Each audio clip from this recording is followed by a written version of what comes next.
mediocre. And all mediocre people can do is get drunk and forget. Hey, bro. Come on. Let's get drunk. I get drunk. Real drunk.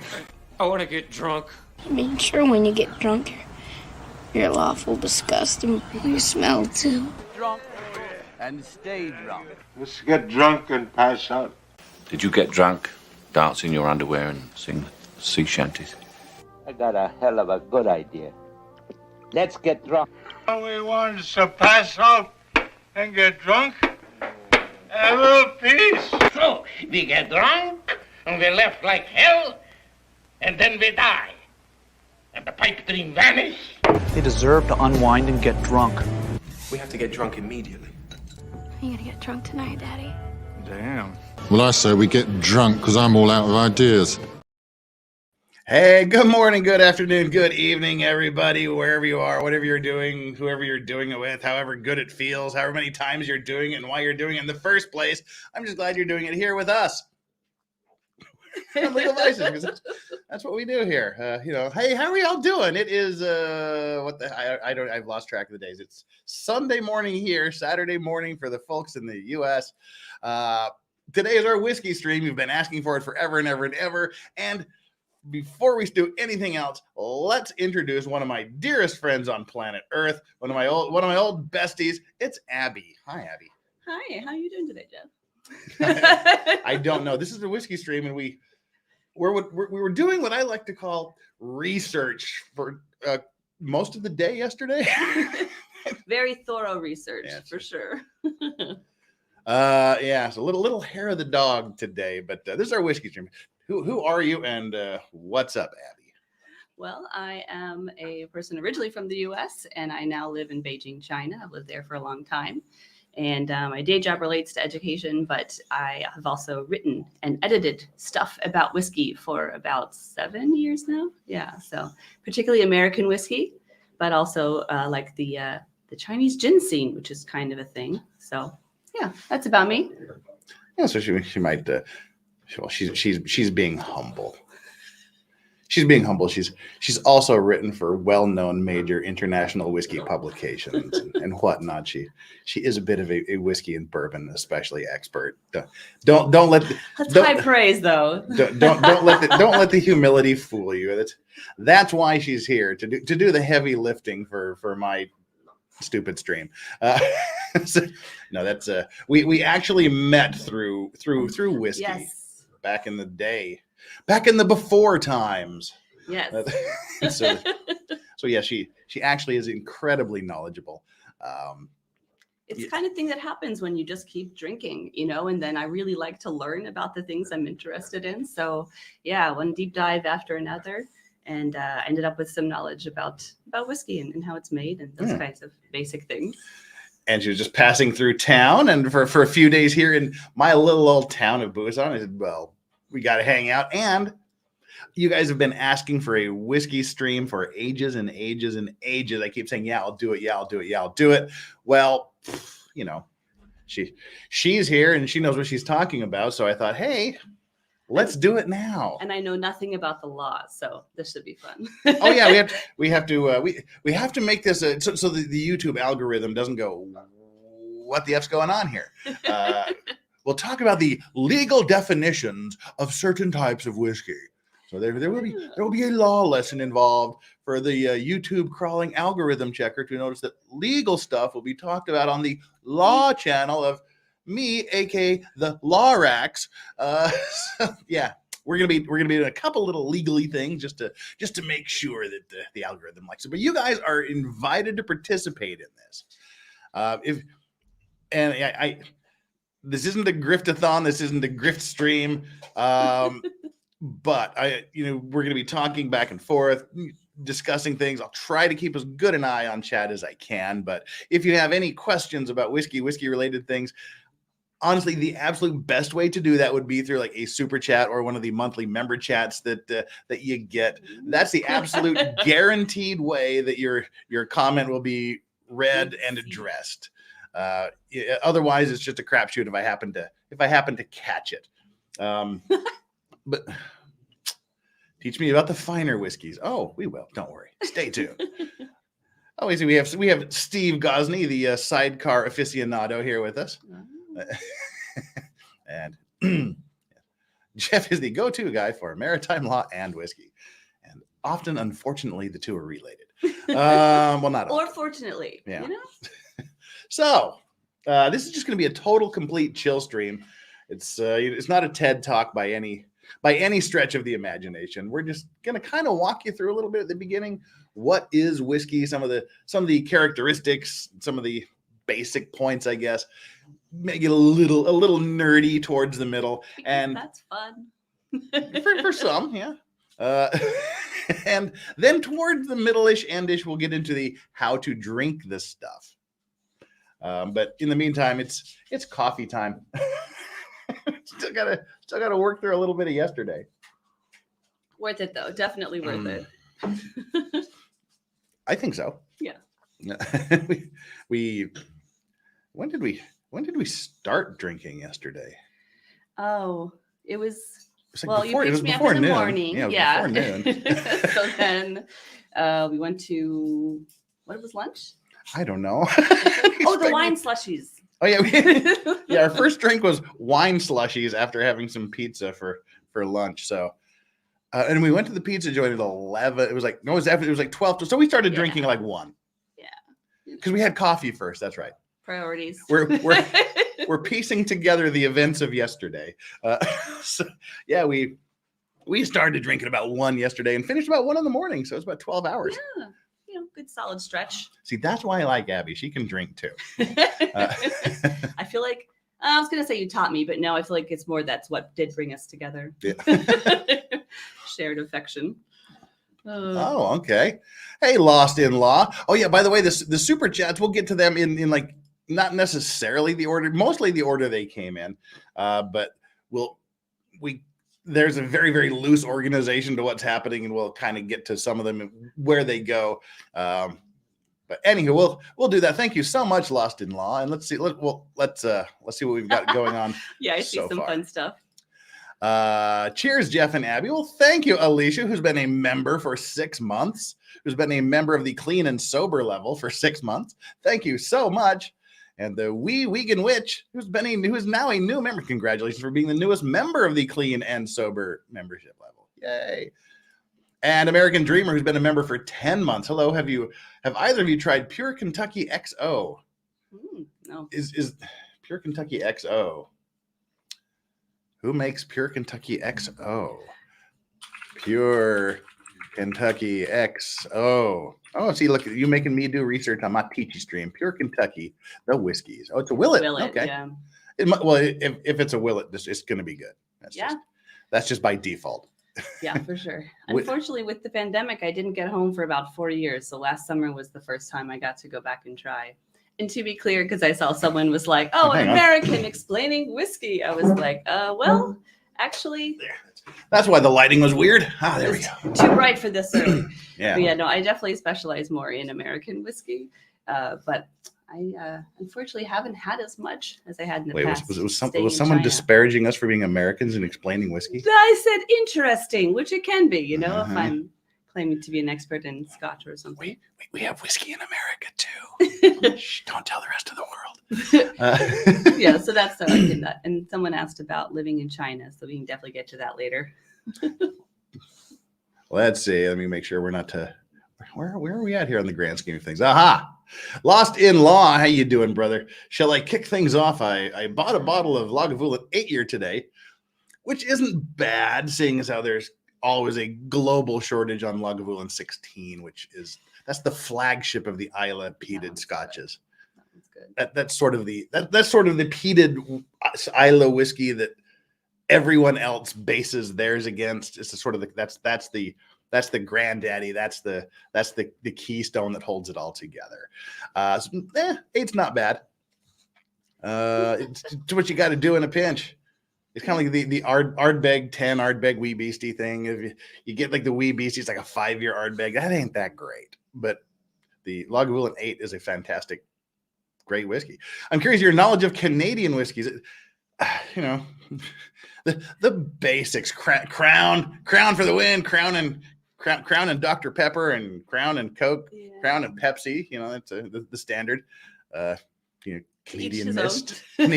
Canadian Mist, the finer things. But I mean, it's Whistle Pig. But that's that weird thing that's seemed to be distilled and made in Canada, but bottled in the States. It's a weird one. Yeah, it kind of straddles the line. So there's gonna be a war over Whiskey Pig someday. Whiskey Pig. Whiskey Pig. That's we haven't even started drinking. I resemble that remark. Speaking of Whiskey Pigs, hi. Chuck Wilson gifted 5 Legal Vices memberships. Chuck, thank you so much. If you're one of those awesome people that just got one of the 5 gifted memberships from Chuck, give Chuck a super special thanks. He absolutely deserves it. Thank you so much for the support. And Brian Miller. Jeff needs to drink some more of that peanut butter whiskey. Oh, you've had the Screwball, right? Yeah. And I love peanut butter, but this is actually better than the Screwball, but okay. I mean, you know, do you want to die from fire ants or being set on fire? It's kind of a, you know. I feel like we have some other things. Yeah, I might go for it first. But as I was actually talking about it with her yesterday, I was thinking it does go really well with Dr. Pepper. No, not the peanut butter one. Sorry, there was the salted caramel. Yeah, I was like, yeah, the salted caramel goes well. I resemble that remark. Wait, peanut butter, whiskey, and Dr. Pepper. Hey, never say never. No for me, bro. Fortunately, I don't have any Dr. Pepper to test it at the moment. If I did, I'd be all over it. But we'll do that. Remind me later, and we'll do it. Hey, Flux, what's up? Hey, everybody else that's here. Wow, we got the crew here. How many people do we have? Oh, we haven't done the stuff. See, this is how loose this is here. We got 189 concurrent viewers, which I guess isn't bad for a pointless whiskey stream. There is a point. It's not the normal fare. Yeah, it's not the normal fare that we do here. But we've got 189 concurrent viewers and 101 likes. That's great. So, but it also means like 87 of you haven't done your job. So get down there and hit that like button. You obviously like it because you're here watching. And subscribe if you haven't already done so. If you just stumbled across this by accident, I apologize for this being the first stream you see. No, we're having fun here. But hit the subscribe. And if you are subscribed, just double check to make sure you're still subscribed, because YouTube is asshole and just unsubscribes people randomly for no good reason. Let's see. So we also have our daily like and subscribe poll. Let's see who we're talking to here today. Smash the like and subscribe buttons and then vote in our little daily lame like and subscribe poll. What level of whiskey drinker are you? So far, 33% have said I don't ever. Wow, 1/3 of you don't drink, and you're here. Like 90 of you. No, that'd be the half, wouldn't it? Math is hard. 60, like 62 of you, or 61 and a half of you. Who's that half person that hasn't drunk? 61 and a half of you are here watching and you don't drink at all. Wow, that's weird. That's an investment. I mean, not weird that you don't drink. I mean, weird that you don't drink and you're here. It must just be our engaging personalities. So thank you very, very much. 25% of you say a bit, but not much. 27% of you say I like my booze. And 14% of you say as one does. Those are not a good amount. Yeah, those are people after my own heart. For sure. Okay. A few more super chats, then we're going to jump in. Wow, Maritime Horrors. What is up, brother? Maritime Horrors. Y'all that follow the Maritime Mondays, you know that we rely heavily on Maritime Horrors for bringing us some of the most amazing maritime stories there are out there. You guys absolutely, if you have any interest in my Maritime Monday shows, need to go to Maritime Horrors and subscribe to him. Absolutely some of the best, most well-researched stories you're going to find out there relating to maritime disasters. What an absolute awesome guy. It's simple. I like Jameson, especially Jameson Black Barrel. Not bad. It's a bit pedestrian. That's where we're going to disagree. Spoiler alert. The best whiskey is the whiskey you like to drink the way you like to drink it. Amen. One person's $1 billion bottle is going to be another person's dumpster fire, and vice versa. And the other way around. Your dollar bottle of whiskey. I mean, there are people allegedly now. There are people out there that have alleged to actually enjoy things like Malort. But so it's just whatever you like. Yes.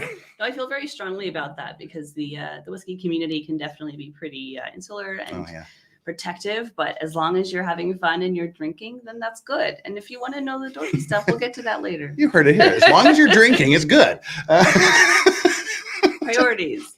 No, really. I feel very strongly that Yes. drink what you like, and then if you want to learn more, you can. It's really individual choice. But a sailor drinks to get drunk, not be fancy. Yeah, that was funny. So thank you so much for the super chat, brother. Again, get over to Maritime Horrors channel. Absolutely, yeah. He works on ships in the Great Lakes. Oh, cool. And does his channel. And he said, I've had Malort. Good God, no. Hey, Paint thinner. No, I've had paint thinner and accidentally, which may also explain a lot. Yeah. I've had. Okay, you're gonna have to come a little bit closer, whether you want to or not, because it keeps focusing on the wall behind us. It's also quite engaging. All right. So yeah, I've had accidentally paint thinner, and any boy, anybody that was a boy that's my age has siphoned gas and sucked gasoline and had that in their mouth.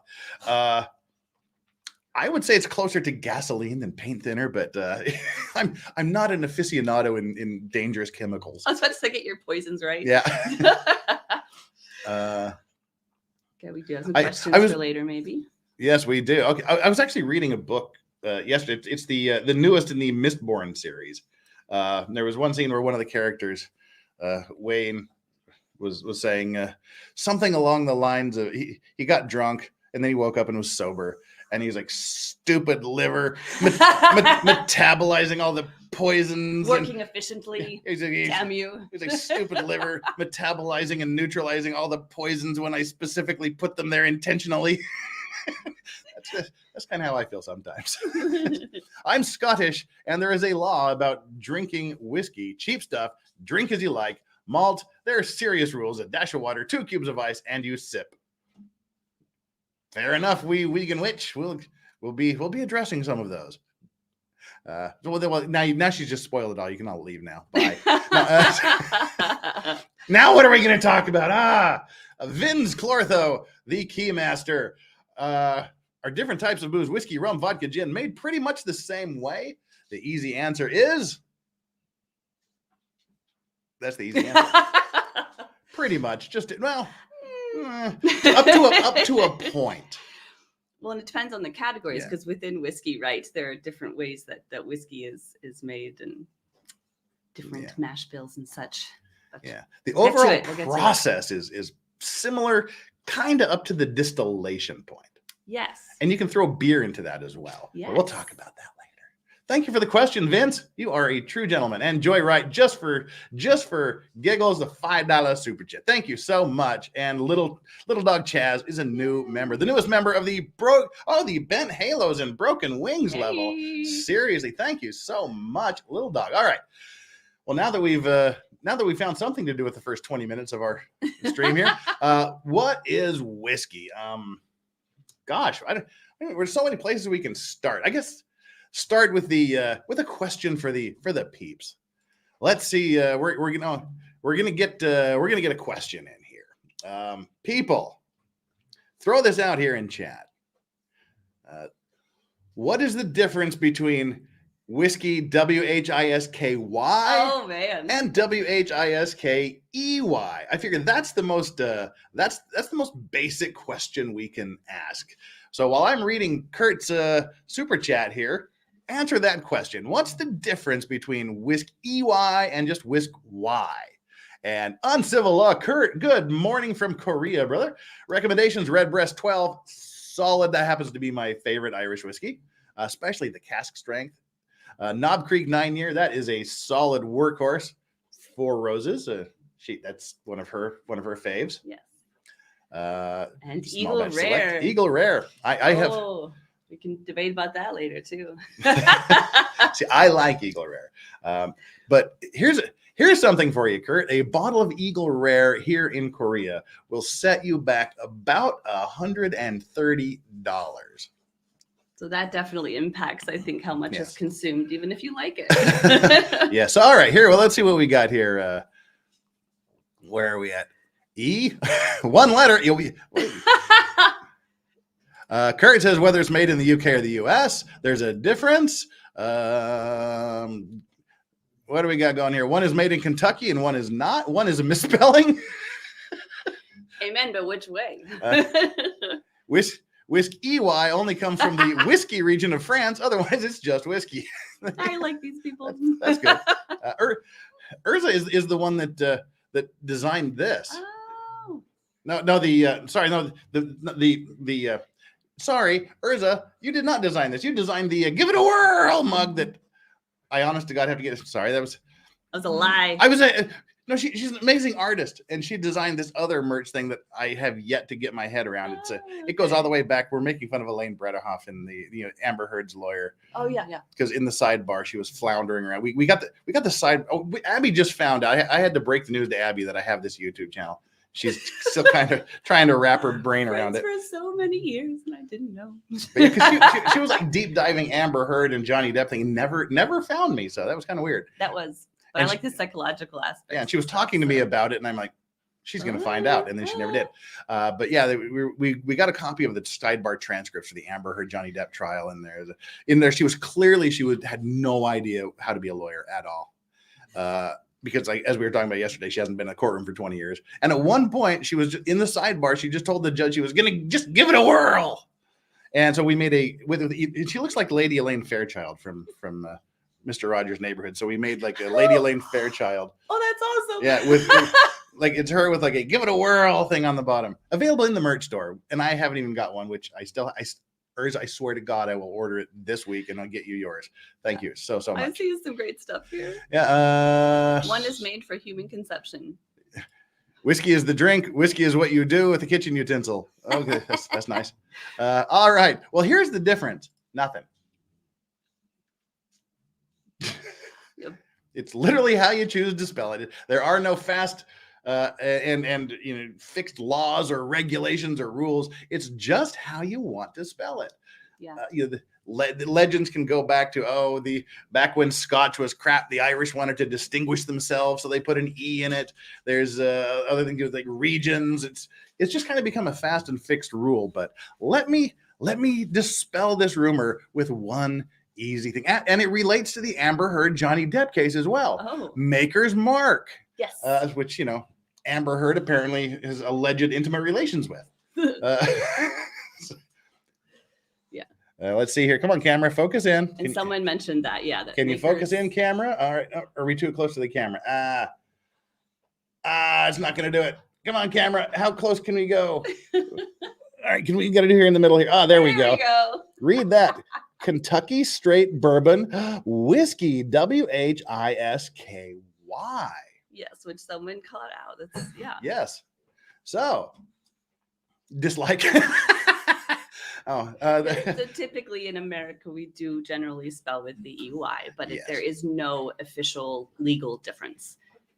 So there you go. You can win bar bets with that one now. There is no appreciable difference because they're just the same thing. And the reason why Maker's Mark uses the old spelling is they're traditionally from a Scottish heritage family, and they wanted to call back to their Scottish roots. So they decided to use the traditional Scottish spelling of whiskey on their bourbon bottle. And she's going to correct me, it looks like. No. Okay. I work with a lot of British people, and it's funny because they tease me about how Americans, we just drop the letters from things, like Yes. color. And so this is funny that this is one thing where we actually switch it and we actually add the letter most often, not always, as with Makers. So, language is funny. Okay. Let's see here. Uncivil again. Recommendation. We already did that. Kurt gets a twofer. Thank you, Kurt. Yeah, those are good. And the Weeweegian Witch. Oh, the Weeweegian Witch. And I said Weeweegan like you were like a vegan or something, didn't I? It's the Weeweegian Witch. I read it correctly now. My brain is engaging with the day, but I think we need to drink soon. We will. The horror, whiskey is our gold. It's in the aging, the area, the casks. One bottle of our 25-year-old malt went for 5,000 pound at Sotheby's. Well, we were actually, never mind, we'll talk about it later. But yeah, we're going to be talking about all of this if I ever shut up and focus. So first, that's the deal. That's the most basic place we can start. What's the difference between Whisk EY and Whisk Y? And your answer, your bar winning bet is nothing. Yeah. There, now that we've solved that problem, essentially, I guess if you break down into what whiskey is in its most basic elements, you're looking at what? Water and grain. Yeah, I was going to say beer, but that comes later. Yeah, like water and grain. That's kind of it. And whether it's like rye or corn or barley, which is by far the most common. Yeah, the grain is where the fun comes in generally. Yeah, and so that's. I mean, essentially, that's what it all is. Whatever grain you use sort of depends, and it determines what type of whiskey you're dealing with. What's the doggo's favorite whiskey? Actually, the dogs are kind of partial to bourbon. You have an answer for this. I love that. I do. I was about to be like, well, it's technically poisonous for dogs, but it's technically poisonous for us. Not that I looked it up when I got my dog last year, but 2 years ago. But it's technically poisonous for us too. When you get a dog and you go through the can dogs eat, can dogs eat, can dogs eat, and you look up all these things, and it's like, no, whiskey's a no. What's the difference between watered down piss and Coors Light? Also nothing. Yes, there you go. Agreed. How much until Naked Snake? That's a different one. That's a different channel. Yeah, we all don't do the Naked Snake over here. Thank you so much, Western Civilization and Fun Dying. This is the stream I needed. We're 30 minutes into it, and we actually haven't gotten to the stream yet. So this is where people bitch in the chat. You talked about bullshit for 30 minutes. Get on with it. Looking to get a good bottle tomorrow. Oh, since I have jury selection Monday. All right. Cope however you can. Yep, that'll take care of it. Okay, that's two things. So it's the water and the grain. The grain is absolutely important because that tells you what kind of whiskey you're making, and the water is also incredibly important. Yes. So this is where bourbon. Well, I don't want to jump too far ahead, but the water has a lot to do with it because obviously water does have a taste. If you are looking at in this particular area, go ahead, keep going. No, we're just listening to you. The more you talk, the less I have. I know. Well, I don't want to get too far ahead though, because I want like the water in Kentucky is especially great for making American whiskey, particularly bourbon. But why is that? Oh, I'm trying to remember at the moment. Well, I know there's like a lot of limestone there. Yes. Quiz time, a little fun to make you answer sometimes. And Scotland is very mineral heavy, and so that really affects. I mean, I know it's just water, but that really affects the outcome of the drink in the glass. See, and then very beginning. And that's what. Speaking of Coors Light, that was their market. I don't know if it still is, but that was their marketing forever. Made from pure Rocky Mountain spring water. I mean, literally, it's mostly water. That's the most important thing you can put in there is the water. And that is where bourbon got the reputation of having to be from Kentucky because Kentucky has that really great environment for it, but it actually doesn't have to be from there. It just has to be made in the U.S. Yeah. So, but it does make some really good stuff. So, let's start out with, I guess, the process of making whiskey. Here's where we start to get into the in the technical, weird, nerdy side of things, and also where it's different from unaged spirits. Yes. Okay. When you start with a bunch of water and some grain growing out somewhere in a field. So let's say you want to make some scotch, which 100% barley. If you want like a good single malt scotch, let's say we have a barley field. Jump in anytime you want. No, because this is his realm. I edited probably hundreds of reviews of scotch, but then my personal study is more into the bourbon. So I'll let you take scotch. Again, this is just the basics. We can pick it apart and get into the technical aspects of the distillation and whiskey creation process. But basically, you just start with some water flowing somewhere nearby. Sometimes it's very, very nearby. Well, you've been to the High West Distillery in Utah, my hometown, which is one of my favorite distilleries. Their water supply is a stream that actually quite literally runs right through the middle of the distillery. It's really great, yeah. You want a nice, fresh, clean source of water. and you want some grain. You get the grain, you bring it out into your I guess warehouse. And what you want to do is you want to create a malt, single malt. Yeah. So what your malt is you actually want the grain to germinate a little bit. So you put it on, you put it there and you get it nice and soaking wet. You let it soak for a few days. So you just get like little tiny sprouts, because what that's doing is it's engaging all of the starches and the sugars in the grain, and it starts to sprout. And then when it sprouts, the sprout is consuming them. So it's keeping those sugars and the starches fresh there. And then you want to stop that as quickly as possible. So you spread everything out on a drying floor, and you usually heat the floor with hot water or steam or just like heating coils, whatever.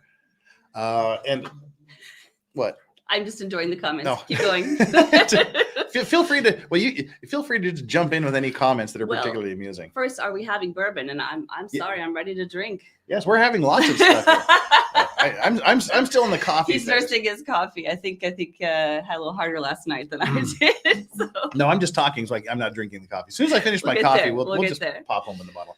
All right. Yeah. So you want to stop this germination process. So you put it out on a drying floor, and that will dry it.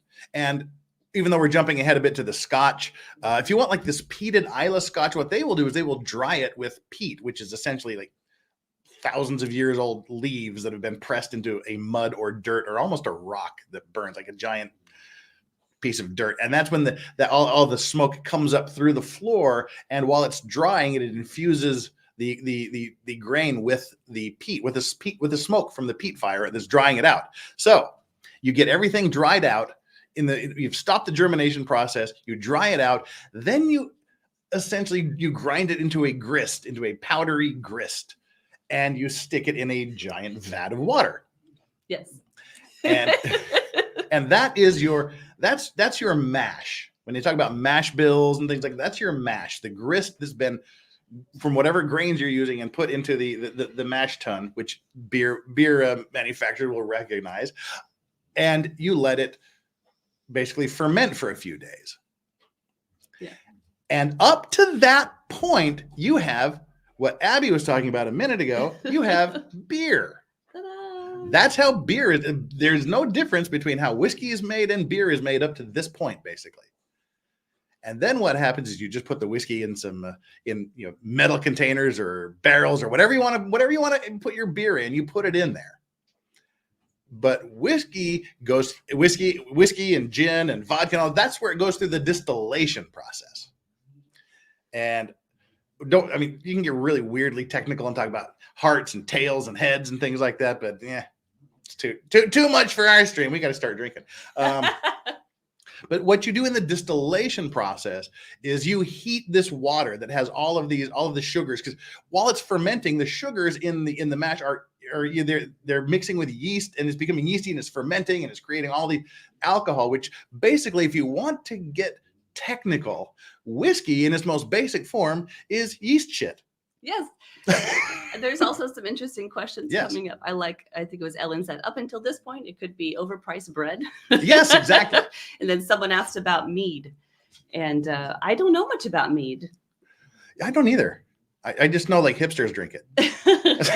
And people a few thousand years ago. like old Vikings and hipsters. Yeah. Yes, never the twain shall meet. But just kidding, all you meatheads. Hey, meatheads, I like that. I like the interaction you guys are having. You're definitely following us, which is nice.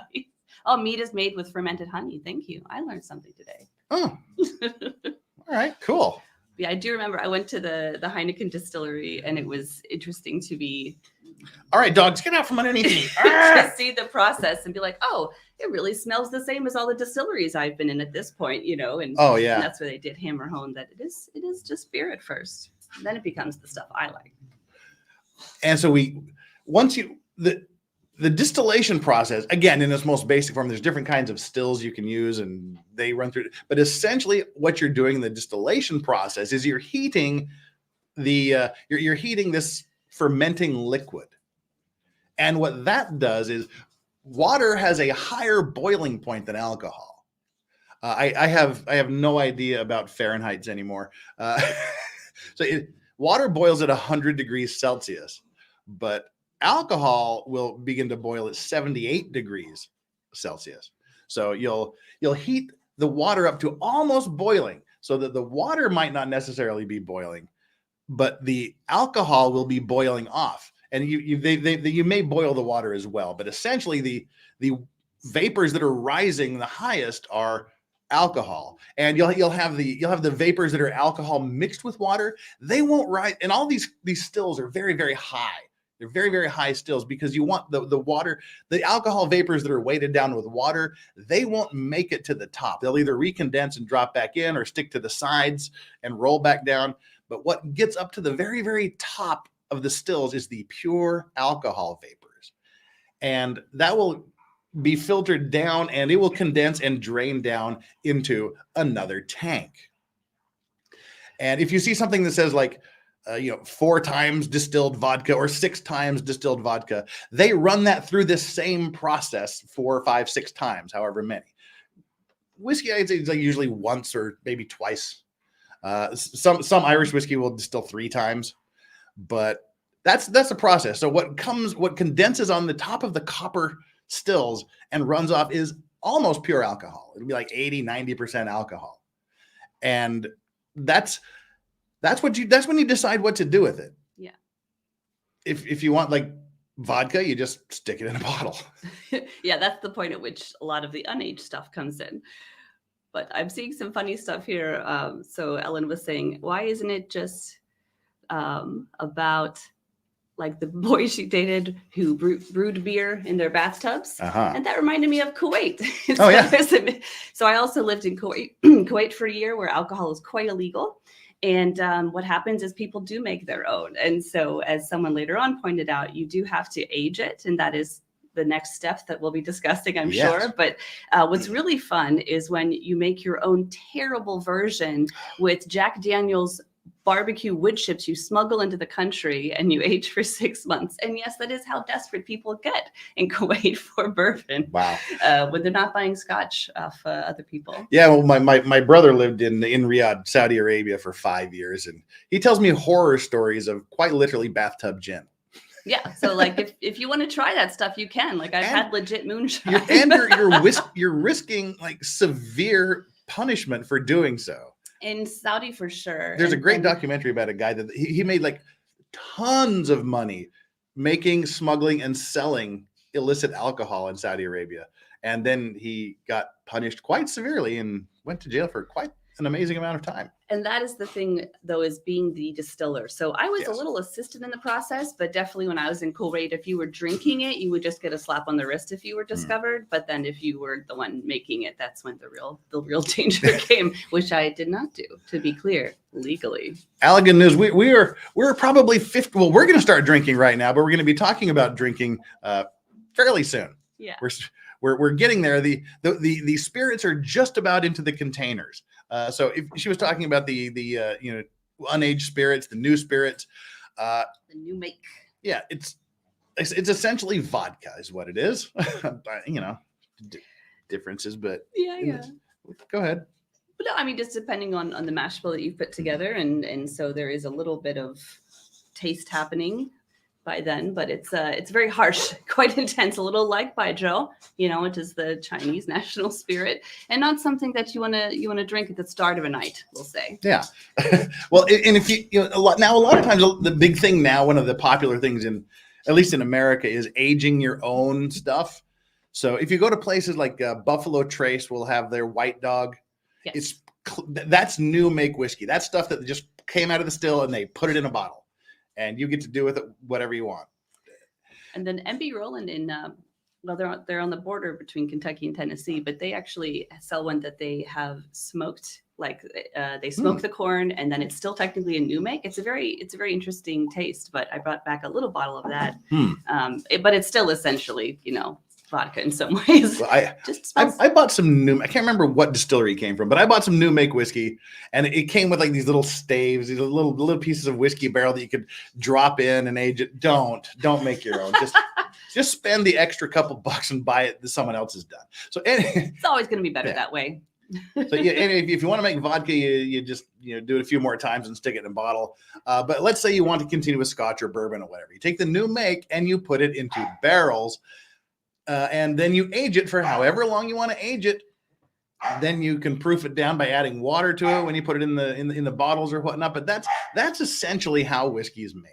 And this is where the magic really happens, because the main difference is that for bourbon, it has to be aged in new charred white oak barrels. Yes. And so this is something I find intriguing because, as we discussed last night, many distilleries of all kinds of whiskey really like to use bourbon barrels after they've aged the bourbon. Mm-hmm. And it's great that those barrels don't go to waste, but for American whiskey, for bourbon specifically, it really has to be those new charred white oak barrels. And that's a kind of distinction that doesn't exist for a lot of other whiskey. And in addition, for American whiskey, you can't add anything. You can't add flavoring, you can't add coloring, which came from laws passed to save people from going blind, because all kinds of stuff was happening early on. So they're like, yeah, we can't do that. But maybe in other countries they were just more classy and they never really made people go blind. I don't know. Probably, I don't know. But elegant news. We'll get to that question about the aging in the ocean in a little bit. But first, let's talk about what is scotch. The Yoda's having a Yoda moment over there. That's Yoda that's barking. That's not Strawberry. Don't know what Yoda's problem is, but maybe Yoda's complaining we're not drinking. Yeah. So all right. I was getting close. You can open that up. Today, as I mentioned, we are consuming Elijah Craig small batch. If you have your Elijah Craig small batch, join in here with us. But okay, what is scotch?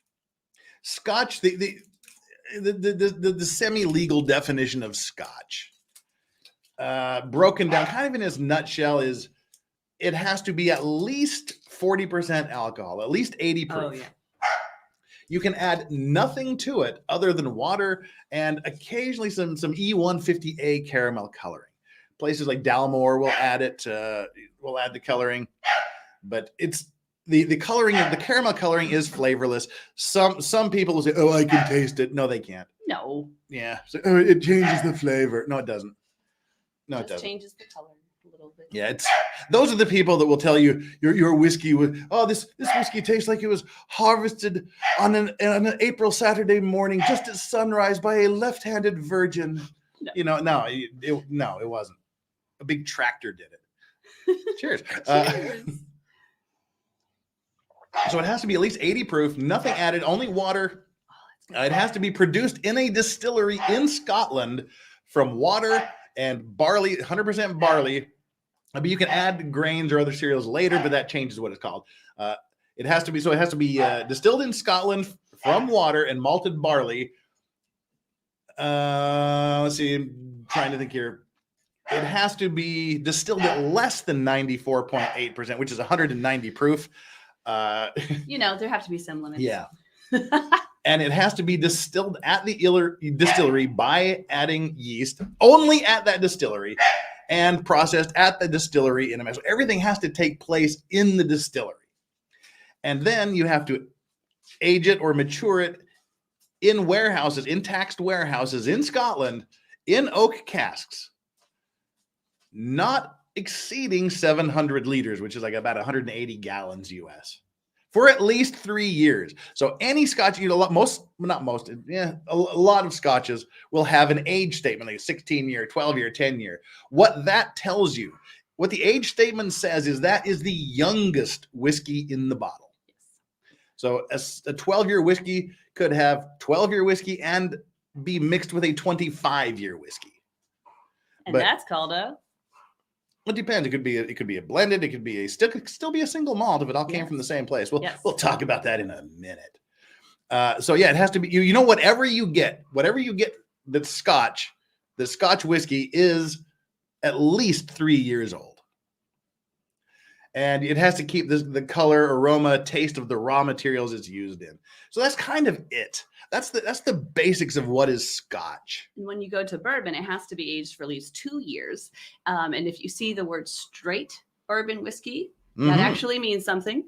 This is a straight bourbon whiskey that here. means it's aged for at least 4 years. So it's interesting that the minimum for Scotch is actually higher, but then a lot of bourbon is the straight version. Yes, it's not the gay bourbon; it's the straight bourbon.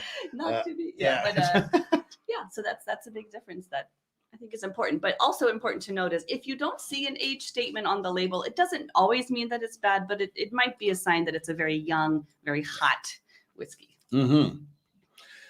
So again, well, as long as we're talking about bourbon, what is bourbon? A lot of people are under the misconception that bourbon must be made in Kentucky. As Kurt pointed out earlier, bourbon can be anywhere, not only in the United States, but also the United States territories. Yeah. So you could make Puerto Rican bourbon. I would prefer something else from Puerto Rico, but probably not bourbon. But yeah, bourbon can be made anywhere in the United States. Yes. And this is an important misconception because, again, people think of Kentucky because it does have this wonderful, unique limestone, and it has the heat and humidity really fluctuate, whereas other parts of the United States are very dry, or have that more steady environment. I would say it's not necessarily similar to Scotland anywhere. But if you're, making whiskey in Colorado, there's some good stuff happening there. Like it is going to be very different. So that's why people think of Kentucky when they think of bourbon. Mm-hmm. But a lot of good stuff happening elsewhere. And I mean, there's some great whiskeys coming out of New York. Yes. Chicago. And spoiler, it was not really a spoiler. Information point: the world's largest manufacturer of bourbon is in Indiana. Yes. That is, it's just fun to kind of bust some misconceptions and also to try things from different areas. And another thing is because it actually takes time to age bourbon or American whiskey, and we can talk about the difference between rye and bourbon later, but, it takes years. And so often the first stuff you're going to get out of the new distilleries is either sourced MGP or it is not so great. But if you give it time, like some stuff in Texas is getting better. You just need time. And then you also have to have good, good people in charge and know what they're doing. Mm-hmm. And you can, like MGP, we put up there.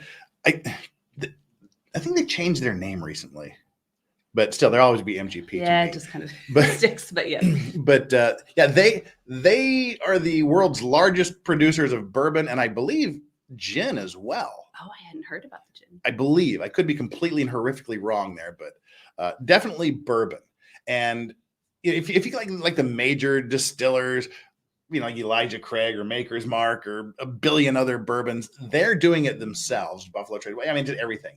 But if you don't look at something and it says like Kentucky straight bourbon on Maker's Mark, if there's not an immediately identifiable name to it, there's a good chance it was sourced from MGP. So the bottlers will buy these giant barrels and then they'll put their own labels and they'll mix it and blend it however they want. So it is still unique to them. Yeah. But it's coming from somewhere else at first. And like High West, whenever I went there, actually, they weren't creating their own yet. They just had a few like samples, happening, but I think they are now. But so it's just natural. And it's not, sometimes there's a lot of like, oh my God, the word kerfuffle just came to mind. There's a lot of drama about. We like kerfuffles here. I like weird words, but there's a lot that will happen about like, oh, that's not really, that's not made there. They're not being honest. It's like, there's just a process it has to go through. Well, see, that's the thing that, at least High West on their label, they will tell you this is not ours. This is sourced. We're mixing it into our own way. But what you're drinking is not made by us, but most of it is made by them now, if not all of it. And it's when they try to hide the fact it's not theirs. That's what I hate. That's sneaky. So you'll see things like bottled in Kentucky or bottled in Chicago. And you'll have to like search really, really hard, but somewhere there's going to be something that says, distilled. You can't see the micro fine print on something. So you look and say, oh, it says distilled in Indiana. Yeah. It's when they try to hide and pan someone else's whiskey off as their own. That's what I disagree. That's shady. Yeah. So transparency is always a good thing. Someone mentioned that they like gin, and gin is a wonderful thing too. It's not shit just because it hasn't been aged. It's just what they put into it. And although I will say vodka is probably not going to be the favorite drink for most whiskey drinkers. I'll go out on a limb and put that out there. So yeah, and we'll talk about the gin here in just a second. To finish up, like, what is bourbon? Oh yeah, it needs to be produced in the U.S. in U.S. territories, District of Columbia too. We can have some we can have some I'm debating whether to say the word. The dealing. Okay, I want someone to make insurrection. I want someone in Washington, D.C. to make insurrection bourbon and sell the shit out of that. Well, someone was just sharing how like George Washington was once quite a large distiller himself. So, I don't know, it all goes together. But I do want to bring up why bourbon has to be made in the U.S. Like there were many very talented distilleries happening, especially like in Mexico, in Canada back in the day. So it didn't used to be like this, but then they did pass a law which made all this stuff, in addition to, you can't add like dead animals and things like that to get the desired color. She's not lying. Yeah, they really put some scary literal snake oil and all that in there. Like they did change the rules so that it does have to be made. So it was kind of sad because there was some really good stuff being made elsewhere that they had no recourse. They could no longer call it bourbon. And I'm sure you guys heard some people are aware of the more recent controversy with Canada. They made this is a few years ago now though. This was pre-COVID, I think. They made a bourbon and they didn't phrase it well enough and they got in trouble. So the outcome is that you do have a nice standardized product that still has a lot of room for creativity. But we haven't mentioned the most important thing. Oh, what's that? For the mash bill, it has to be 51% corn. Okay, yeah, that's the basic one. Bourbon has to be at least 51% corn. And rye has to be 51% rye. So this is talking about the major grain now. Right. And as she mentioned before, it has to be aged and aged and matured in new charred oak containers. This is different than pretty much any other whiskey. So I don't know. I like unique things. And and if you see if a bottle of scotch that says aged in first fill bourbon casks, what that means is it's only been filled with bourbon once. So it's only been used once. It's only been filled with something once, which was the bourbon. It has to be distilled to no more than 160 proof, which is like 80% alcohol. And then it has to be put into the barrels at no more than 62.5%. But here's the thing. In order to be called scotch, the barley has to be aged for at least 3 years in the barrels to be called scotch. Bourbon is not like that. There is no time limit for bourbon. You could essentially pour bourbon in one end of a barrel and have it pour out of the other barrel, and it would still be bourbon. It would taste horrific, and it wouldn't. You're looking at me. No, I am. Well, this I know some places on the internet say that it doesn't have it, but I don't know. From what I was taught it just has to touch oak.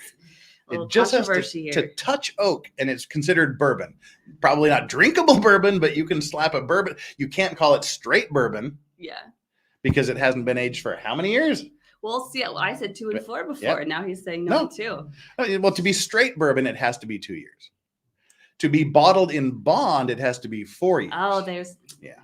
See, I told him, I was like, man. Yeah, bottled in bond has to be 50% and for 4 years in a bonded warehouse. Okay. And straight is 2 years, but you can just trickle it through one end of an oak barrel and out the other, and you got yourself bourbon. It would be ridiculous to do that and call it bourbon. Don't do that. Yeah. And that would be bad. I've seen bourbon sold at 3 months.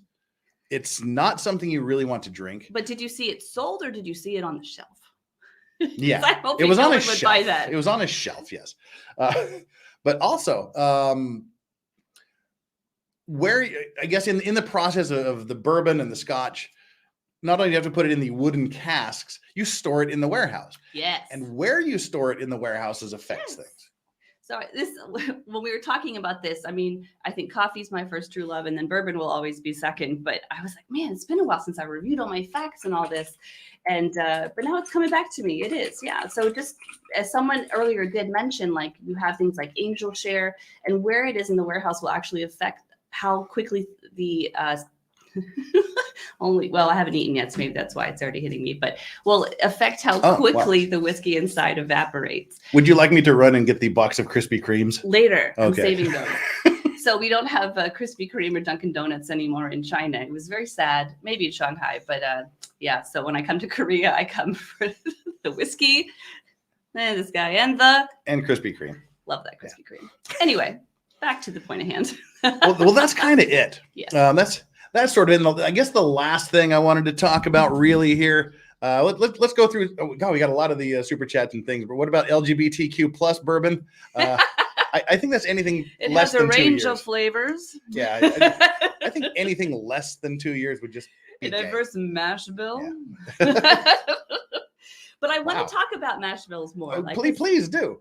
No, I mean, so you have, now we are really nerding out, but you have the joy, whatever the primary grain is. And I think it's funny because I don't particularly love a lot of stereotypical American food, but like the sweetness is what a lot of people get from bourbon, right? Versus like scotch and these kinds of things. Because, let's play quiz. Why does the little study? Yeah. No, but why?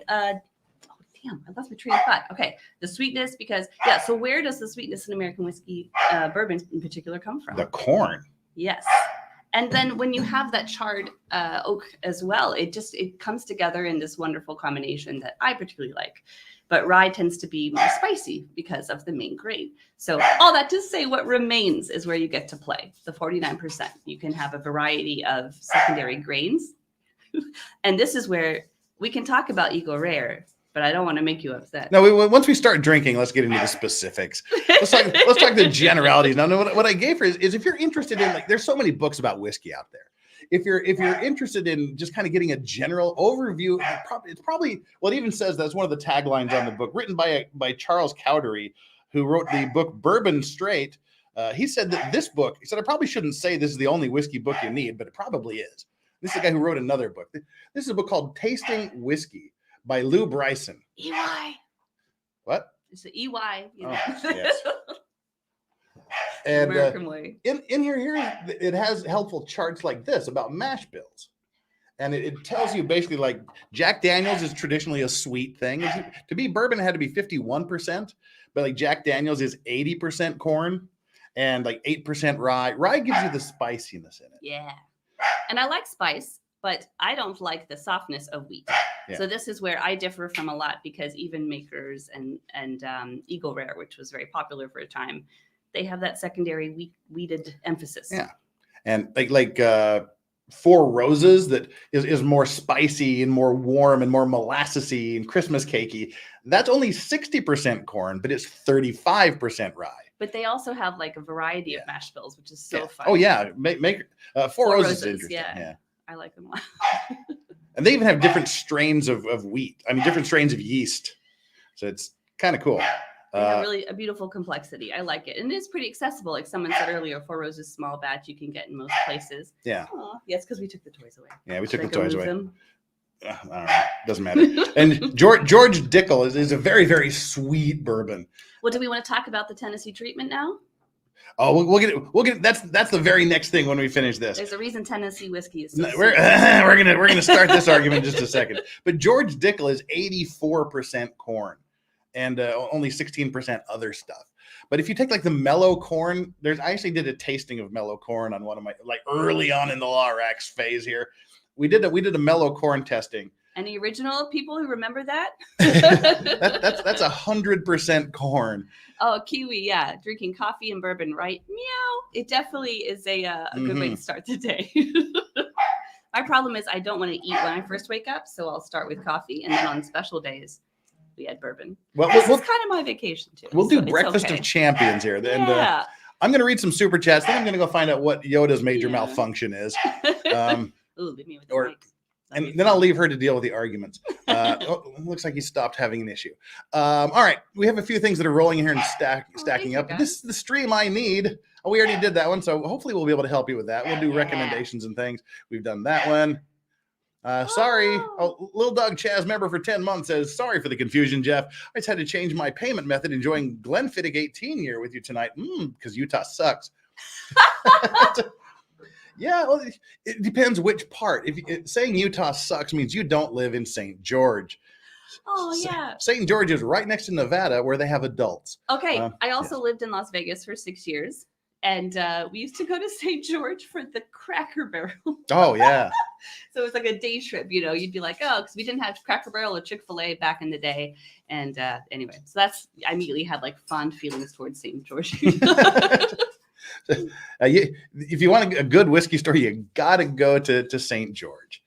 If you're like in Provo, Logan, Ogden is just like $2 bottles of tequila and $3 bottles of whiskey. Yeah, that's kind of the one I just used to pass on my way elsewhere. Salt Lake's just kind of meh. But if you happen to live anywhere near St. George, you probably got a good deal. Ooh, heathens. I like this. Widgie and Witch. Heathens. Whiskey is not bourbon. I love it. But it is. Oh, yeah. And someone said like an hour ago that, basically all bourbon is whiskey, but all whiskey is not bourbon. Correct. So it's a good little thing there. Vin's Chlortho with a $2 super chat. Bud Light just got canceled. All U.S. beers piss. I'm not a beer person, so I'm not going to argue with that.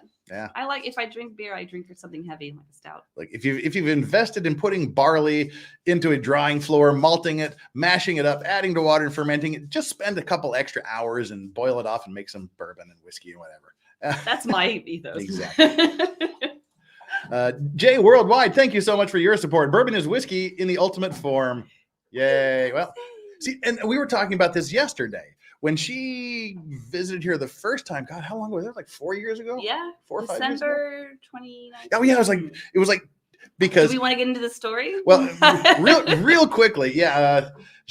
She was passing through in like December of 2019.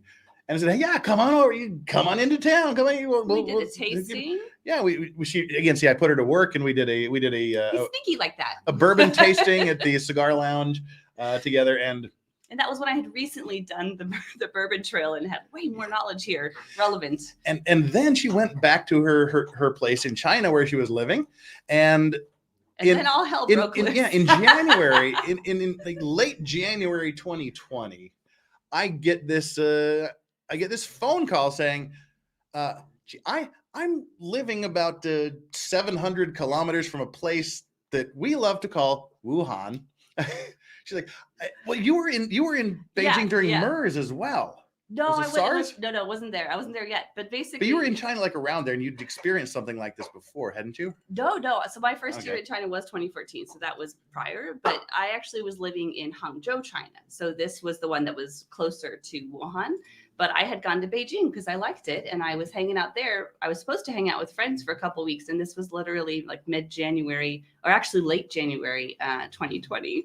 And so after a lot of other stuff happened, long story short, I snuck out of Beijing, where I now live post-COVID, in the middle of the night. There was this these doors were closed, and I had to shove my stuff through. And then literally the next day, they went into full lockdowns. Yeah. So this kind person housed me for nearly a month. Yeah, because she was living like 700 kilometers from this place. She's like, I know what's coming. Yeah. I need to get out of here. Well, we also weren't legally allowed to return. Talk about the legal stuff. They were like, foreigners, you can't come here for a while. So I left and was here, and then so we drank a lot of whiskey. Yeah, I did not know what the future would hold. But I also didn't want to go back home yet. but how so yeah, my guest room, which is now the studio here, was occupied for a good month.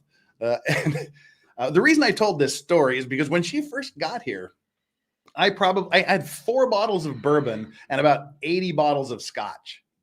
And she sold me on bourbon. And so now it's about a third bourbon and about 2/3 scotch. I'm so sorry to the European. Yeah. Well, it used to be about half and half, but I've been drinking a lot of bourbon recently. So I'm not mad about it. She's the one that made me appreciate bourbon more. So thanks. My pleasure, literally. Thanks for that. Continuing on here. Widgie and Witch, Scotch. Really? How racist? It's Scottish, not Scotch. No, the drink is Scotch. You don't go, here's a glass of Scottish. I hope not. But I mean, to each their own. See, it's like French toast. The French don't call it, they just call it toast, I think. I think that's how that works. Your Scotch, gotcha. Scotch, they just call it whiskey. I mean, yeah. I'm happy to admit that did come first. Only people not in Scotland call it Scotch. And if you're like smart, you don't. You just call it whiskey. Anyway. Yeah. Really, how cool. Racist. And what do we got? We got VT, assuming Vermont Wayfaring Man. Thank you so much for your $5 super chat. Whistle Pig is making their product in Vermont now. Okay. Because if I recall correctly, it used to be distilled in Vermont. I mean, distilled in Canada and then bottled in Vermont, which led to a lot of confusion. Because, anyway, we're not going to nerd out that much. But thank you. I did not know that. That's so cool. They're down the road from me. Thanks for teaching us something. Cool. Yeah, seriously. The students are teaching the masters. I would never consider myself a master. Widgie and Witch, you are insulting Scotland. Whiskey from Scotland is not the same as whiskey from any other country. Yeah, that's why we allow you to drop the E. Because we don't want to be no. Yeah. And Alajon New says, how about aging under ocean in lost ships? Well, that's see, once you put whiskey in a bottle, it never ages. It's done aging. That's it. It's not like wine. It doesn't continue to age or change. It's frozen forever in time when you put it in the bottle. It is. So the whiskey you put in the bottle in 1900 is the same whiskey that's going to be in the bottle in 2023. But, and then see that's one of there's like a bottle of Macallan that was like, it was under the ocean for like 100 years. And it routinely sells for $1 million plus at auction. I mean, and that's just a status thing because the salt water would have soaked through the cork. It would be utterly undrinkable now, but it's just the status symbol to say I own this oldest bottle of scotch on the planet. But I've only had the Jefferson's. Yeah. Jefferson's bourbon. I've only had the basic Jefferson's bourbon. Oh, really? What Jefferson's has done, just as a weird little experiment, probably just a little marketing gimmick, they put the barrels on the ships and they just sail these ships around the ocean with the barrels, aging the bourbon in the barrels. But of course, it can't be called bourbon at that point because it hasn't been distilled in the States. That's why, like, labeling is important. You just that's why, like, Angel's Envy will say, bourbon aged or like finished in the sherry casks. You can't just call it bourbon once it's done anything that violates the rules. But you've had the Jefferson's Ocean. Oh yeah. And I'm wondering if Katie tunes in because she has all of the voyages. But I think this comes to a really interesting point that you meant about how once it's out of the barrel, it's done. But if it's in the barrel, I feel like I can, taste some differences in terms of Island has voyages. Good friends. Aww. Oh yeah. Even when I was I was taught that, like, you can't drink, it's evil, blah blah blah. I didn't ever feel bad about that. Like having whiskey at certain times. It's a muscle relaxer. It is. Let's put it that way. So you can taste the oceanness. So I think, and again, like, so Katie's a friend who is also a lawyer, now a judge. Woohoo! Yeah. And she has all of the voyages, and so the idea is that the barrels are permeable. So if you are taking them around, it's a really extreme version of like what happens in Kentucky, where the humidity and everything impacts things. And I think, it's cool. It's a cool experiment. But again, they don't actually distill all their own stuff, but they are at Kentucky Artisan Distillery, if you ever want to check it out. Porcelain Thunder says barrels breathe, glass does not. And that's what pulls the flavor in. As the temperature changes, it'll suck the alcohol into the wood, and then when the temperature changes, it'll press it back out. And this is when you char the barrels, because like I said, these have to be charred barrels. And there's 6 or 7 different levels of charring, just from a light little toasting to just burning the shit out of the inside of the barrels. And what that'll do is it'll pull these sugars out of the wood, out of the oak, and that'll get mixed with the water, which gives it the vanilla and the sugary and the sweetness. That's what it does. And like you said, it breathes, so while it's pushing the alcohol out of the barrels, back into it'll also be sucking what's in the air outside into the wood. Yeah. And this, like, it does have a tang of salt as far as the Jefferson's Ocean Age. I do like them. See, I think for me, the most obvious example of that are the Isla scotches. even though they're peat. If you get past the peat, like Ardbeg, they have their warehouse that is literally on the edge of the ocean there in Scotland, and there's great pictures of some of the great northern Atlantic storms where the waves are washing up against the sides of their warehouses in the distillery, and Bruichladdich, the same thing. Like Bruichladdich Black Arts, I have a bottle of it. I'm so tempted just to open it, even though it's this $500 bottle of whiskey that I've had for about 5 years and never opened. Put it out there now? Because it tastes like this most beautiful, warm, soft salt water. It tastes very briny and maritime because it's sitting right there on the ocean. And waves are literally lapping up against the sides of the warehouses where they store the barrels, and it'll pull in the salt water. And it's so if you get a lot of the Islay scotches, they taste very briny, very maritimey. Like Ardbeg Corey Vrecken, I think is probably, and that's probably a very, very good example also of a very maritimey, briny, sea-watery flavored thing. Is great. This is the great thing about whiskey. You can say, that tastes like iodine, old people, and burning tires. It is so good. I mean, I do love how you're like, oh, the salt water, and it's like, in most of the world, you just gargle when you're sick. But I love it. Thank you. You taught me something. That's why I think it's so fun just to talk about these different things. Can you do a favor and like roll over there and like slide those curtains closed? Because as people are pointing out, I'm starting to glow with whiskey. All right. All right, there we go. No. Perfect. The sun is finally starting to make its way up the sky. Join us in our it's now 10:15 a.m. here in Korea. So this aging thing on ships under the water, not so much, but those that are aged on the ships are apparently different. I haven't had the oceans yet. Yeah, it's pretty good stuff. Abby, just push Flappy Gums aside and have a drink. Always happy Cheers, to oblige. Flappy Gums. I might need to refill then. Okay.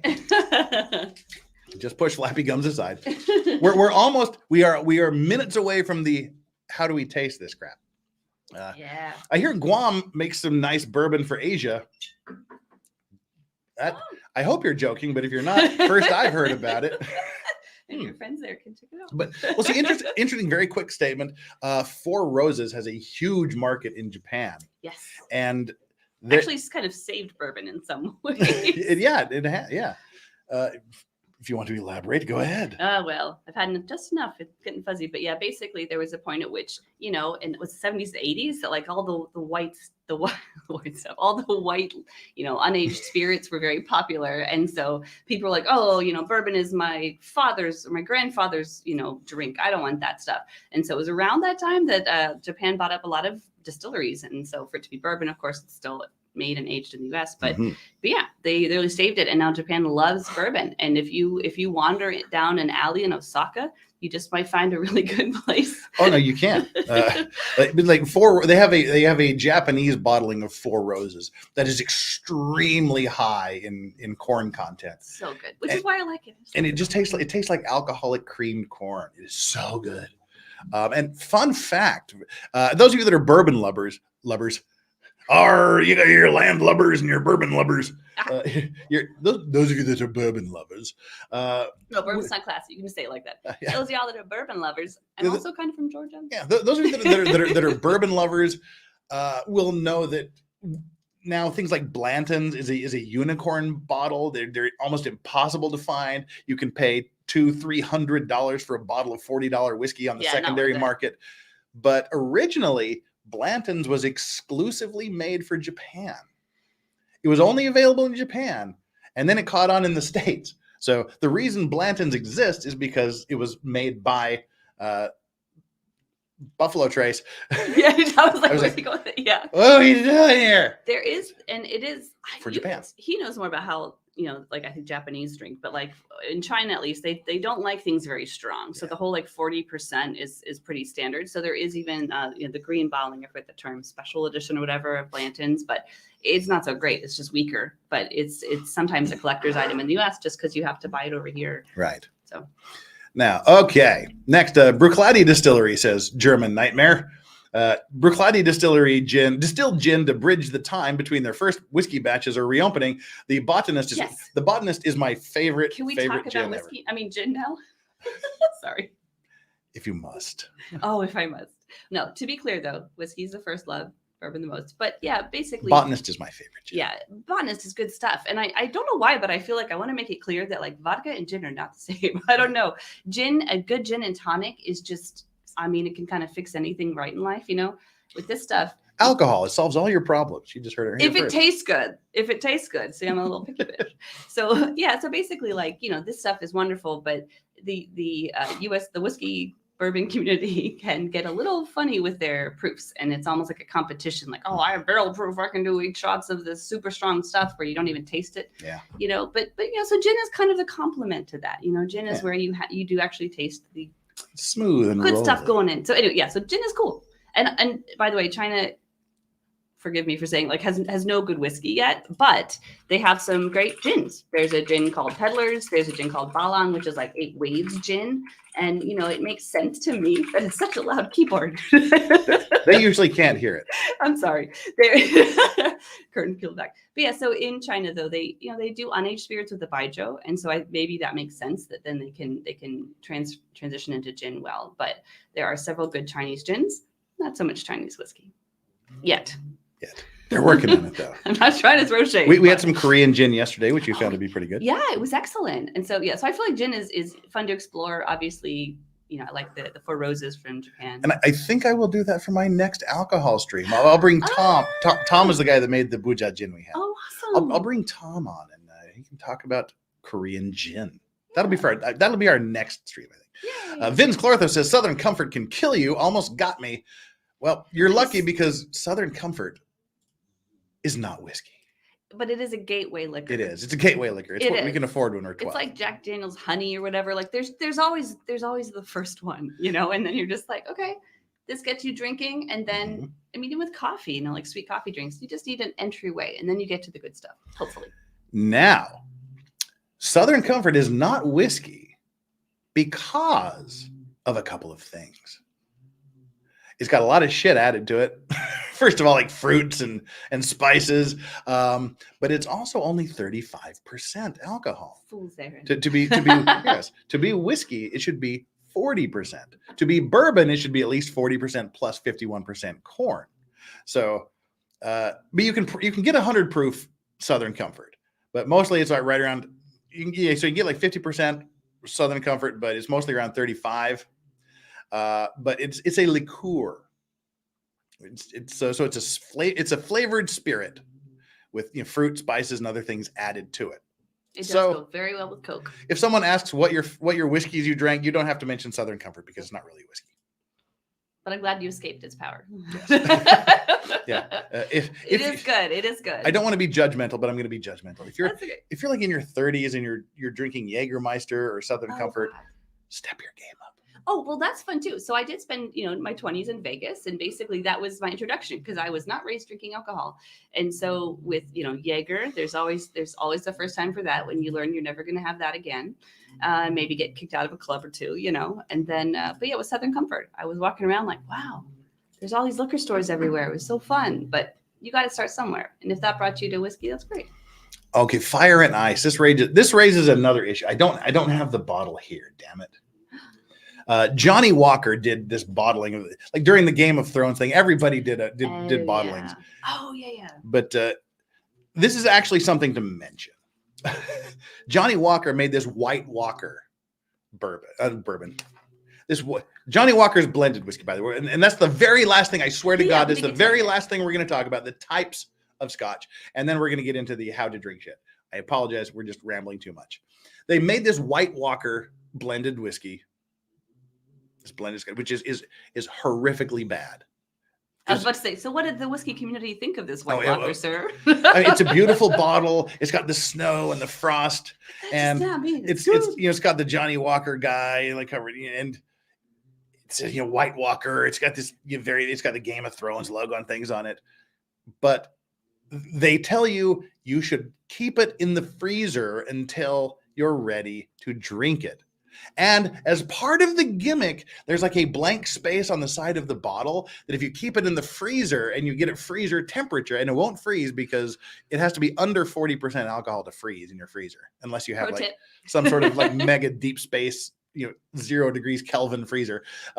In which case, kudos. Yeah. But you are ready for the zombie apocalypse. Yeah, it won't freeze. So they tell you to put it in, and if this little space on the side, once it gets to freezer temperature, it'll reveal the writing, winter is coming. So that when marketing budget outweighs quality control. Yeah. And what it does is why people put ice in their whiskey is to do 2 things: dilute it, and when you make your whiskey cold, you restrict a lot of the flavors. So if someone is telling you to store your whiskey in the freezer, they're saying, please don't drink it at room temperature, because you'll taste what it really, really tastes like. Please mute all of the horrible things in our drink by keeping it in your freezer. Better yet, just mix it with something or throw it out the window. Yeah. I have this bottle of White Walker. I drank one bottle. It took a long time to get through because it was absolute crap. But now I just have one for nostalgia over there. So there we go. Now, the last thing we've got to go through here is, again, I'll just pull it straight from this tasting whiskey book. This is the 5 types of Scotch whiskey. They're all interactive. Now, what is single malt Scotch? Single malt is essentially whiskey distilled and bottled at the same distillery. Malted whiskey at the same distillery. You can have different ages. You can have 12, 15, 20, 25 year. If it's all made at the same place, all bottled, all aged at the same place, it's a single malt Scotch, even if it's blended at the distillery. So that's what a single malt. Let me get rid of the fire and ice thing here. That's what single malt is. Yeah. Now you can also have what am I looking at here? A blended malt Scotch whiskey. The blended malt is when you take like single malt from distillery A and single malt from distillery B, and you mix them into a bottle. So single malt is mixtures from the same, everything was done at the same distillery. A blended malt is 2 different single malt whiskey, or 2 or more distilleries all bottled into one bottle. And then you have what is called blended Scotch whiskey. That uses additional things. You have the malted barley, but also things like corn or maybe some rye, but mostly corn. So you have like the malt and some other grain. And then you mix. What are you waving at? Michelle. Oh, hi, Michelle. Do we know Michelle? Do we know Michelle? No, keep going. Oh, hi, Michelle. No, it's a great lesson. They were like, bullshit, pal. No, so, never. Yeah. So the blended Scotch whiskey is a blended from like a single malt from one distillery, and then a non-single malt Scotch whiskey. Sorry, we can't say the word Scotch, a non-malted whiskey. So it's a blending of a single malt and a not single malt whiskey. And then you get the blended grain whiskey, which is kind of along the lines of your lower end Scotches. That's where you get whiskeys that don't legally qualify as Scotch mixed together in a bottle. So Johnny Walker is a blended Scotch. They use a lot of the whiskeys from the single malts from distilleries, plus they have other grains added to it. So Johnny Walker is a blended Scotch. Not a blended malt Scotch, it's a blended Scotch. Okay, the end of nerddom. No, but I feel like that's useful. Maybe that's what the people came for. Yeah. But yeah, you guys are awesome. Like, just the sense of humor here is very fun, making me smile. All right, so let's clear the super chats off. Then we're going to get into the how to drink this concoction. And you guys already have some great ideas, by the way. You do. Southern Comfort can kill you. Almost got me, said Vince Clortha. We got that. And Paralegal Liz. What's up, Paralegal Liz? Just got home from a birthday tattoo session. Time to drink. Cheers. Cheers to your new tattoo. Cheers to your new tattoo. Yeah. Woohoo. I hope it was a whiskey related tattoo, because that would be like super cool. Western Civilization, Sugarwood. Bourbon. I feel that's an innuendo of some sort. I'm not sure. Perhaps, but also, bourbon. Because we had was it Sheila E. that sang "Come Spend the Night Inside My Sugar Walls"? She wasn't talking about a bourbon. Oh, well, yeah. Well, that was way back at the beginning. Someone was talking. Well, anyway. Yeah, was that Sheila E. or Sheena Easton? I get them confused. I think it was Sheila E. Yeah. Yeah, it was Sheila E. I believe. But anyway, yeah. Sugarwood. Thank you. Thank you, Western Civilization. That was a fun journey. Glad we went on it with you. Jay Lieb. What's up, Jay Lieb? What's the difference between Johnny Walkers and are they worth it? It's Johnny Walker is incredibly protective about their blending because they don't want other people to manufacture or home create their own overpriced whiskey. Perceived scarcity creates demand. Yeah, so they'll usually take from good distilleries. They'll blend them together and create them, and it's just the different from bottom to top. The bottom is obviously going to be the worst, and Johnny Walker Blue is sort of their flagship thing, which at $200 a bottle, I'm going to say is absolutely not worth it. No, that's what I love about like bourbon or American whiskey. I know it's not necessarily as well vaunted, but it's just so much more affordable. If something is not valued also in the current market you're in, that helps. But. Yeah, I mean, if you want like just a daily drink or something to keep along, something to you can stomach straight, that you can throw in some Coke, that you can mix with something else, like Johnny Walker Black and above. Oh, back to Kuwait. So so the whole time, I was drinking a lot of very scary bootleg whiskey, not the whole Sheena time, Easton. Occasionally. She wanted us to spend the night in Cider Sugar Walls. Thank you. Tammy Tammy. I get Sheena Easton and Sheila E mixed up all the time because I'm stupid. Anyway. Well, I'm still learning things though, because I didn't know about either of them until now. But yeah, so in Kuwait, like you had, a lot of like the fake stuff, but then the one legal place that you could drink in Kuwait was at like embassies or like the what's the fancy name for the cultural attaché. So like near the end of my time there, I did get to go to this French guy's. This is gonna sound bad. French guy's apartment, but it was a party, and so then I saw Johnny Walker Black, and I will admit, when you've been drinking whiskey or bourbon, not legal, but bourbon aged for 6 months with Jack Daniel's wood chips, you like yourself some Johnny Walker Black. But that's basically the context. Like if you have no other options, it's okay. Alan Walsh, one of our resident Scotsmen, says Scottish people don't drink Johnny Walkers. Thank you. I don't either. No. But it's so popular in Asia, so I feel like that's an interesting thing to bring up. Remember when I promised and said I wasn't going to talk about things? I lied. We did. But I lied because we forgot. So Alan just reminded me of some very important things. We have different regions of Scotch. Oh, I was going to say, I don't usually drink more than you, but I'm going to go for one more. Well, hang on. Yay! We're going to teach you not to do what I just did here in a minute. Yeah, you got to enjoy the taste, guys. Yeah. Do as I say, not as I do. Thank you. Thank you. Essentially, whiskey is broken up into 5 regions.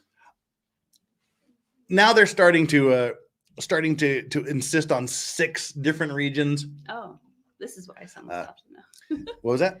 So this is what I've seen a few times, so I think it'll sink in if I hear it one more. Yeah, well, we'll have like Speyside, which is this region here of Scotland. Then Highlands. I mean, they're Speyside and the Highlands produce the vast majority of all Scotch whiskey that's produced. So the Speyside, Highlands, the Lowlands, Campbellton is this little area here.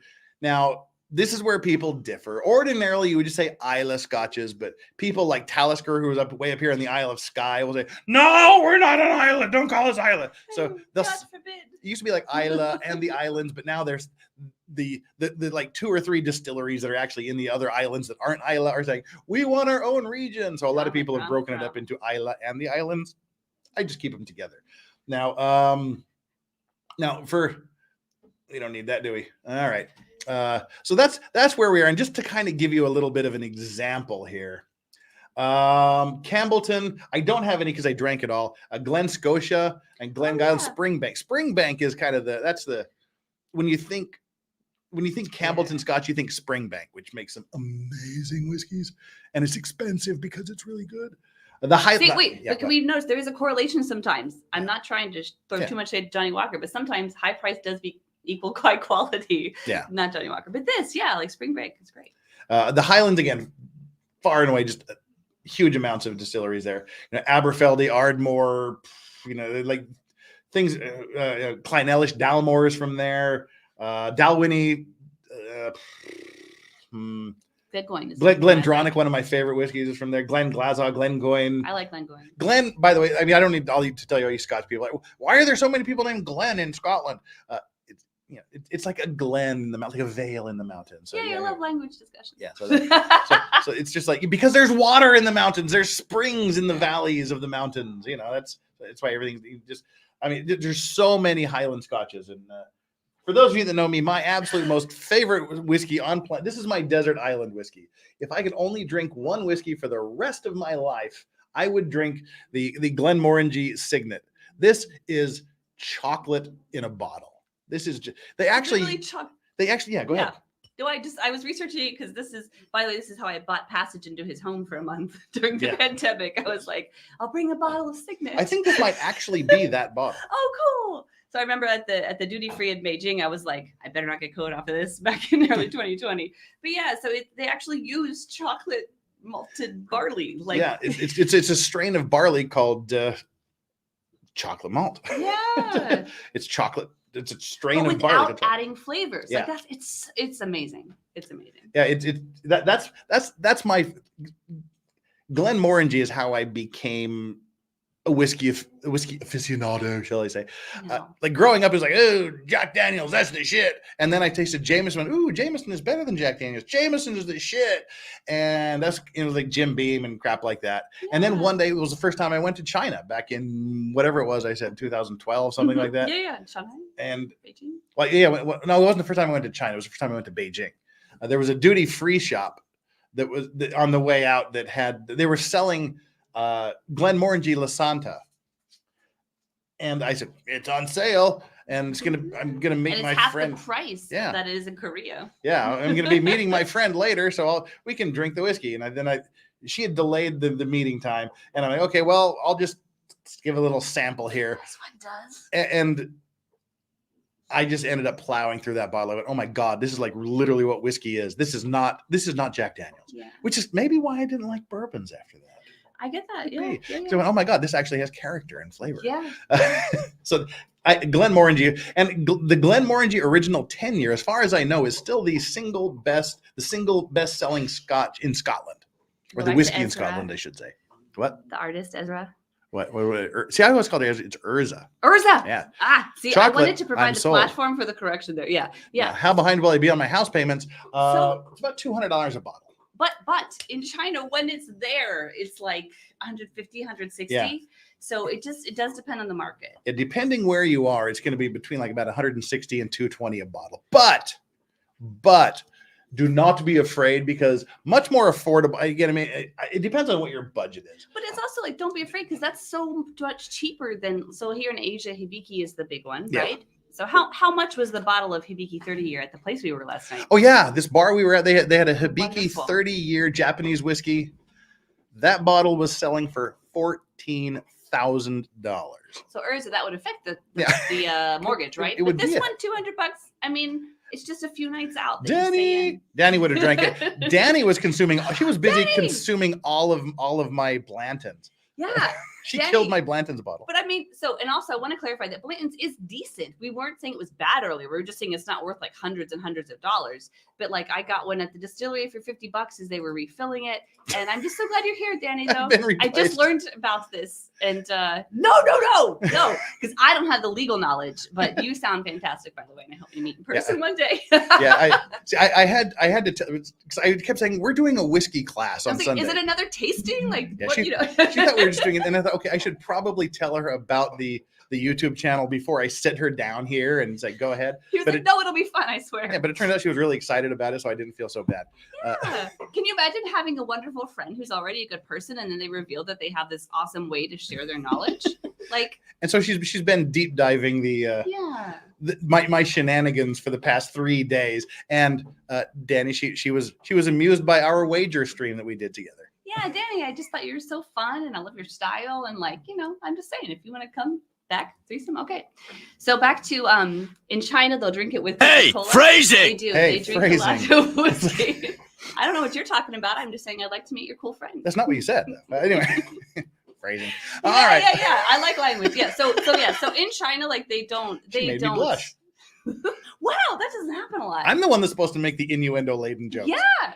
I know. 4 years will do something to you. Wow. Well, and whiskey for breakfast. That doesn't hurt. Yeah. No lies. No, Danny. We do. No, Danny. Phrasing. Your generous friend.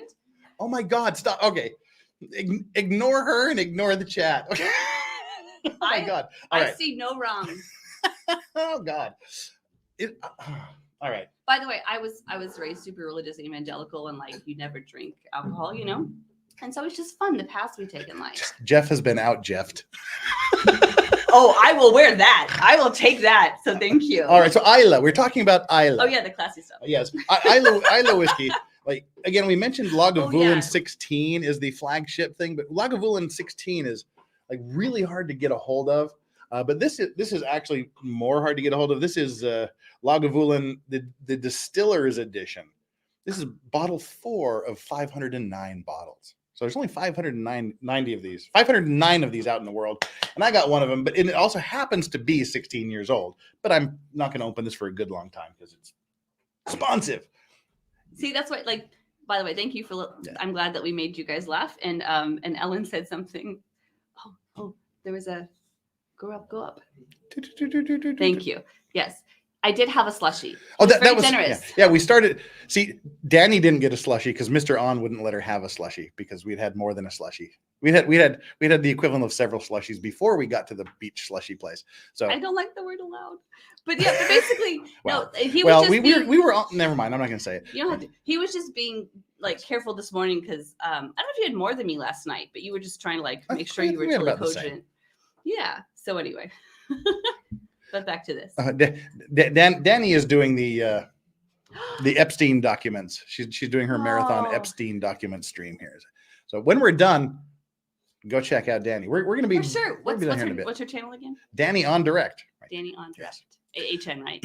Yes. Because when I drink a lot, it's hard to spell. You wouldn't let me. Well, you know, there's reasons. You would let me. Well, no, you reasons. Well, you know, there's reasons, but we won't. We will not discuss reasons unless she's here to defend herself. Yeah, I was gonna say. Well, I was gonna say until she comes. But yes, Danny, I'm a fangirl. Until she joins us. Great. So, you know, I do admire lawyers, though. You gotta go through a lot of shit to do that. Danny is seriously my homie, my hometown girl, my ride or die. Danny is awesome. Yeah. And how long have you known her? Ages and ages. Like a lot longer than us. Again, we're law school buds. You know, yeah. we have the same professors and stuff. That's it. Anywho, let's there's like Speyside. Speyside is the other region. Oh, okay. Legendary Racing. Yes. I'm sorry, I'm being distracted, but saying about your limit is 10 to 15 shots. So this might be a good chance to talk about what's coming up, right? On Friday. We will in a bit. Okay. I want to get through this first. He's focused. It's a good thing. Do I have any Speyside? Do you? I do. Yeah. Like a good example of Speyside is Macallan. Macallan is a good Speyside whiskey. So that's the flavor profile of Speyside. Especially when you slap it. Yeah. And again, you know, that gives us. Oh, I haven't seen the Lumina. Yeah, this is a duty-free. Can you tell I'm not as well versed in Scotch? Yeah. And then the islands, Jura and Talisker and things like that. So that's just kind of the lowlands. I don't have any lowlands whiskey. Do I? No, I don't have it. I don't have any lowland whiskeys currently, but that's a thing. All right, so that's kind of the regions of Scotch. Now, what is this crap? We've talked about what this is. Now, folks, let's now that we've already had a good quarter of a bottle, let's tell you how to drink this. I like to keep them focused. All right, first of all, let's make sure we don't miss any of the super chats and things here. Vince Clortho, what is cognac? Cognac, in essence, is very similar to brandy. It's basically a distilled wine. It doesn't know if it's whiskey. It doesn't know if it's wine. It's generally just it's like a distilled wine. So it's like wine, but on steroids. Legal Vices, what is a bourbon? How is it different? Again, wait a minute. Motor skills malfunctioning. Oh, yeah, it's hard. It's hard. Yeah. Again, bourbon, single malt Scotch whiskey is 100% barley. Bourbon is 51% corn at least. And the rest you can play with. Yes, barley, wheat, whatever. Sometimes people put some weird grains in there. I heard like someone was thinking of making like a quinoa thing. Oh yeah, I've had that. So Jim Beam had this wonderful 12-year series for years, and then it sold out in the US, like it wasn't being distributed anymore, and it was very cheap in China. And so I had a lot of them. Anyway, but when I went back in 2018, they still had some bottles at nice bars, and the quinoa was nice. You know, it was what quinoa tastes like, but plus like good sweet alcohol.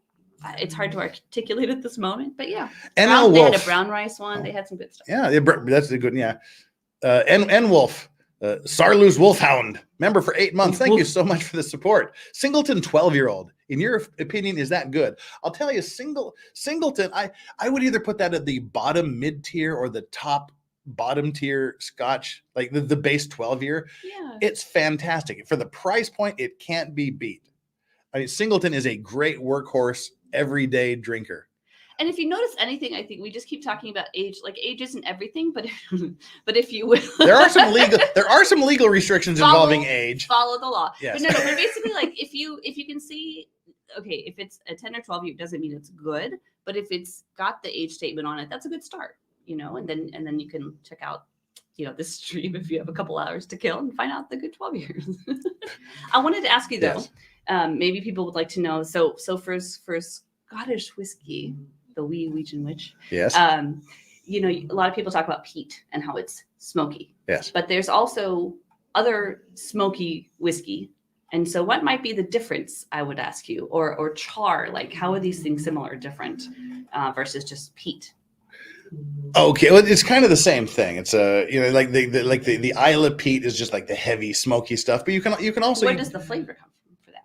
From the peat, from just like the burning leaves and the whiskey and things. Like you literally you're burning leaves that have become dirt, basically. Versus like some stuff, But yeah, like Highland Singleton will have a little bit of the peat in it, but it's like it's the peat, but it's a heather peat, so it's more of the floral tasting. It's like a very subtle floral smokiness to it, which comes from that's mainly like your non-Isla peated whiskeys are mostly from heather peat. Like peat, this is like made from thousands of years of heather piling up on top of each other. But the point is, like, you can have that, and that gives a certain kind of smoky taste. But then there's also like smoke that comes from other whiskeys, like the one I mentioned earlier, the New Make from M.B. Rollins, where they actually have smoked corn that they've put in New Make.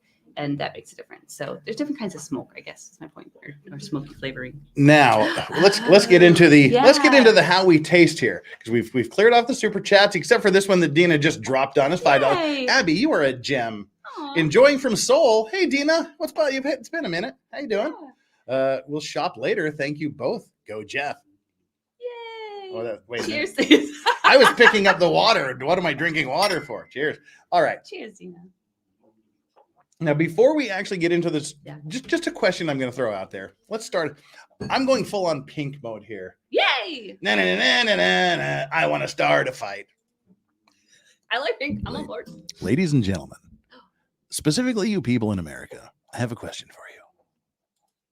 Is Jack Daniels bourbon? Oh, yeah. I'm glad you came back to this. Is Jack Daniels bourbon? If you want to start a fight, ask that. Here we go. Ladies and gentlemen, Kurt, if you're still here, employ all of your vast legal knowledge and let us know. 1, if it's a bourbon. 2, if it's not a bourbon. In the chat, let's do an impromptu poll. 1, if Jack Daniels is a bourbon. 2, if it's not a bourbon. And this is just fun, guys. Just have that. 1 for bourbon, 2 for not bourbon. There's a point to this, we promise. There is. 2. Porcelain Thunder, I already have heard 1. And I'm so glad to see you guys here. 69 is not the answer, Jake Kitty Buck. Waiting for the 420 to roll in. Okay, Edward, still not the answer. Weston Silton, still not. Oh, there's a 420, Jake Kitty Buck. Didn't disappoint. Melly, 2. 1, 2. So, 2. Idiot, says Patrick Neal. Now, Patrick, what's going on here? I see like you're involved in some sort of dispute going on. Not us, but there's something going on in chat that I didn't follow. But whatever it is, let's have fun. Kyle, I respect that. Oh, there we go. Hang on here. He's slicker. It's almost okay. There we go. 2. Okay, most people are saying no. The vast majority are saying no. Oh. The correct answer is it's a bourbon. By law, technically no. Yeah. Now, don't tell me I'm full of shit. Don't tell Abby, the bourbon expert, she's full of shit. Jack Daniels is bourbon. Don't make me pull up the former master distiller of Jack Daniels saying on camera, yes, we are bourbon.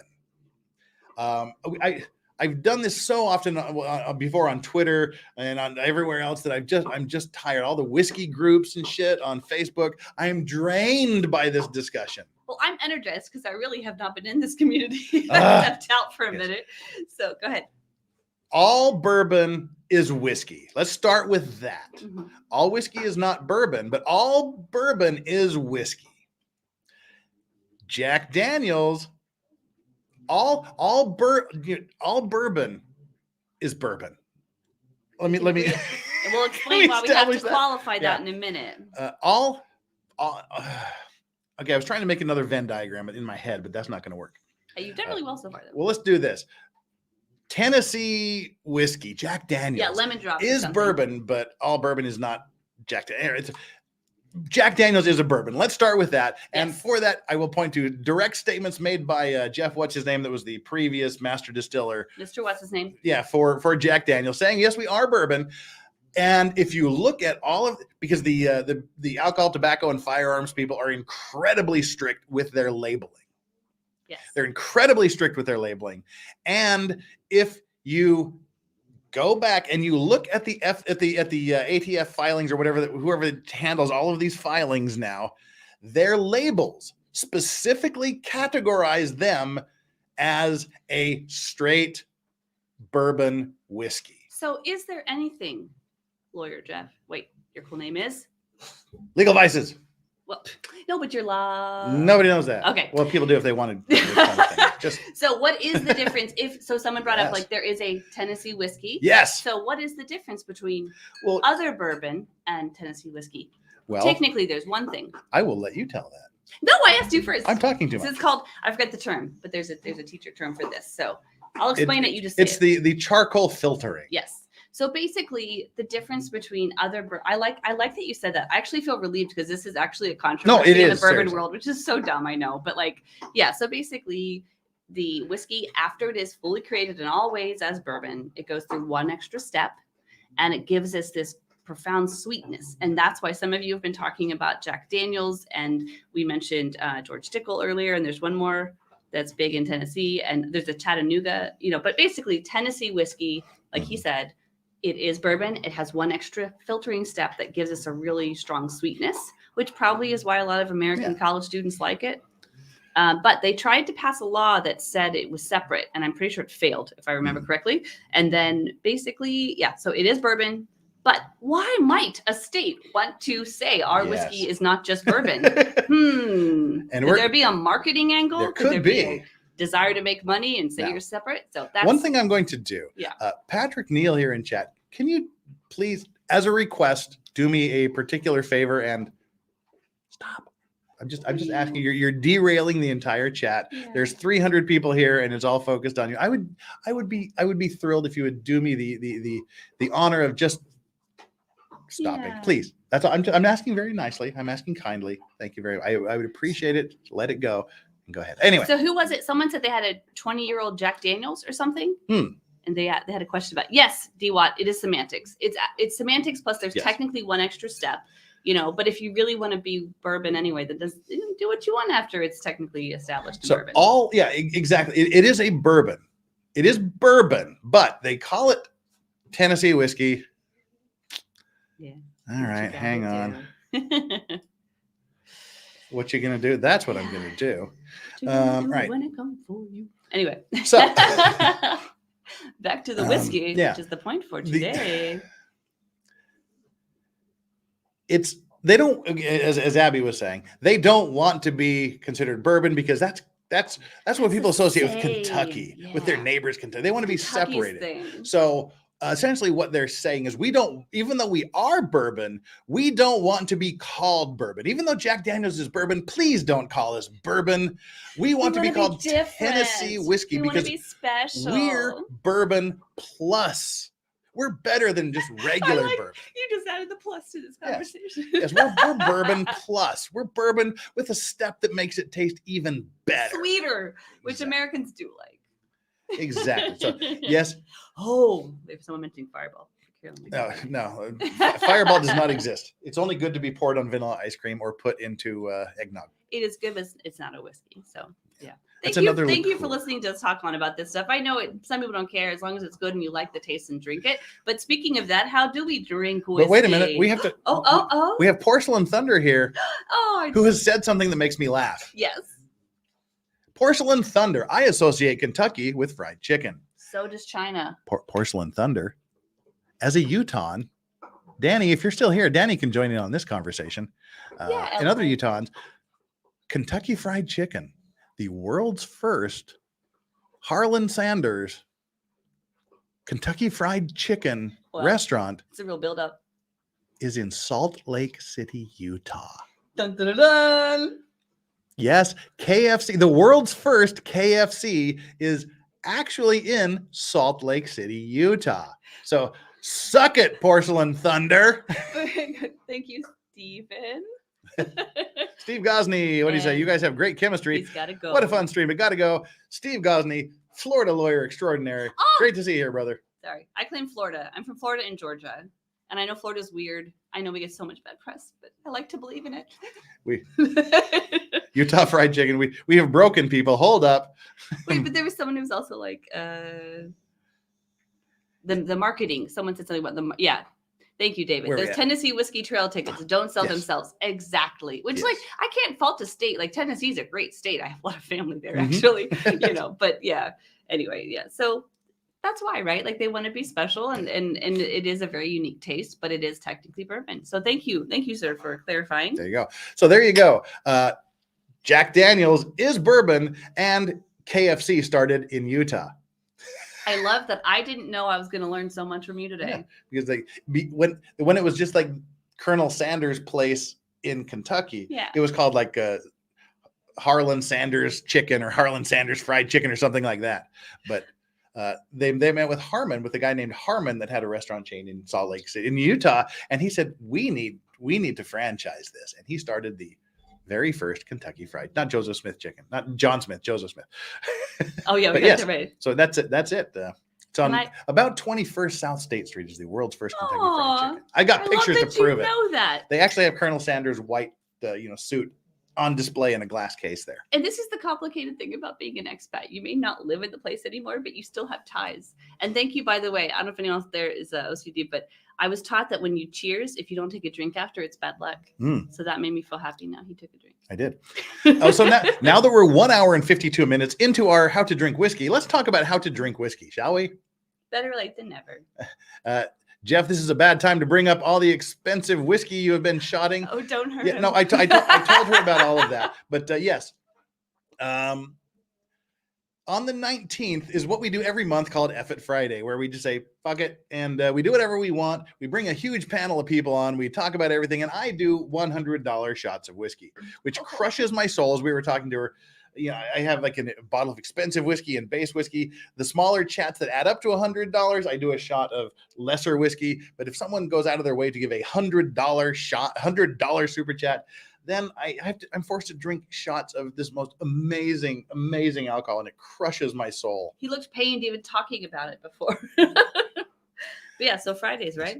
Uncivil Law says, I enjoyed drinking with you in Houston, where at one point in the evening, I may have ended up on the bar floor. Oh, I love this story. Uncivil Law. Thank you for bringing it up. Uncivil was here. I was in the middle, and Aussie Overlord Hayden was on this side of me. I dropped my napkin, and I went to pick up my napkin. I'm sorry. This sounds like a bad story. I may have been slightly off balance by that point in my life. Yeah. So I fell to the floor, which of course knocked the bar stool flipping backwards, making a very loud noise. Oh. And everybody's looking at me, and they're concerned. And Hayden, Aussie Overlord, is pulling out his camera so he can start videotaping it. And I wasn't drunk. I was just off balance.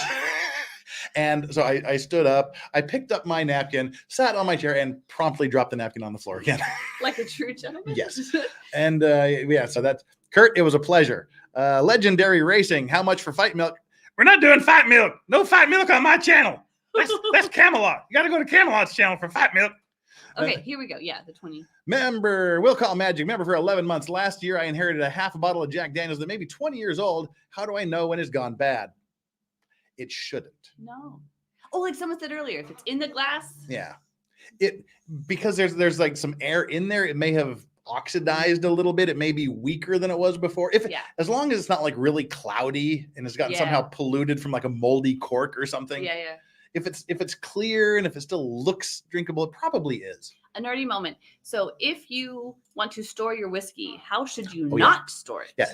It's not a wine bottle. Do not put your whiskey on its side. Stand it up. Yeah. And Why? maybe like because it will eat the cork. The alcohol will eat your cork and destroy everything. But what you may want to do with your whiskeys is about once every 3, 4, 5 months, just turn it upside down for about 30 seconds so that it fills the cork again and expands the cork. Because otherwise the cork can, if it's a natural cork, it can dry up and then it creates like an airspace. Yeah. And you might lift the bottle by the cork and it might fall and like on the floor and, spill. Like it did yesterday when I picked up a bottle that I didn't realize was open. But the talented man dropped it up still, so Yes. only a little bit splashed That was out. awesome. That was, if you're gonna drop a bottle, do it that way. Exactly. Okay, so the drinking. And Mexican Vader says, by the name, yes. By the legally, no. Exactly. Legally, yes. By the name, no. You're exactly opposite. But close enough. I need to check though, because they were trying to put a law in the books that did say that the charcoal filtering process kept Tennessee whiskey separate. So I don't know if it passed. Not last time. So, all right, let's get into how to drink this. Yes, Caroline, I'll keep whiskey bottles vertical. Good deal. This is Totally. Very good. What? Nothing. I'm just continuing to be amused. Okay. Don't put your whiskey in the freezer. We talked about that. Yeah, you can, but it will mute all of the flavors, which we're going to get to here in just a touch. Yeah. So the first thing, this is what we're drinking. So if any of you actually went out and bought this bottle to drink with us, this is Elijah Craig Small Batch. It's a good 94 proof, which is 47% alcohol, which is slightly more than the normal 40. But I chose this because like 40 is the baseline. It has to be at least 40%. This is 47%, but it doesn't have that harsh alcohol burn that a lot of other high proof whiskeys will have. Yeah, it's an easy sipper. So yeah, I mean, there's different kinds of glasses. There's the standard, rocks glass where like your whiskey and Coke thing. But I think for a good whiskey tasting, you want to get like a tulip shaped glass or a Glencairn glass. And why is that? What does that help us with? Well, that's exactly where I'm going at. I mean, feel free to jump in anytime.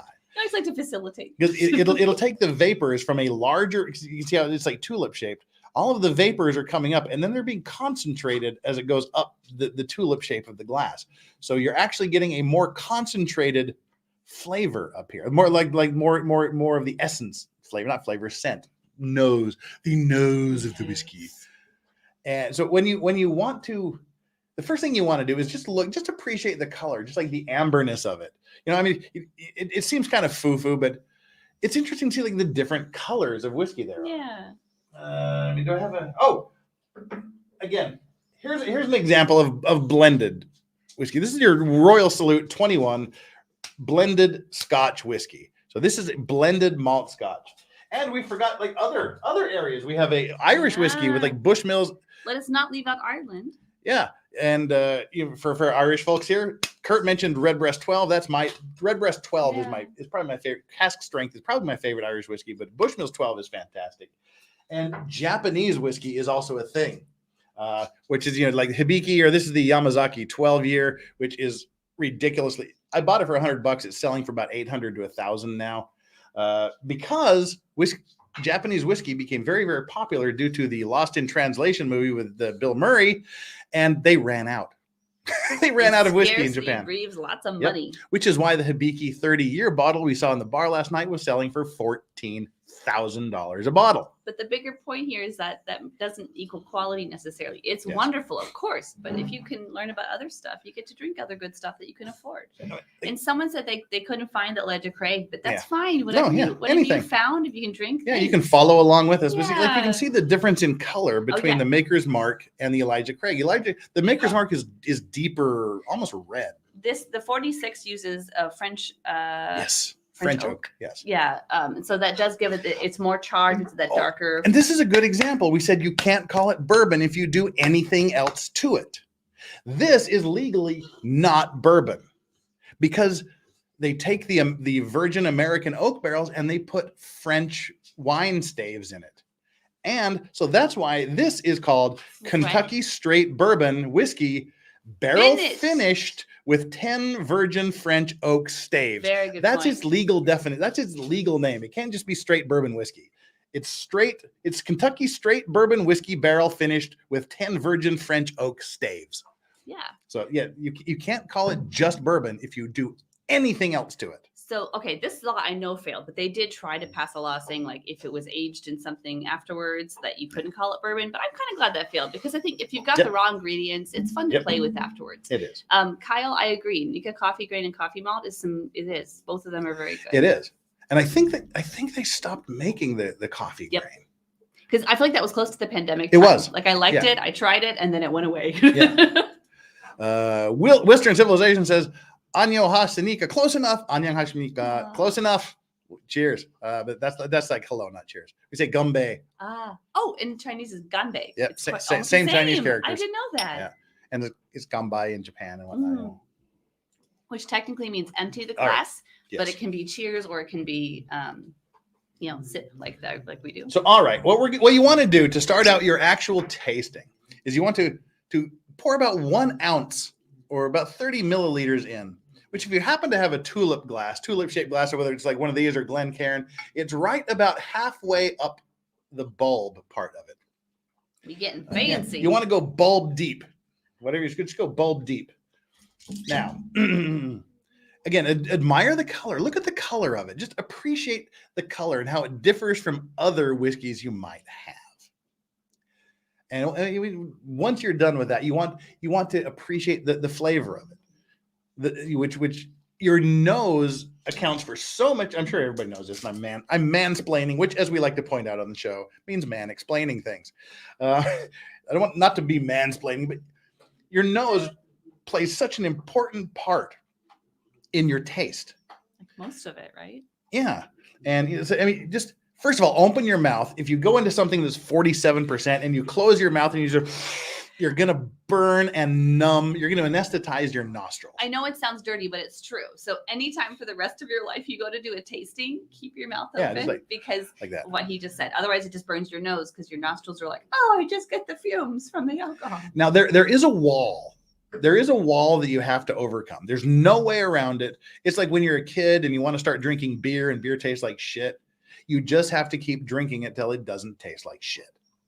Whiskey's the same. The first time you have it, maybe the 100th time you have it, it's going to just be burning fire in your nose and mouth. But that's why I don't care if someone starts with something like SoCo or the Jack Daniels, like whatever you need to get into there, and just kind of get familiar with a reminiscent or a little part of a taste. And then you work your way up to this stuff. Exactly, Dirk Diggler. Go bulb deep in that glass. Exactly. And thank you for indulging. I know this part is a little more like detailed, but this is what the name of the stream was, so we want to get to it. We want to cover it well. So like get your nose actually in there. That's why it's called nosing. But open your mouth and just breathe in through both your mouth and your nose. Just don't close this thing or you'll be in pain. We still love you, Tilly. What are you getting on the nose? See, this is the things like it just smells like alcohol to me.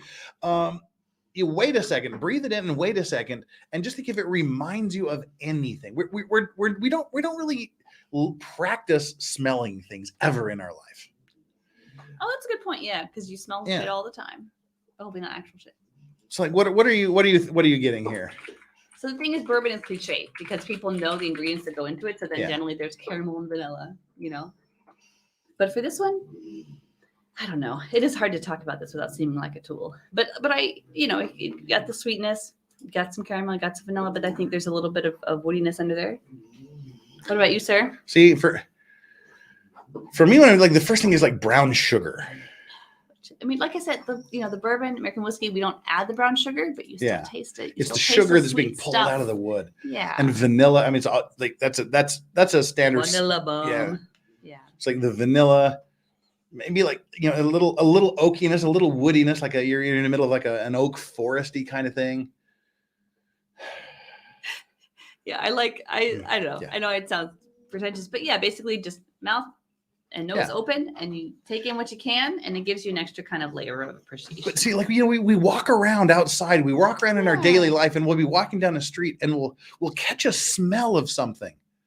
that'll take us back to some other point in our life. Yes. Like, oh my God, that reminds me, we used to have like these roasted chestnuts for every Christmas when I was a kid. Or, oh my God, this smelled like my grandma's kitchen. Or this smells like, oh, this reminds me of when I used to work on my uncle's farm. Yeah. But take those memories and kind of lock into what is it about that reminds you of that experience. Yeah. Like, oh, it smells like the dirt. It's that, it smells like, when you go outside in the forest right after a rainstorm. Like, to key in on like what does that smell remind you of? I like some people are sharing what they've read. Yeah. It smells like Aquanet. So I will say, when I started to do, I did more editing than writing whiskey reviews, because this stuff is so, I don't know, it does seem so subjective, but the point is, like, if you're getting something you like, thanks for sharing. Garrett pays hints of morning wood. Thank you very much. Even smells like Aquanet, I cheers to that, because the point is just to have a good experience. And Parano, just call them pear, apple, like those fruits. And again, they have what's called a tasting wheel. Yes. Tasting wheels can actually be very, very important, because like I said, there's this wall. You have to break through this wall. And we're gonna teach you some ways to, like, how can I enjoy this Aquanet smelling and tasting thing.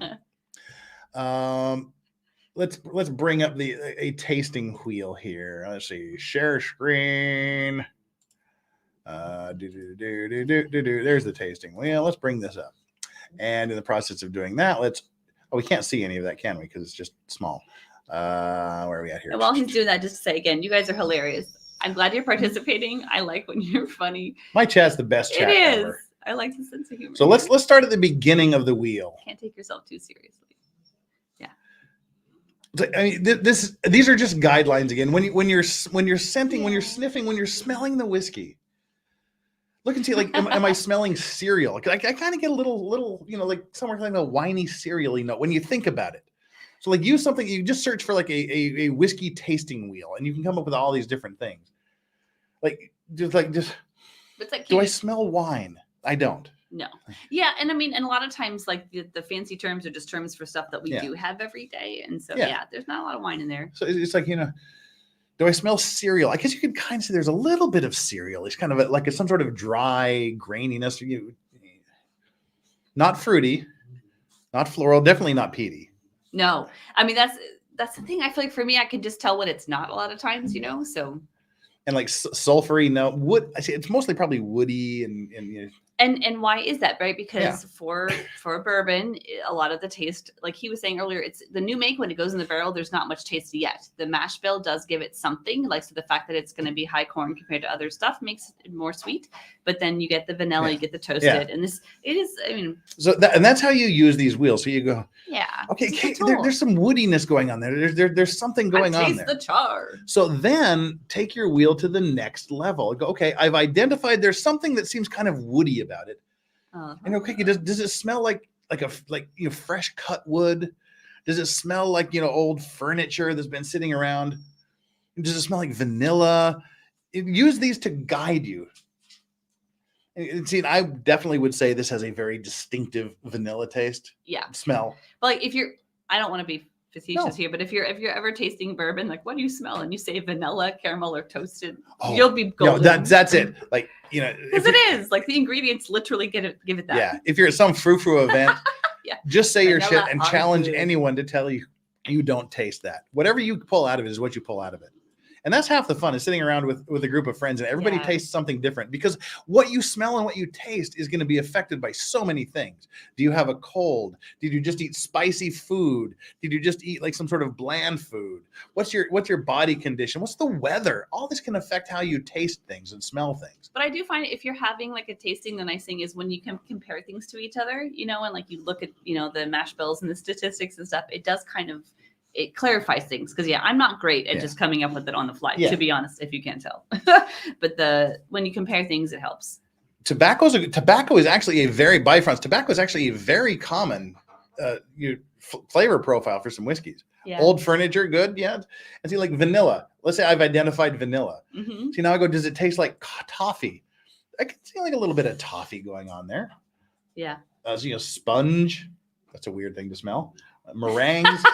But to each of them. It doesn't really have like the eggy smell of like a meringue, but definitely caramel. Definitely, there's a lot of caramel going on there, and maybe some custard. But so this is how you pull these flavors out, these scents out. But once you've done the nosing, once you've done the smells, you can do the same thing with the tastes. You can use the same exact wheel, but tasting. Mm-hmm. Let's move on to the most important part, which is the shut up and drink part. You guys have been very patient, but hopefully you also learned something.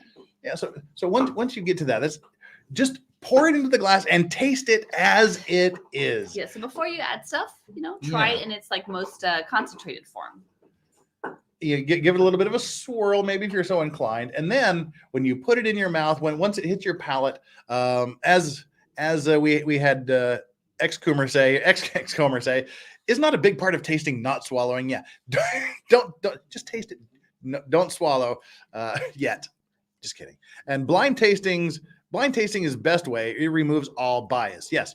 That's not a foolproof. Yeah, this is probably something we'll just talk about later once as we go along. Is what to do if someone wants to drink your good whiskey. But yeah, so get in there, and when you hold it in your mouth and just cover your entire palate. So just swish it around in your mouth for a good 5-10 seconds. We're getting fancy today, but it's try it. And then swallow. Try it.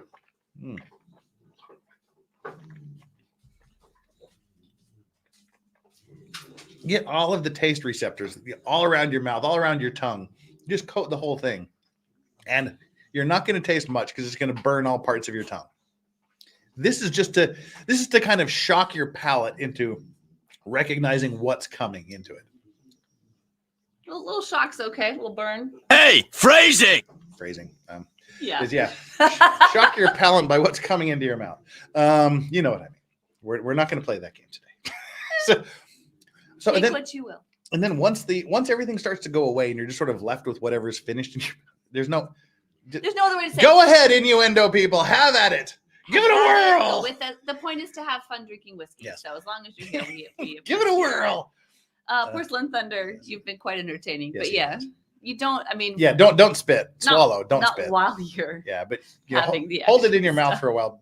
Never spit. Always swallow. Just wait. You can handle the truth. I had to. Sorry. So You and guys are then fun. the second time, there's going to be two different stages of tasting. The first is what does it taste like when it's in your mouth?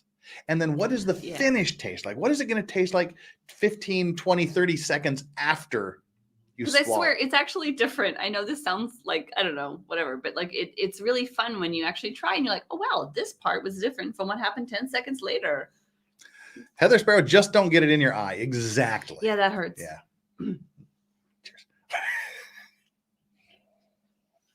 Cheers. Yeah, Tilly, it is. Just not a guzzler. You've been going fairly slow today. Yeah. So while it's in the mouth, I get lots of brown sugar, and maybe just like a little. There was kind of a little citrusy thing I kind of picked up there, like oranges, like if you take it, again, see this is like the association thing. Yeah. It kind of reminds me of like what we did when we were kids at Christmas time. We would put pieces of clove into oranges and bake them in the oven. Wow, you fancy. No, so I usually get more citrus on the nose, I will say, but then when I actually taste it. Yeah, and I get it there too. And then on the finish, it's just all brown sugar for me. Brown sugar and vanilla, just all on the sides of the tongue. Yeah. Which makes it what I would qualify as an easy drinker. Like if you can drink something straight and you get these notes out of it, it's probably, good quality, but also like a, pretty strong standard bourbon flavors. Yeah. And then the flavor evolves as you sip, says Honey 2800. Exactly. It's like wine when it opens up, like if it lasts 15 minutes, this is going to have a completely different flavor profile than before. So that is similar to wine, I would say, where it actually does taste different when you allow it to open. So particularly if you have a very strong whiskey, it's okay to kind of put it in the glass and let it hang out for a bit, smell it for a while with your mouth open. Yeah. And it does help. It actually makes a difference.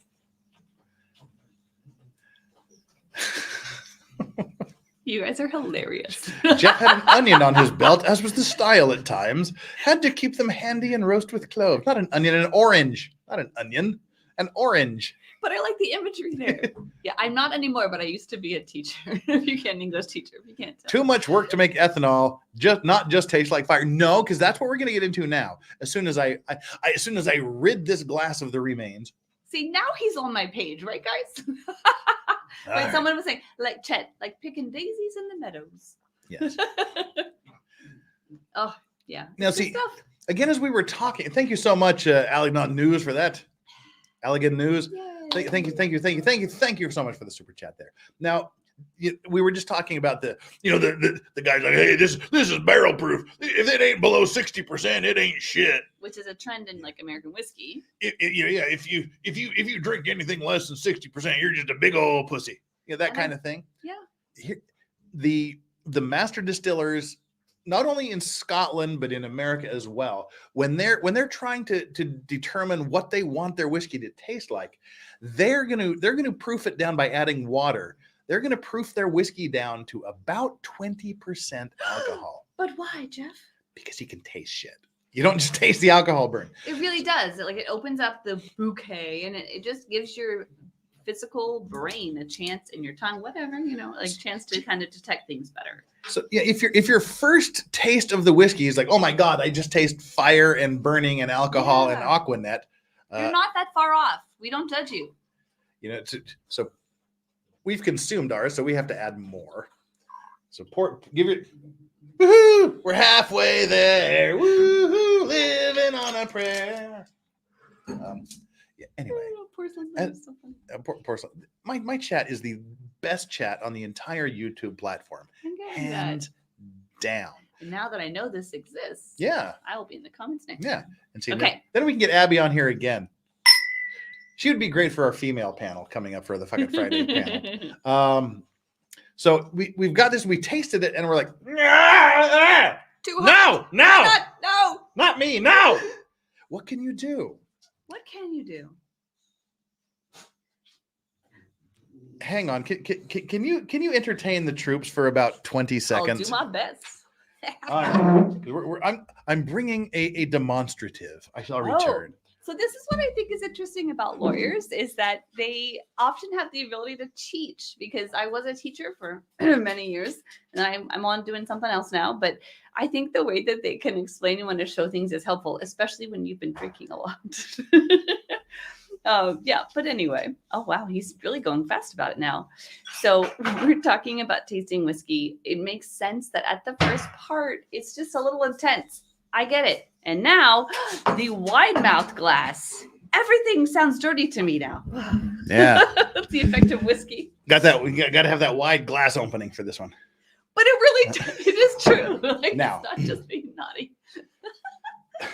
So there, one thing, like the three. It's not you even guys three. are still with us, right? Yeah. We're here.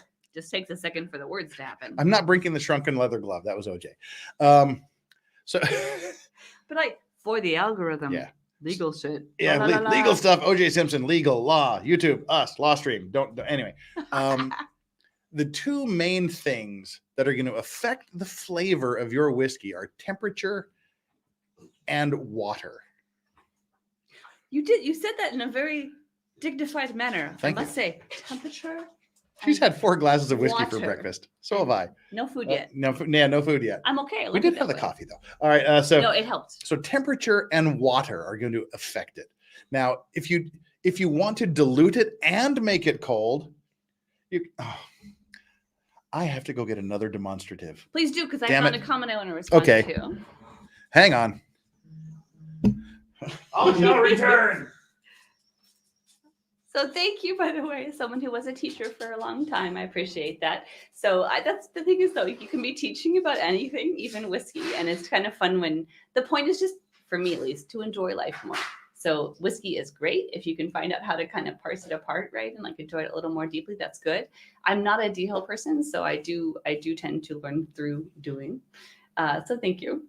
And I love this. Pants are prison. No pants now. I mean, all I gotta say is I have my pants on, but when you work from home, it is fun. It is fun. Thank you so much for sharing, you guys. You've been fun already. Yeah, everything is dirty to chat. But I mean, that's kind of the fun, right? That is the fun. He's scurrying around to get the demonstrative, which in normal English is a good way to show you stuff. But I'll go ahead and say this part at least. So when you have the wide open mouth glass, that does allow, we had the tulip before, all fancy. But if you want to add some water, it's literally opening up the flavors more. So then the wide open mouth glass does the same. So that's the idea here. Wow, someone mentioned slurring. It is happening. He's trying. He's going to come back here soon. But anyway, if you are drinking, what are you drinking now? I know some people did have the Elijah Craig, but I can find a small batch usually in China, but we order a lot through this app called Taobao, and it takes a couple days to get to you. God forbid, if you want to get the really cheap stuff. No, the really cheap price on the good stuff. Or you can get the good stuff for a little, 100, 200% markup. Oh, my life. I'll be there in a second. Oh, wow. He's really taking this in. I feel like there's a lot of trust here.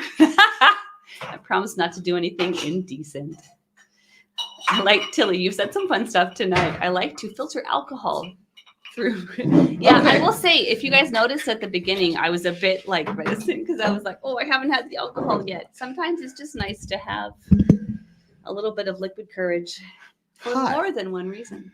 You're accidentally learning things. Okay, whilst I was getting yes. So one thing, Urza, you have mentioned. So this is really coll. The Whistle Pig Piggyback Bourbon. I haven't had it yet. I'm just going to be honest. I've only had the 8, 12, and 15. But I 10, 12, 15. I have yet to hear really bad things about Whistle Pig. So thank you for sharing and being persistent. Yeah, you're drinking port 10. Okay. Thank you, Chad. Thank you, everyone. I got my first demonstrative. Then I remembered I should get a second demonstrative. And while I was getting the second demonstrative piece of evidence, I realized I need a third. Okay, so, lawyer. What do you mean by demonstrative?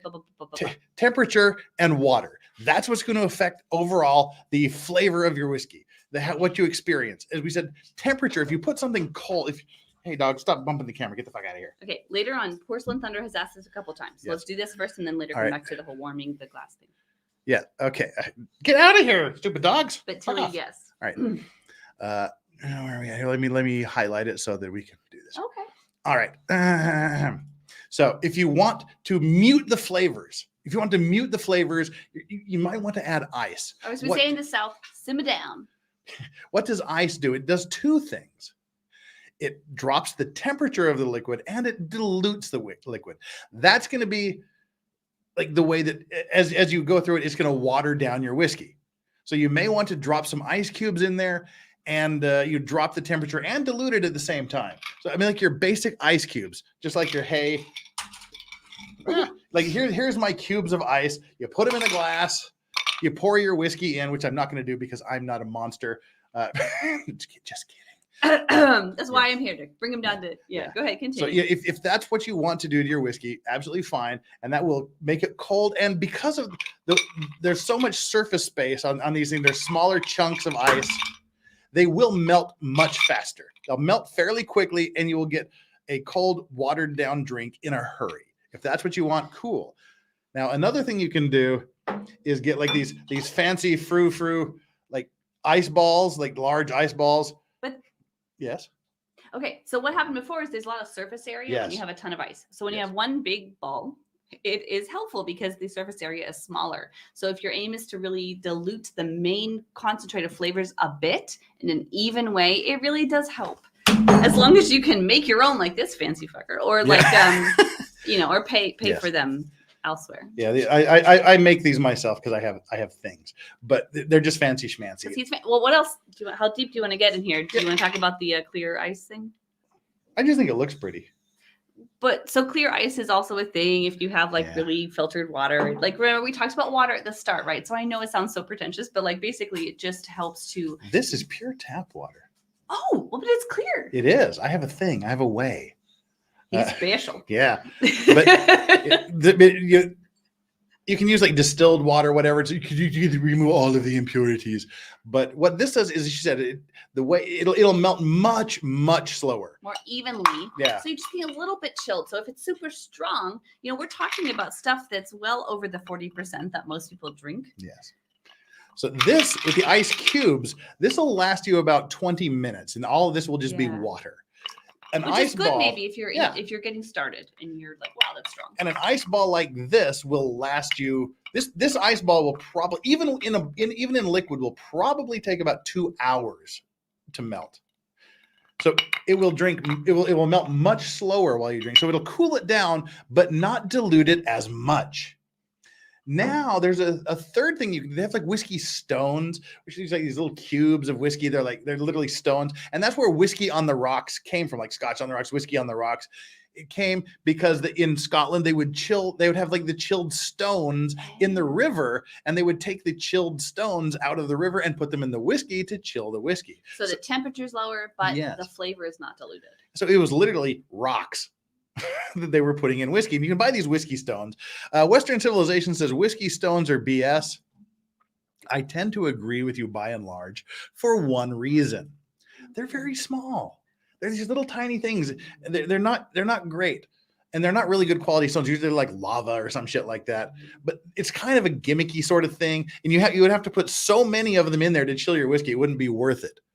But what the alternative is you can buy balls of steel. Dun, dun, dun. So I have crystal clear balls, and I have big steel balls too.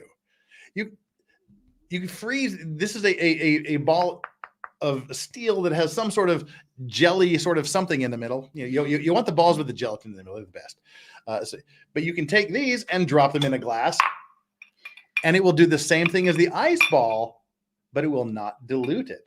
And my sister, who's a little worried about my drinking, but not too much, she actually got me a glass that is made out it's a plastic glass, but it has the gelatin in the walls. So you freeze the glass and then you put the whiskey in. And the whole point here is that you actually lower the temperature without diluting the whiskey, which gives you, it's all just about a different way to taste what you're drinking, So these are my steel balls I use in the summer, because when like 35 degrees or almost 100 degrees with 90% humidity, I don't want to drink a hot, spicy alcohol. Oh yeah, I was gonna say too, like that's the other thing is if you're drinking something that is particularly hot, not hot as in terrible quality makes you want to die when you drink it, but just hot as in strong, when you add any kind of coolness, it will help you bring out those flavors more. And so Jess is so excited to show off his balls. Exactly. So yeah, you can use these, and it has enough. They're much larger than whiskey stones, so they actually do cool the drink. And then you wash them off, and you wash your balls off, and you stick them back in the freezer. You always want frigid balls. Classy as fuck. Exactly. But I will say, so like my very first time that I started to actually drink whiskey, because I had the like very non-alcoholic upbringing, was in Beijing for Christmas 2014. And that's the first time I paid like the equivalent of a US $1 for a big ice ball. And I was like, what's this? It's so expensive. And then the guy like explained. And so even recently I talked to some bar owners in Beijing, and they said it really does cost them about as much as they charge you for the big ice ball. But it, like he said, it can last an hour. Like it really can add some depth of flavor, especially if you're trying those very higher proof bourbons or barrel proof whiskeys. Yes. Always wash your balls when you're done with them. Exactly. Ex-comer. Classy group. Yeah. Okay. We have a couple more of these things. Then we're going to get into the easiest way to make your whiskey taste different. Make it not be so harsh.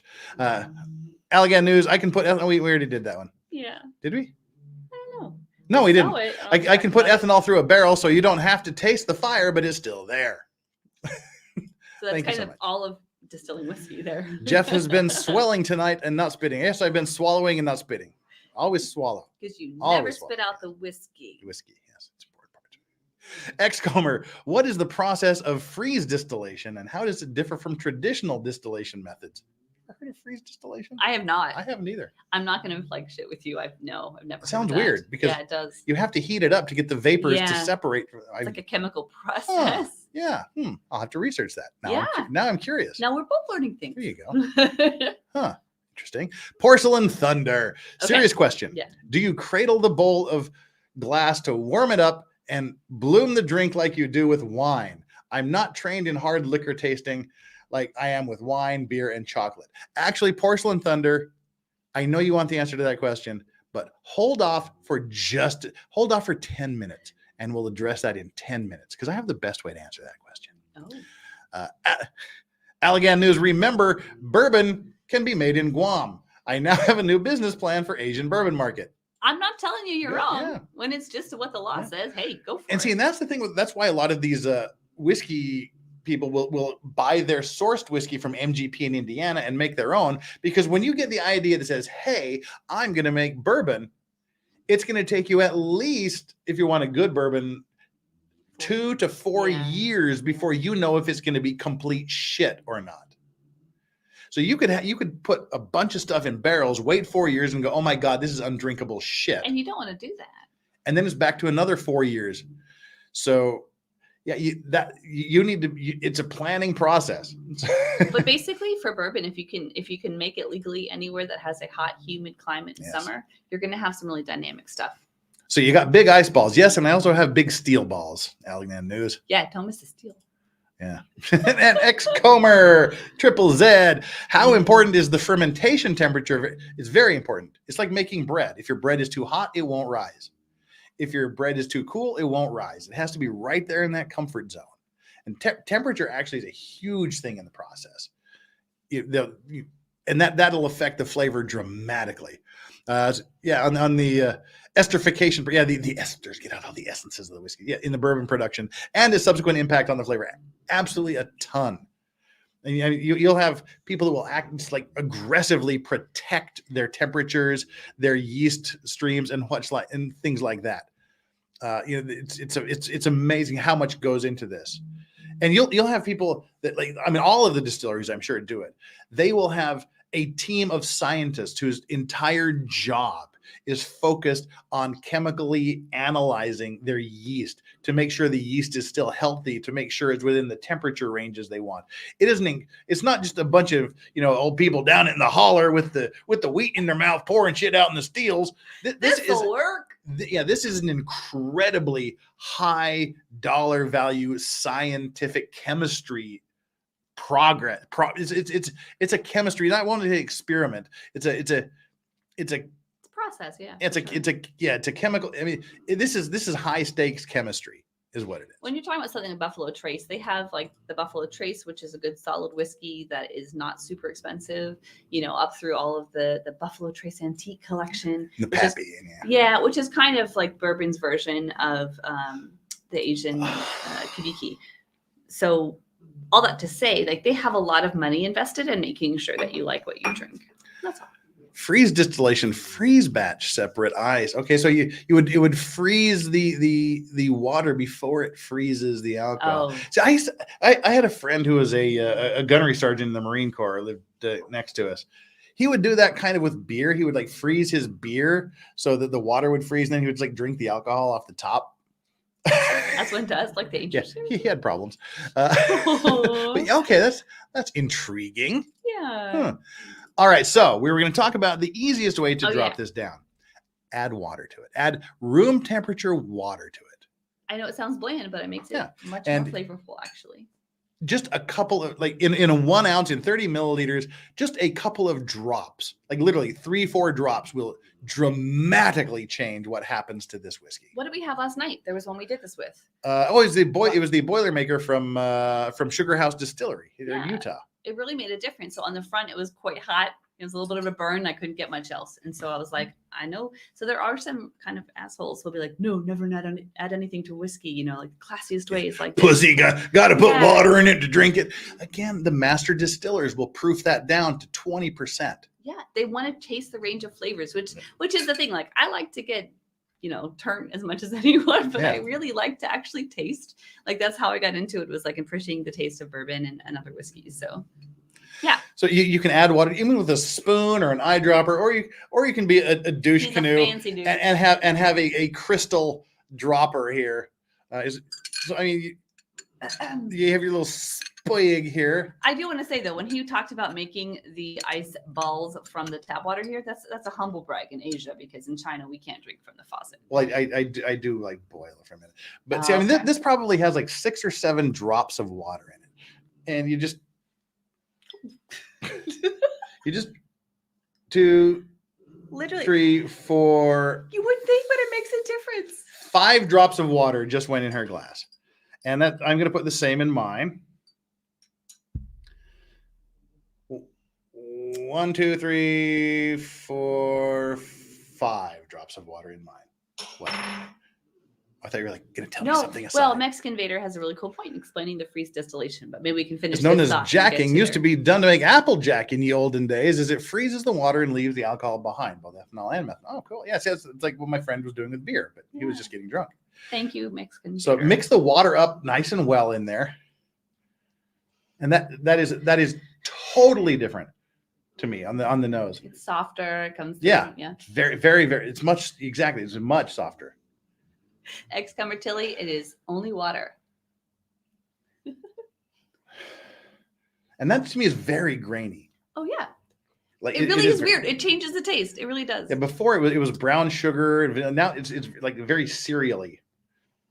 I get more Like that like orange. when you open up, which is weird because there's not a lot of barley in it. But it's like if you open up a bottle of Cheerios and like a box of Cheerios and you just like stick your face in it and smell like the musty Cheerios. Yeah. Kind of get that.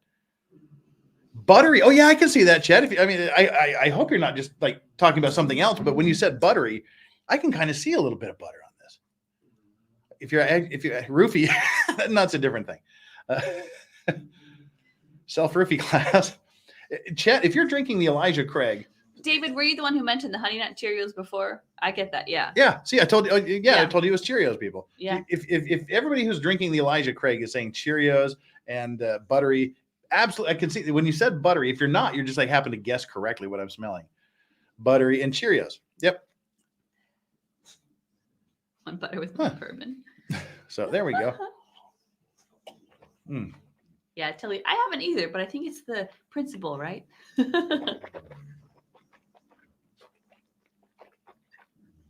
I like to pour myself a Cosby. That's different.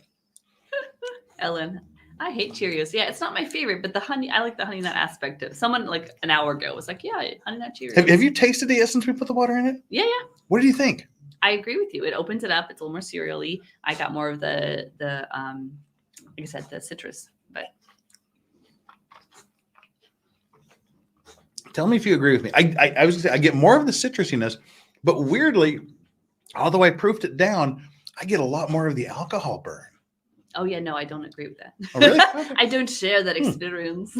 Yeah, I can taste the alcohol a lot more, which is weird because it should be the opposite of that. Yeah, usually it is. Yeah, this is way more burny for me than it was before. But also at the bar, we had one that we had a water to, and it helped a lot. Not that is that the Boilermaker? I think the Boilermaker was here. No, that was here. I can't remember what we did at the bar. I mean, the point is that it actually helps. So if you drink something and you're like, wow, you can literally just add a couple of like drops of water that's safe to drink and swish it around like a little fancy person. If the camera is shaking, it's because there's a Yoda on the tripod. There's not enough room for one person and one dog, but now we have two people and two dogs under the table here. So all life is an experiment. Yoda, off you fuck. At least there's Yoda, I love you to death, but off you fuck just for a while. We'll play with you in a minute. There you go. Thank you, buddy. All right. Just giving your I'm going to turn on the space heater here because that will make them lay down in front of the space heater here. So when I crashed here in 2020, I didn't have a dog yet, and I do since I came back. And it's like, I don't know, dogs are fun. Do you guys have any pets at home? They love doggo cam. Oh, see, that's what we do. Should we do doggo cam, guys? It. And there's a very close up option right here. Open it up. The people want to see.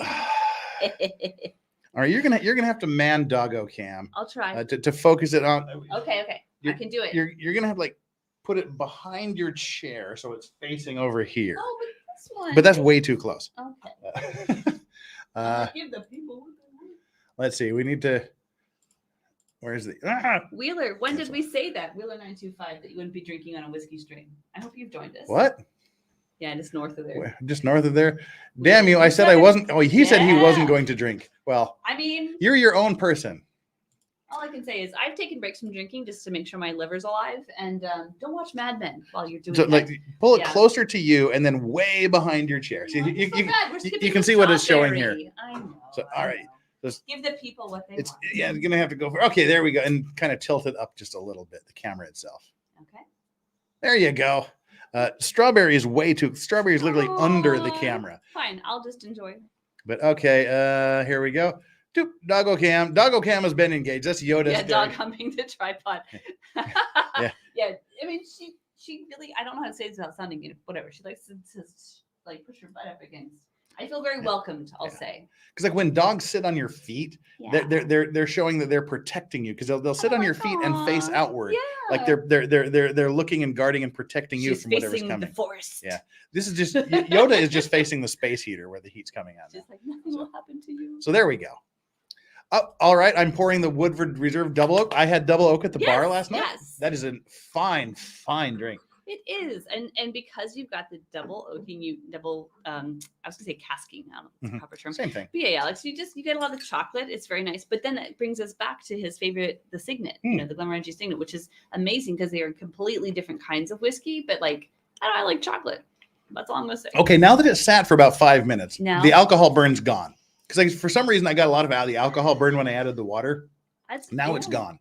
Okay. But the citrus is still there. I'm getting more of the grains. And like, as I said, there's a wall. I mean, it sounds for some of you, like, bullshit. This is just pretentious bullshit you guys are talking about. It's a wall. You have to get through this wall. You have to keep. And if it tastes like crap, put like 1-to-1 water and whiskey. Try it, yeah. So like go. That's what I'm saying. Like I don't even think he likes me to say this, but like, go for the like glass full of ice cubes. Like whatever you need to do to get to the point where your brain can process the flavor. Do that first, and then work your way up to other stuff. I mean, this is gonna spill all over me. I'll take this. I got it. Yep. Teamwork. I got it. Oh, you do. Yeah. So I mean, just go ahead and fill that bad boy up. Just, no shame. The point is to like what you drink. Yeah, 1-to-1. This, if you just want to get drunk, just fuck off, buy your bottle of Jack Daniels and slam shots. Which is But if you want to appreciate it, which is why people are like, oh, you're an alcoholic. You're one of these alcoholic streams. That's only on the fucking Friday stream. But like as we were talking about last night, give the people what they want. Yeah, I've got like 100 bottles of whiskey in the whiskey room. If I was an alcoholic, if I had a drinking problem, I would have 0 bottles because I'd have consumed them all. So I drink for the flavors. I drink for the experience. I drink for the effects, not the drunken effects, but just the experience, I guess, is the best way I can put it. It's really, I know it does sound cheesy, but it's something that it adds a layer. Oh, yay. No, we got both of them. Yeah, there you go. So bad that doggy was being left out. I really did. I started out as like a little barista with coffee, got really into coffee when I was a teenager, and so then went into wine in Argentina and then into whiskey. And I think if you like a good life, you like things that taste good, right? And so the better you can enjoy the like flavors of things that taste good, the better, in my opinion, a richer life. So, I mean, this is probably about 20% here. There's some weird mathematical equation you can do for how to prove down your whiskey, but lawyers can't do math. She might be smarter at math than I am, but I can barely add 2 digits. So. I'll teach you a Chinese phrase to describe my performance in math in a minute. Is it a dirty word? No, it's not. All the Korean words I know to describe my mathematical abilities are dirty words. No, in Chinese, like my Chinese is like middling. It's not great, but there's a phrase that's mama hoo hoo. Literally. Mama's hoo-hoo. What does mama's hoo-hoo mean? I knew we were going to go there, but that's literally like mama. And it just means kind of in the middle. But Mama's hoo-hoo is right in the middle. You don't say. I think we have very different mothers. Hey, phrase it. Yeah. We're hanging out. Anyway, I knew that was going to go there. I did. But the point is, I lost it. You were talking about trying whiskey. Whiskey proofing down. Proofing down. Your mathematical abilities. Oh, yeah. That's mine. My math abilities are like in the middle. They're not terrible, but they're not great. I'm sorry, guys. Yeah. Okay, so again, this is about 1-to-1 water and whiskey. Almost nothing on the nose. If I breathe really deep, I can get some of the brown sugar. And that's about it. Breathe deep.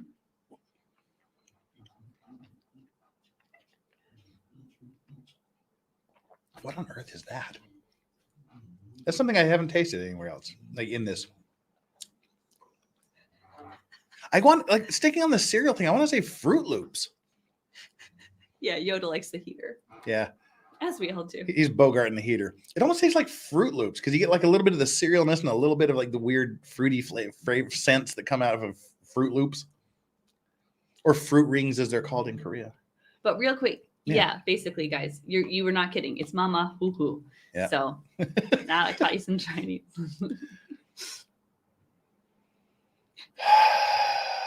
Yeah, so this like just start out. If you really want to appreciate whiskey, if you really want to know what it is, you may have to start out with 1-to-1, just until you don't taste.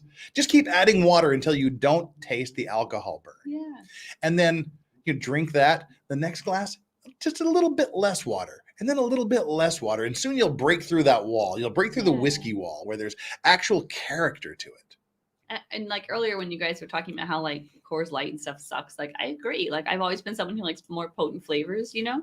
And so sometimes you just kind of got to work towards that. And that's okay. So thanks for going with us.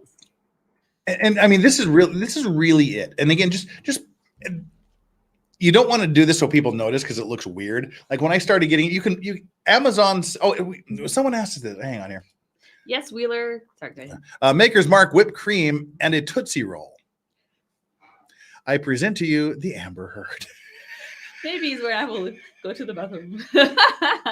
Thank you for the contribution. That's funny. Civilization. That's funny. Civilization. There was, someone else just said something. What? Someone else said something. Who said what? Who said what? Go up. Doggo is loving the heater. We covered that. Learning curve. No, it was below. Sorry. Can you tell I'm a newbie, guys? He's zoned. Sassafras. Drinking. Mama Hoo. Past strength. That's okay. Chasing the proof. Yeah. So Wheeler 925. Like this is the thing I talked about with American whiskey is there's like this like bravado of like, oh, I can drink 60% whiskey and if you add water, you're a wussy. But like your brain has to be able to process what is coming into your body. So like, yeah, whatever you need to do to be able to enjoy and actually taste the flavor is good in my book. But yeah, that's it. I appreciated that. Well, while we're taking a pause here, tell us how you got involved in whiskey. Going from uber religious, constrictive, conservative religious background to internationally renowned whiskey writer and aficionado and bourbon expert. But really, I edited more than I wrote, guys. No, so basically, I grew up evangelical, and so like all alcohol is evil. But I liked coffee, which was permissible in my sphere, unlike some places.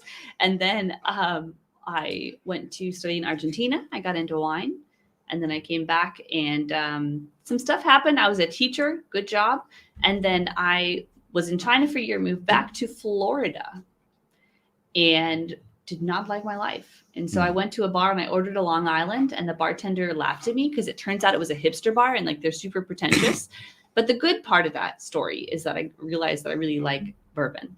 So they just gave me different tastes. They did water it down. They kind of met me where I were after the initial condescension. And yeah, so I kind of drank craft cocktails and then whiskey to survive teaching in Jacksonville, Florida. And then I moved to Kuwait, had some fun illegal activities, but never got caught, never going back.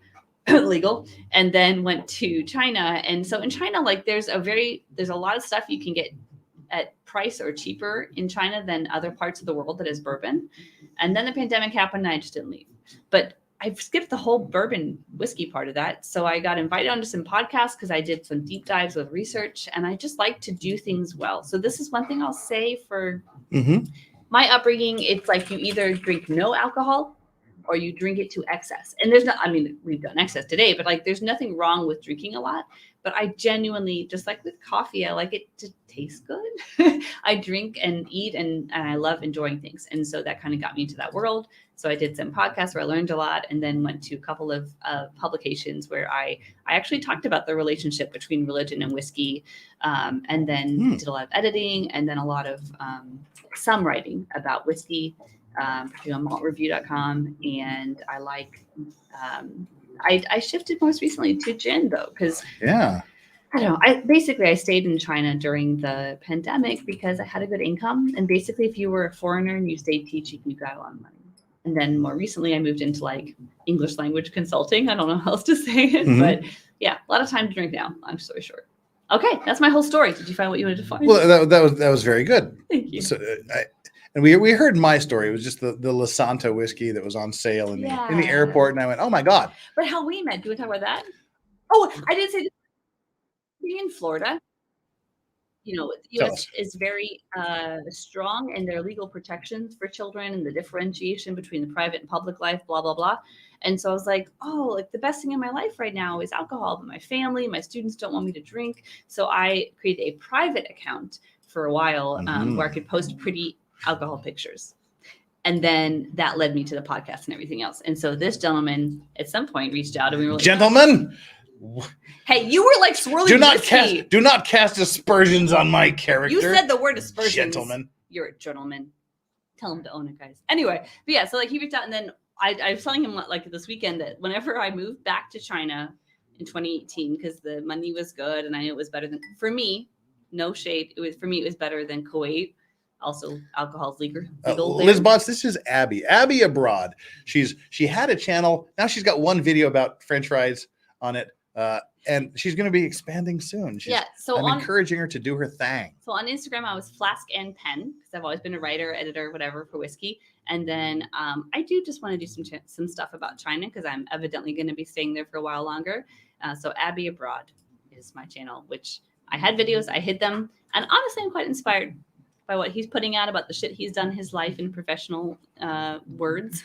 She was kind of freaked out by me having a YouTube channel. Not freaked out. I was just surprised. I was like, cool, because this guy is not like, you have the people that are on YouTube because they want to be famous. And like, he is just such a humble, great quality person in real life. I am the most humble person you will ever meet in your entire life. There is no one who is more humble than I am. And now he ruined it. No, but I was like, okay, if he can do it, and also the community, literally, like, because I binged yesterday, I was like, okay, let's look at what I'm going to head into. And these people right here are the most amazing people, not just on YouTube. I'm going to like on the entire internet. My chat, the Legal Vices chat, is seriously some of the best people out there. And I was like, okay, like I get it. Because if you can actually share cool things with the world, share what you know, and then you get cool people responding, like that's a valuable thing. So y'all come drink with you in awesome. In life. Wow. Strawberry's licking the wall. I guess there's no windows to lick. There's no window. I love you, dog. Strawberry the window licker. They're hilarious. Maggie, what are you doing? Why are you licking the wall, you fuckwit? Yeah, you just got a lot of background. Sorry, guys. Hope it was entertaining. Did you find what you wanted? I wasn't searching for anything. I have everything all right, really locked and loaded. Yay! So thank you, everyone. Yes, we've kind of done that, and now we have to go back. We've got a few things, and then we're going to get back to your question that was asked a billion years ago. Alan69, one of our amazing OG mods. I didn't get a notification. Anyway, happy Saturday, Jeff. Aww. Happy Saturday to you, Alan. How's things there in the Australian afternoon? I have to ask you something. What? Are we sticking to Elijah Craig, or are we going to expand to elsewhere? Because my glass is empty, and yours is too. Well, see, you don't like Maker's Mark. No, I like the 46 because I like the French oak staves. Because there's some whiskeys she doesn't like. Yeah. Because she doesn't like whiskeys with like high wheat in them, which is like Woodford Reserve. It's just soft. So like the double oak Woodford. She's a hardened woman. She's a brazened woman. She's brazen. Now. Don't tell the Baptists. She's brash. She's brash and brazened. And like, don't get brazen with me. Brazen with me. But it's so fun. Yes. Anyway, she like. Yeah. So the point is, dare I say she likes things hard? I like the intense vanilla and caramel flavors. That's what I meant. That's exactly what I meant. But so I've talked about I didn't get to be there for it. But before the pandemic hit, I helped the people who do the New Orleans Bourbon Festival. Oh yeah, you did that. Yeah. Yeah, right. They did like the Maker's Mark tasting. So that was cool because there's all kinds of pretentious ways you can do shit. But Maker's Mark actually brings the people to you. They bring all the staves and you come up with your recipe for the aging. And so, yeah, so we did I found that day that although I don't like wheated, I can handle the 46, the Maker's Mark 46, because they add those French oak staves and it gives it a little more of like a mocha tinge. But I don't know. My former barista self loves this stuff because it's like, how else can you add flavor, but you're not actually just adding like sugary flavorings, like it's legit ingredients. Sorry, that was a lot. See, yesterday she went off on me because I misspoke. Oh. I misspoke. I meant wheat because we were talking about things. And I said, "Oh yeah, that's right. You don't like the high corn whiskey." She's like, "That is most demonstrably not true." I don't think that's actually what I said, but I was. No, you did. Yeah. You said that is demonstrably incorrect or something like that. That was. You said undeniably false. No, you said demonstrably. I used a big word. Yeah, you said demonstrably incorrect. I don't want to offend people. I don't whatever, but like, because I was nervous about coming on because I've done a lot of stuff. I've written a lot of stuff, but then when I'm put on the spot, to be totally candid, when I'm put on the spot, I will freeze up, but yeah, so I was like, I don't know if I'm gonna hear it, but yeah, but that I knew. I was like, no, we did no. Yeah, I meant to say corn. Yeah. I meant to say wheat. I said corn. It is demonstrably incorrect. I'm not an asshole, I promise, guys. But I just was like, wait, I know that's not true. Tilly says she's trying to get Jeff drunk. We love her. It's a gift. We just opened this, and this is it is now. It's almost noon. Yeah, we've been at it for 3 hours. It's almost noon. But I will say, guys, like I don't know. Like I liked whiskey before I came in early 2020, but this man gave me a haven from the pandemic when I didn't know what my future was going to be, and we drank a lot, and it was fun. And there's not much more you need from life, you know. And so Alan didn't get the notification. Thank you so much, Alan, for that incredibly generous super chat. And Liz Bots, thank you so much. Yay. Hello, valued guest. Oh. I just went on the Kentucky Bourbon Trail in November. See that I haven't done. But look, she said I was so discouraged because I was ready to like it and didn't. Any advice for a round 2? Okay, so I will say right away, right off the bat, my biggest tip is you probably got a lot of straight whiskeys that were super strong, and that's where we're saying add water, add what you need to find what you like. But bubble wrap. Sorry. So satisfying. No judgment. Yeah.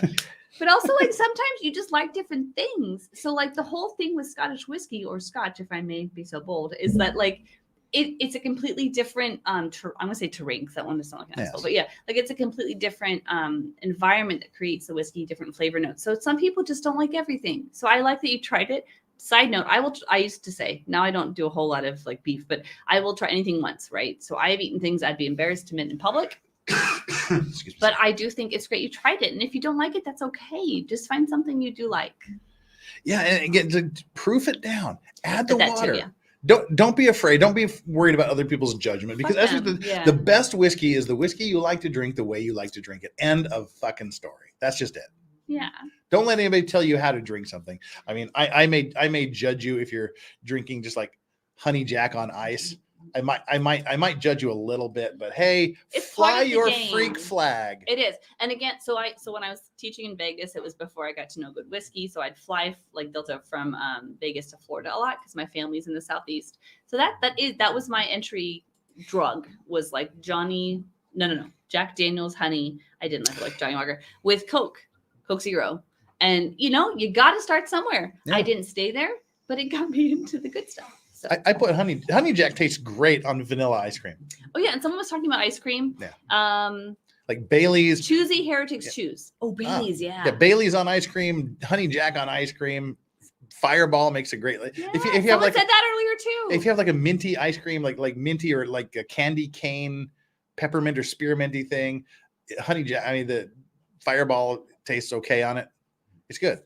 Oh, Liz Bots, it doesn't matter. Just, yeah, it's nice of you to play along. Also, though, I will say, like, my family, I was telling him, like, I went on, like, a sister's trip a couple of years ago, and I had 2 mimosas with brunch, and they were like, do you drink this much all the time?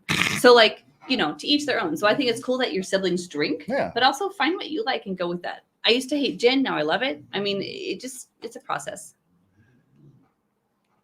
So, yeah, just the add Mustang. Water. Mustang McCracken. For the drunk, you get Long Island's. They're also pretty good price-wise. It's an interesting like combo flavor. To this day, I will defend them because there is a reason that's what's his name drank on the show with the nerds. That one guy Big Bang Theory. Okay, yeah. Right? Like Sheldon, like he got drunk on Long Island's because they taste great. It's kind of like gin and tonics. It's this great flavor combination. So I to this day like Long Island's. Well, see, Long Island iced tea is considered like a girl drink. Is it? It is. It's like I have honestly never heard that before. But it'll knock you on your ass. It does. It's like 5 shots on one. Yeah, there's 5 different alcohols, and there's vodka, gin, rum, triple sec, and what am I missing? I don't know because I was looking at tequila. Tequila? Yeah. No, you're right. It's tequila. Yeah. So, the funny thing is there's no bourbon in it, but it's still good. it's like vodka, rum, tequila, gin, and triple sec, and just a splash of Coke. And for some reason, the reason it's dangerous. I mean, forget the fact that it is literally an entire glass of alcohol. Forget that. Put that aside. The way the chemical process works, you can't taste the alcohol. It tastes very sweet and fruity. Yeah, it tastes like tea. And so basically you're drinking 5 to 8.5 shots in one glass, and it will fuck you up in a hurry. Anybody that orders Long Island iced teas wants to get drunk. So my favorite like basic American bar in Beijing, that was called literally the local. Yeah. And the owner actually went out of town for like 3 years because of COVID. He couldn't get back in, long story short. But he came back a while ago and they redesigned it. But they have a Bourbon Street iced tea. So I agree with everything you guys are saying. Yours is correct. Coke is for color. That's the only reason you're putting the Coke in it is for the color. It is. And so basically, like, yeah, like it's all very cost effective. But that Bourbon Street iced tea is so good. So if you're ever in Beijing, go to the local. Long Island, yeah. I'm Exactly. cooler than y'all, she told her sisters. I like Chet. Yeah. Well, so now we have to go back to this question that I've been Porcelain Thunder's question. Are you still here, Porcelain? I hope so. I haven't seen you for a minute because I told you we'd get to it. Does this make a difference? Because evidently Porcelain Thunder knows wine, beer, and chocolate. Yes. Porcelain Thunder, are you still here? I haven't seen you say anything for a minute. You guys are hilarious, though. She comes from a long line of long livers. I'm scrolling up to Porcelain. Are you still here? I hope you're still here, Porcelain. If you are, oh, there you are. Yep. Okay, good. All right. I have to wait for because there's a 20-second delay that we have to wait to process her here. So it's 11:20. So almost 45 minutes ago, Porcelain Thunder has said this. Serious question. Do you cradle the bowl of the glass to warm it up and bloom the drink like you do with wine? I'm not trained in hard liquor tasting like I am with wine, beer, and chocolate. So talented man or woman, first of all. Now, what I'm going to say is what we've said in 3 hours and 23 seconds. I'm going to turn us over here for a few minutes, probably about 10, 12 minutes to the Jura Dalmore White and Mackay Master Blender Richard Patterson. Richard Patterson has been a master blender for 50 years. He's written an amazing book called The Nose. His father was also a master blender, and I believe his grandfather was too. Wow. So this is a person who's literally been raised amongst the barrels. His entire life has been spent developing and building some amazing whiskeys. And I'm going to let the dude, like the guy, tell you and summarize everything we've just told you, which is going to answer your question if I brought up the correct the correct video. You. So this is Sir Richard Patterson, The Nose, who has written a book called The Nose. Hang on.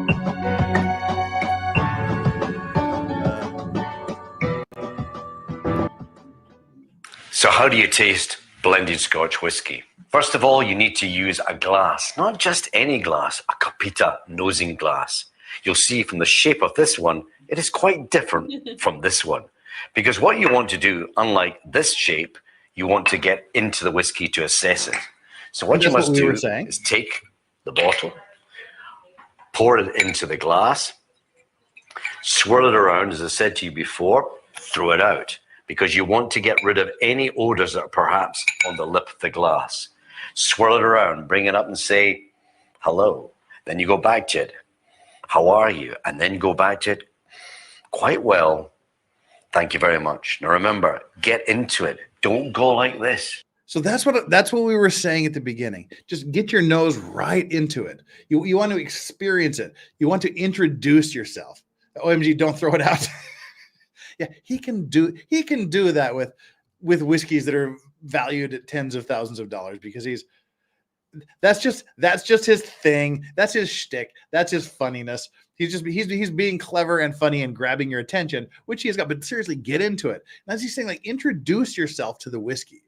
The hi, hello, how are you? Thank you. Fine thing. I'm waiting for Abby to come back because I don't know that Abby's ever seen this. So we're waiting for her to get back. So yeah, get that big nose in there. You just stop by to say hello and good night, all. Exactly. But this is Richard Patterson, who again is he literally has his nose insured by Lloyd's of London for $1 bajillion. Yes, put your mustache up on it. Exactly. Take it on a date before you take it home. Exactly. And we're just pausing here to wait for Abby to come back. So I think I will just consume a beverage whilst waiting. Butt chug it if you want to intimidate. No, don't. That is actually incredibly dangerous to butt chug something because it can go straight into your bloodstream and kill you. Don't do that. Don't nose chug. Don't butt chug. Don't put it anywhere where there's capillaries close to the skin. It will kill you. We're waiting. Abby is so cool. Like I said, Abby's joined me here. She's like, hey, I'm going to be in here. She was up in Seoul 2 weeks ago. And she's like, hey, I'm going to be here. By all means, come on in and put her to work. Because I don't know when I would have done a whiskey stream if she hadn't have showed up and forced me to. Because I'm like, hey, I'll let someone else who knows more than me about things join us. So hang on, just like, all right, there you go. Oh, we've seen the purple leggings now. All right. Damn it. All right. Well, no, don't end the stream, me. Okay, so we're back here with Sir Richard Patterson. We were waiting for you. I don't know if you've seen Richard Patterson. I have not before. Seen. Oh, okay. Well, How to drink whiskey. All right. Well, we'll go like back here. Sir. Here we go. Let's pick up before where we left off. You'll see from the shape of this one, it is quite different from this one. Because what you want to do, unlike this shape, you want to get into the whiskey to assess it. So what you must do is take the bottle, pour it into the glass, swirl it around, as I said to you before, throw it out. Because you want to get rid of any odors that are perhaps on the lip of the glass. Swirl it around, bring it up and say, hello. Then you go back to it. How are you? And then go back to it. Quite well. Thank you very much. Now remember, get into it. Don't go like this. None of this stuff. You want to get right into it to make sure that you're actually examining every part of that whiskey. How do you taste it? Don't knock it back like a cowboy. Take the water. But don't just pick up a jug like this. What you need to do is to pick up. So for those like Alan, I'm sure Alan Walsh can understand what he's saying. I hope you can. This is Alan Walsh. This is Alan Walsh's people. And so, like, even this is the master blender for White and Mackay, who's saying, water it down. Alan Walsh, we in Scotland would call his nose a slunker. I get that though. Yeah, so this is Alan Walsh's people here. So here we go. So you can trust it. Like if someone has that kind of credibility, they know what they're talking about. That's good. Pick up a jug with your finger in the water.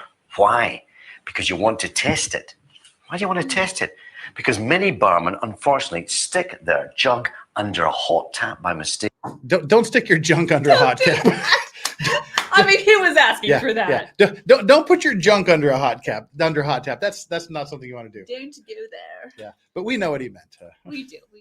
Apparently, junk is Scottish for finger. Don't put your junk under a hot Please tap. enlighten us. Those more. Yeah. Right. Finger in the water. Why? Because you want to test it. Why do you want to test it? Because many barmen, unfortunately, stick their jug under a hot tap by mistake, and therefore, this is what ruins whiskey. 6 times I've now ruined my whiskey. 6 times. Twice in America, once in France, once in Stockholm, and twice in England. So you take the still water, you put it into the whiskey, reduce it down to 35% alcohol. 35% alcohol is the ideal strength for really bringing out the whiskey in the palate. Put in the mouth. And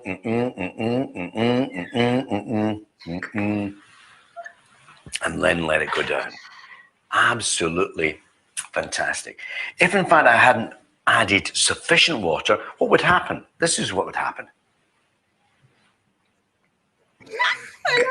Your face would start grimacing. It would start changing because it was affecting the taste buds, anesthetizing them. So all you need is a little water.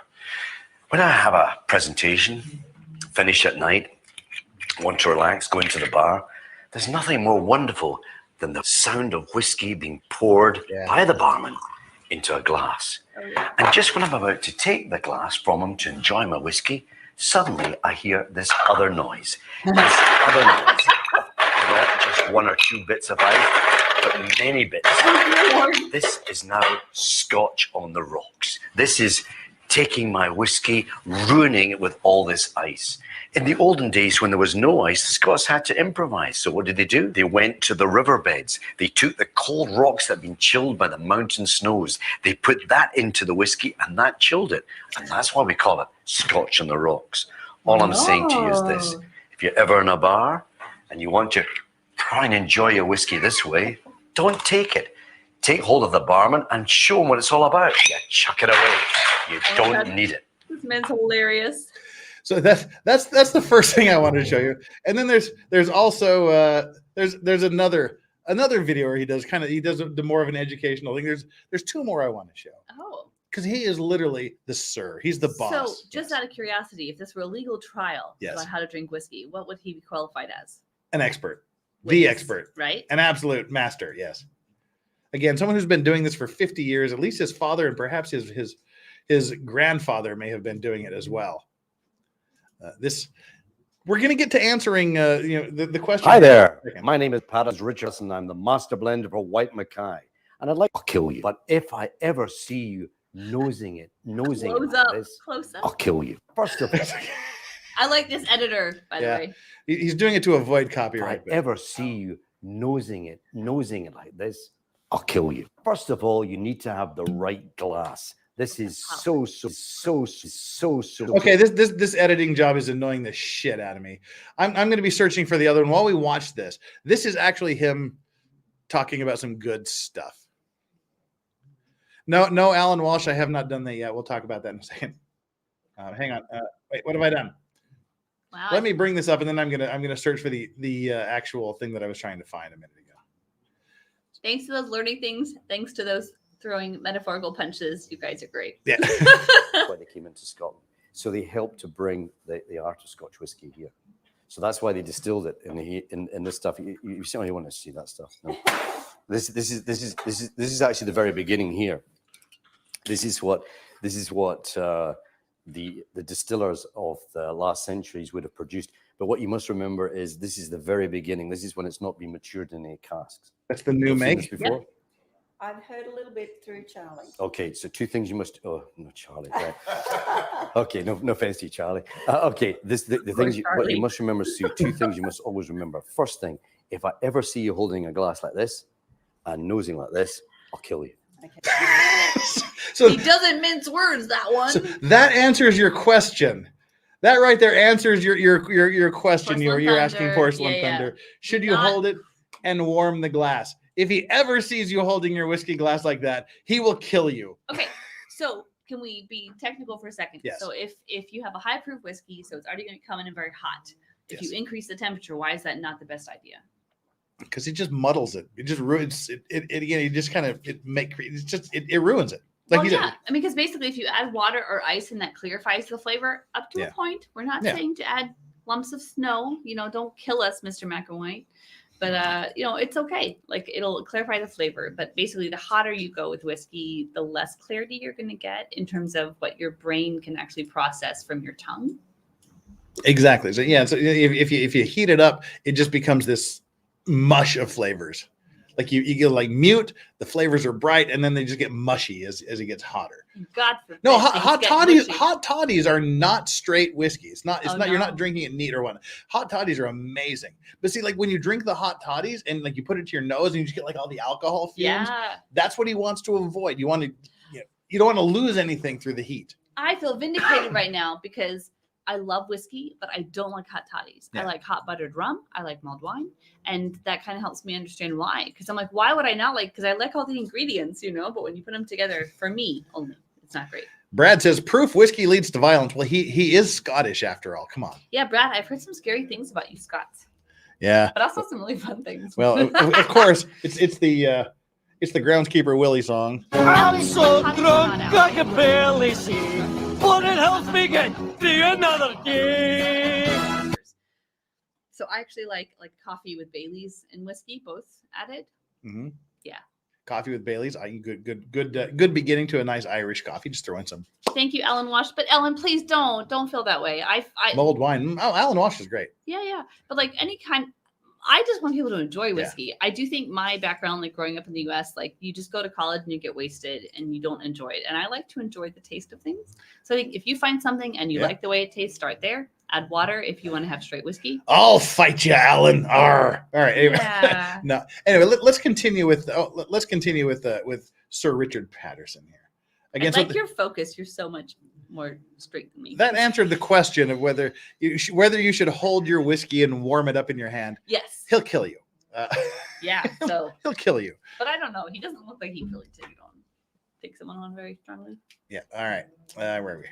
This is what the distillers of the last centuries would have produced. But what you must remember is this is the very beginning. This is when it's not been matured in any casks.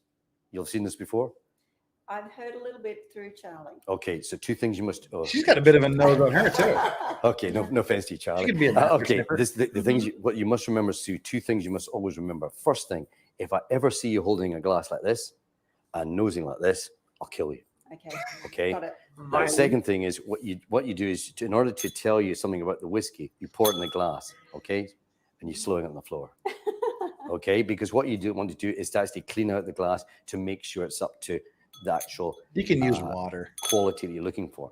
So you must hold it in the glass like this. This is 68% alcohol. You swirl around and you say hello. Then you come up to it and say, how are you? Then you come back up and say, quite well, thank you very much. So it's like meeting you for the first time. I don't know you, lovely lady, everything about you, fantastic. But how am I going to get to like know Joe you? Biden The only way is to talk to you. Yeah, And that's exactly what I'm doing with the whiskey. All right? Okay. So when you come up, you go, hello, 68% alcohol hits your nose. All right? So you forget the alcohol and you go back into the middle of it. And you say, how are you? You've got two nostrils. One will be better than the other. That's why you've got to move around to make sure that the time of the day, whether it be in the morning or the afternoon, will tell you more you need to know. But if your eyes start flickering when you're nosing this new spirit, that means you're nosing it too aggressively. In this sample room, I've had 3 women already collapse and faint in front of me over the period of time because they've nosed it too aggressively. You must do it gently. So when you nose it, it immediately tells you something about the spirit. It says to you, hello, I'm in a bad mood. I'm hot, I'm fiery, I'm peppery, I'm aggressive. I want to go to sleep. I've got a bit of cereal note, a bit of orange coming tang there, but I've also got damp leather and I've got baby sick. And I need to Ellen go to and sleep. Tilly, I need you to guys are sleep for at spicy. least 12 long years. So when the illicit distillers started producing their whiskey, they couldn't wait 12 years. They could only wait 12 seconds. That's why they put mint, sugar, thyme into the whiskey. Then they drank it. And within half They could only wait 12 seconds. Yes. I mean, the lens because they itself. learned the hard way. They Scotch were only people. distilling Scottish whiskey people. once, not twice. It's only when they distilled it twice did they then purify it. So that's the beginning of it. Okay, that's the beginning of it there. Just to look at it, just to show you. All right. All right. So what you've got here, there's the beginning of the whiskey. It's not been in the cask. All right.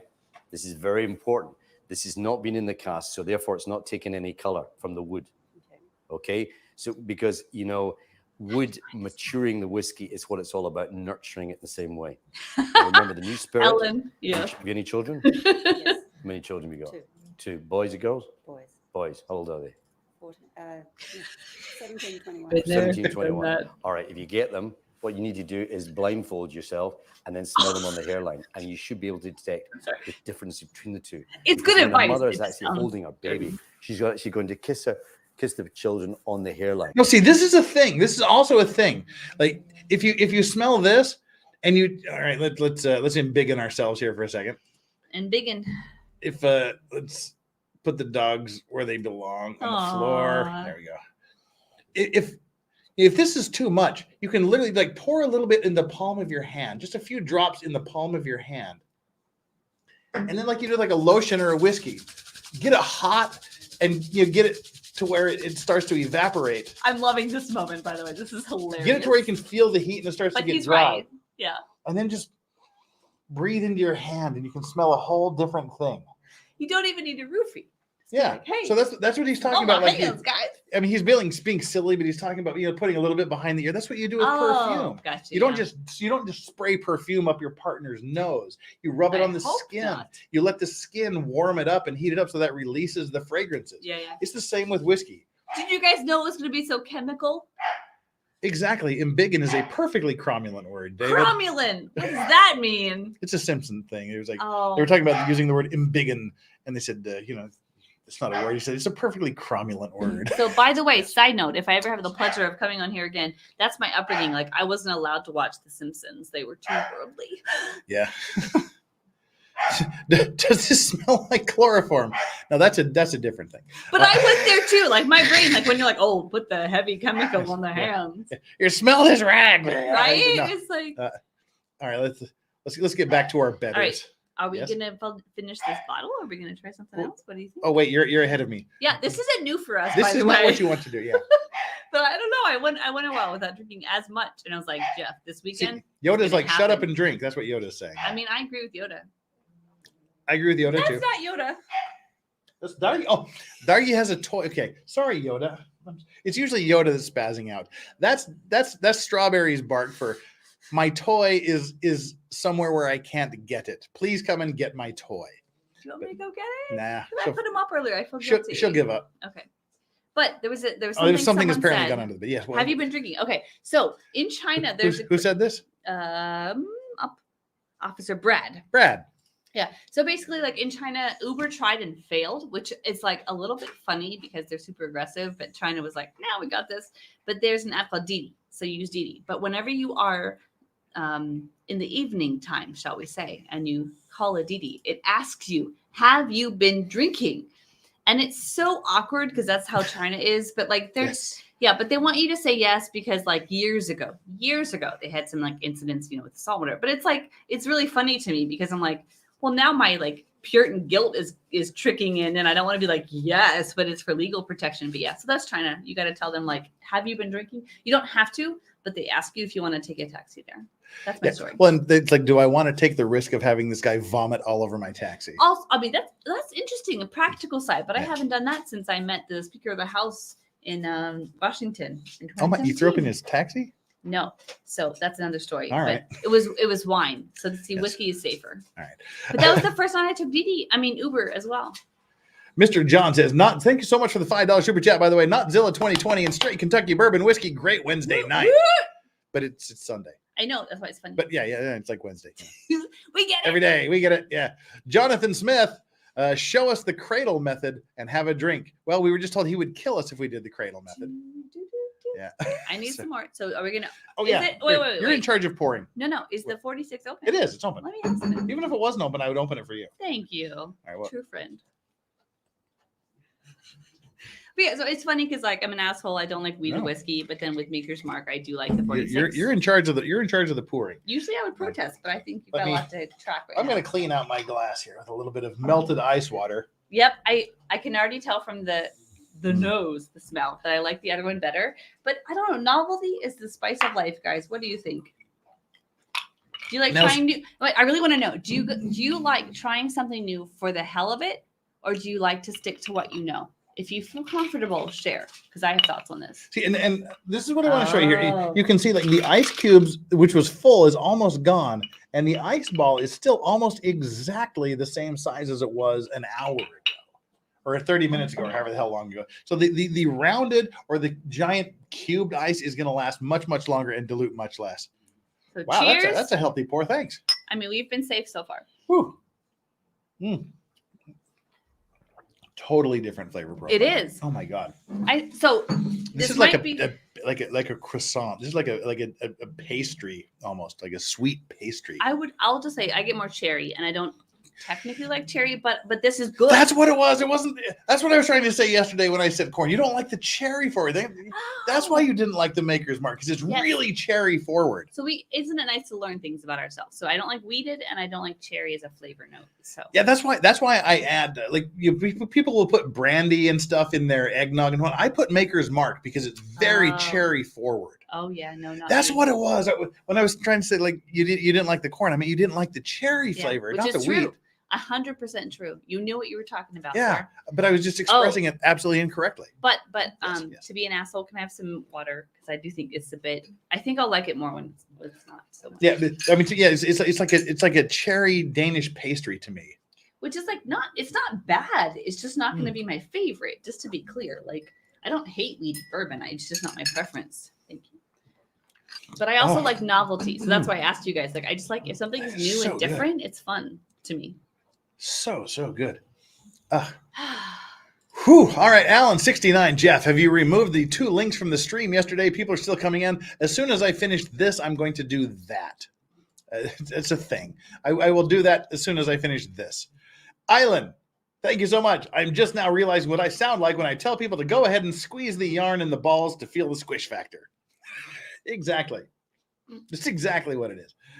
Ellen, not just because of the comment, though. I feel like you're a pretty cool person. I'd love to meet you one day. Alan's awesome. Yeah. And Brock with the $50 super chat. What? Got a heavy hitter. I enjoy Kernza whiskey. I have never heard of Kernza. I was today years old when I heard it. I will tell you if I'm like, yeah, I know that one. I do not. I do not know. And that is the worst thing you can do when you're into whiskey. It's like, oh yeah, I know that. I've had that. I'll say, I've never heard of this. Enlighten me. And if you have any available, please give it to me. Yeah, that's how friends are made. Yeah. Kernza whiskey. Oh, it came up Kernza grain. Supposed to be grain whiskey. Smoky Valley. Our product, Smoky Valley Distillery, Kansas. Okay. Oh, high wheat. I get it. All right. Which you would probably hate. I'm over 21. But it's not. But handcrafted small batch spirits that capture the heart and soul of the Midwest and the taste of Smoky Valley. Because here's what you immediately get. They're not claiming themselves as bourbon.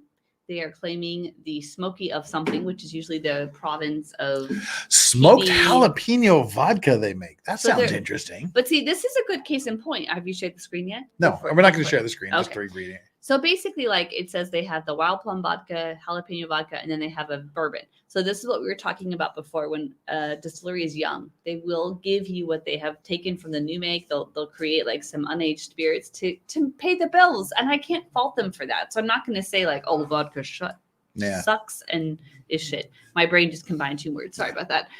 But the point is that it's straight. They have at least a two-year.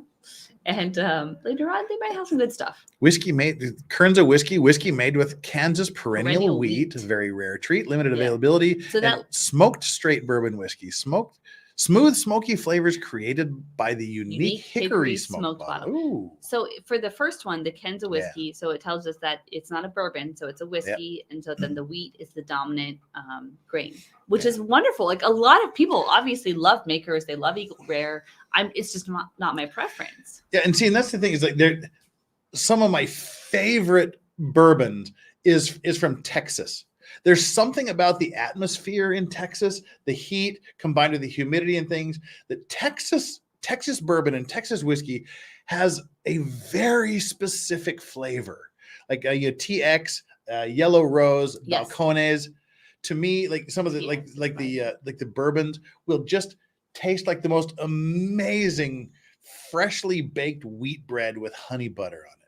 It's exquisite. I love that. It's just, and it's exclusive, I think, to Texas whiskey and Texas bourbon. It's amazing. Just that wheat bread, piping hot wheat bread with like honey butter on it. Oh my God. It is so good. If I could, they don't have balcones here in Korea. TX I can usually get from my friends on the military bases. Yellow Rose is available here, but just amazing stuff. Not to get too deep, but I think like what I like about bourbon is it constantly changes. Yeah. And it's like, America, like America as a nation is a baby compared to other nations, but then that's kind of our strength too, is we are in flux. We try new things, we experiment. And I think it's kind of cool. So it's just that what comes out first might not be good. So just give us time. The secret ingredient in TX whiskey is brisket. True story. It's not a true story. So my best friend Beijing is from Chile, and we're going to go on a road trip to the US next year. And she's only been to California. And she's like, I just want to go to Texas. That's what she said. Like, okay, you will get your cowboy boots and you will get some good whiskey. We do have the question here. What are Cutty Sark and Canadian VO? Cutty Sark is like the basest of the base blended whiskey. It is, but I feel like it's above it. It's just a great, if you want to get liquored up, if you want to make a cocktail, Cutty Sark. One of the Brat Pack. Sorry, not Brat Pack. One of the Rat Pack. Like Cutty Sark was their whiskey. I can't remember which one it was, but yeah, it's an old school base blended whiskey. Canadian VO. I'm not sure. I'm not a big Canadian whiskey guy. I don't know a lot about. I feel like that's what's come out of today. Is he knows Scotch. I know American whiskey. We do not know Canadian whiskey. So I do know the Canadian Mist is kind of the Yeah. But I saw someone comment about Kansas. I have a very close friend in Kansas. I will refer your comments to her. And Texas, yeah. For sure. So let's watch a little bit more of the nose, and then we'll wrap this up. Where are we? Yes. I like this is a teacher in you. I never realized like lawyers are so much like teachers. Like you give object lessons. We got to educate you. Yeah. Educate. And that's where the smell is. It's the same with the spirit here. That's the basic smell that will remain all the way through the malt whiskey. And you'll see it reflected in this here. All right? Putting it around the wrong way. So this is Dalmore. This is Dalmore. Okay. This is 12 years old. This is 70% American white oak. It's been matured 70% American white oak, 30% sherry wood from Jerez de la Frontera. Okay? You with me?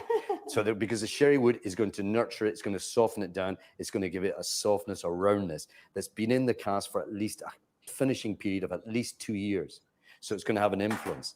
Like your perfume that you're wearing today, it'll have 26 different nuances. It's the same with the whiskey. So 26 different nuances. Nuances, yeah, I like this for okay. And then you make sure you come back to it and smell it again. Hello. How are you?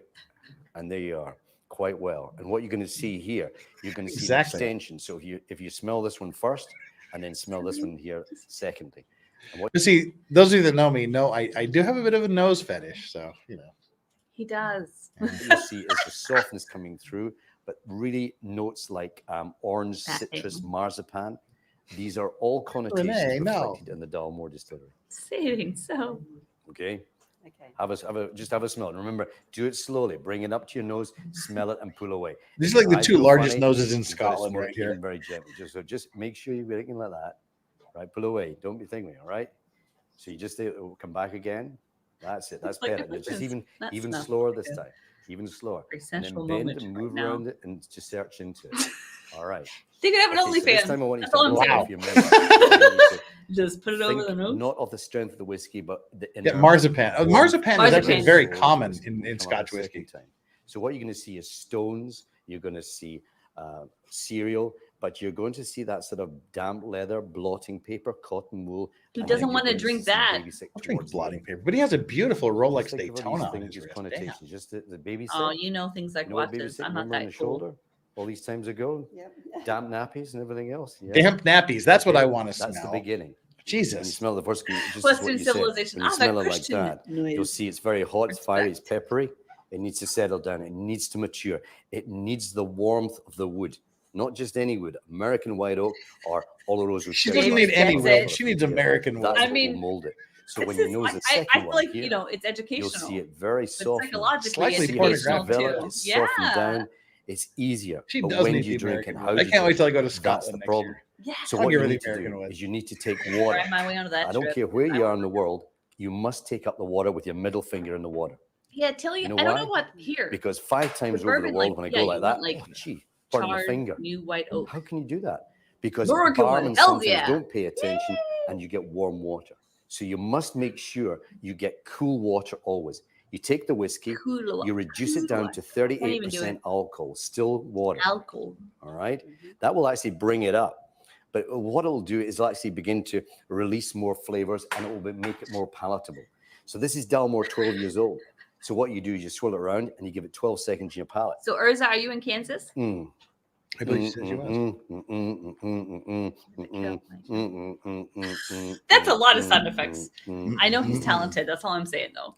Well choose. He is better than Then you wait. Yes, Ellen, You and wait, also yes. you wait, and let it come up. Fuck, I essential the right things. amount of water in it. Lo que es más Your eyes will importante. So when you and I are having a drink Wait, together, and you Chinese put it in going? your mouth and you drink, you should in fact have the amount of water that suits your palate. As soon as it does exactly that, the amount of water that suits your palate. Yeah. Because if it's not the right Just strength, want to make you guys I'm confirming what this guy's telling you. He's, Richard Patterson is correct. But people don't know that. I think So the you lawyer need to is always impressed keep by it in mind. incredible witness here, and I would just add that, basically. The worst thing is this here. It's when people say, here's the worst let's thing. Let's have a Dalmore. You go like that, and then the next thing they say, well, 2 Scotch whiskey, and then you hear this noise, and you say Scotch on the rocks. But who asked you to put ice in it? So, well, that's what they always do. They do it in Australia, America. They do it in France, Spain, and they now get Scotch on the rocks. So when you come to Europe, no. You've got all the ice floating around. Now, in the olden days, there was no ice. They didn't have any ice. So they went to the riverbeds and they took the rocks from the riverbeds and put it in the whiskey. And that's why we got Scotch on the rocks.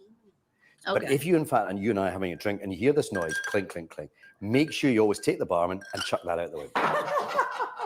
Real mess. But poor fucker has to But that's clean what up you what need to he do. throws You on the need to floor. do That's that. all I'm wondering. Not So him. That's Not the him. best way to drink it He is gets always to taught take like it with a this. little still water, No, he's keep it in the mouth, hold it, chew it, chew it, chew it.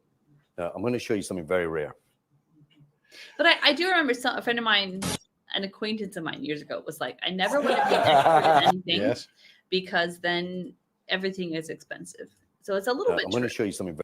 But I do feel like for whiskeys, there are affordable whiskeys that are worth drinking. Mm.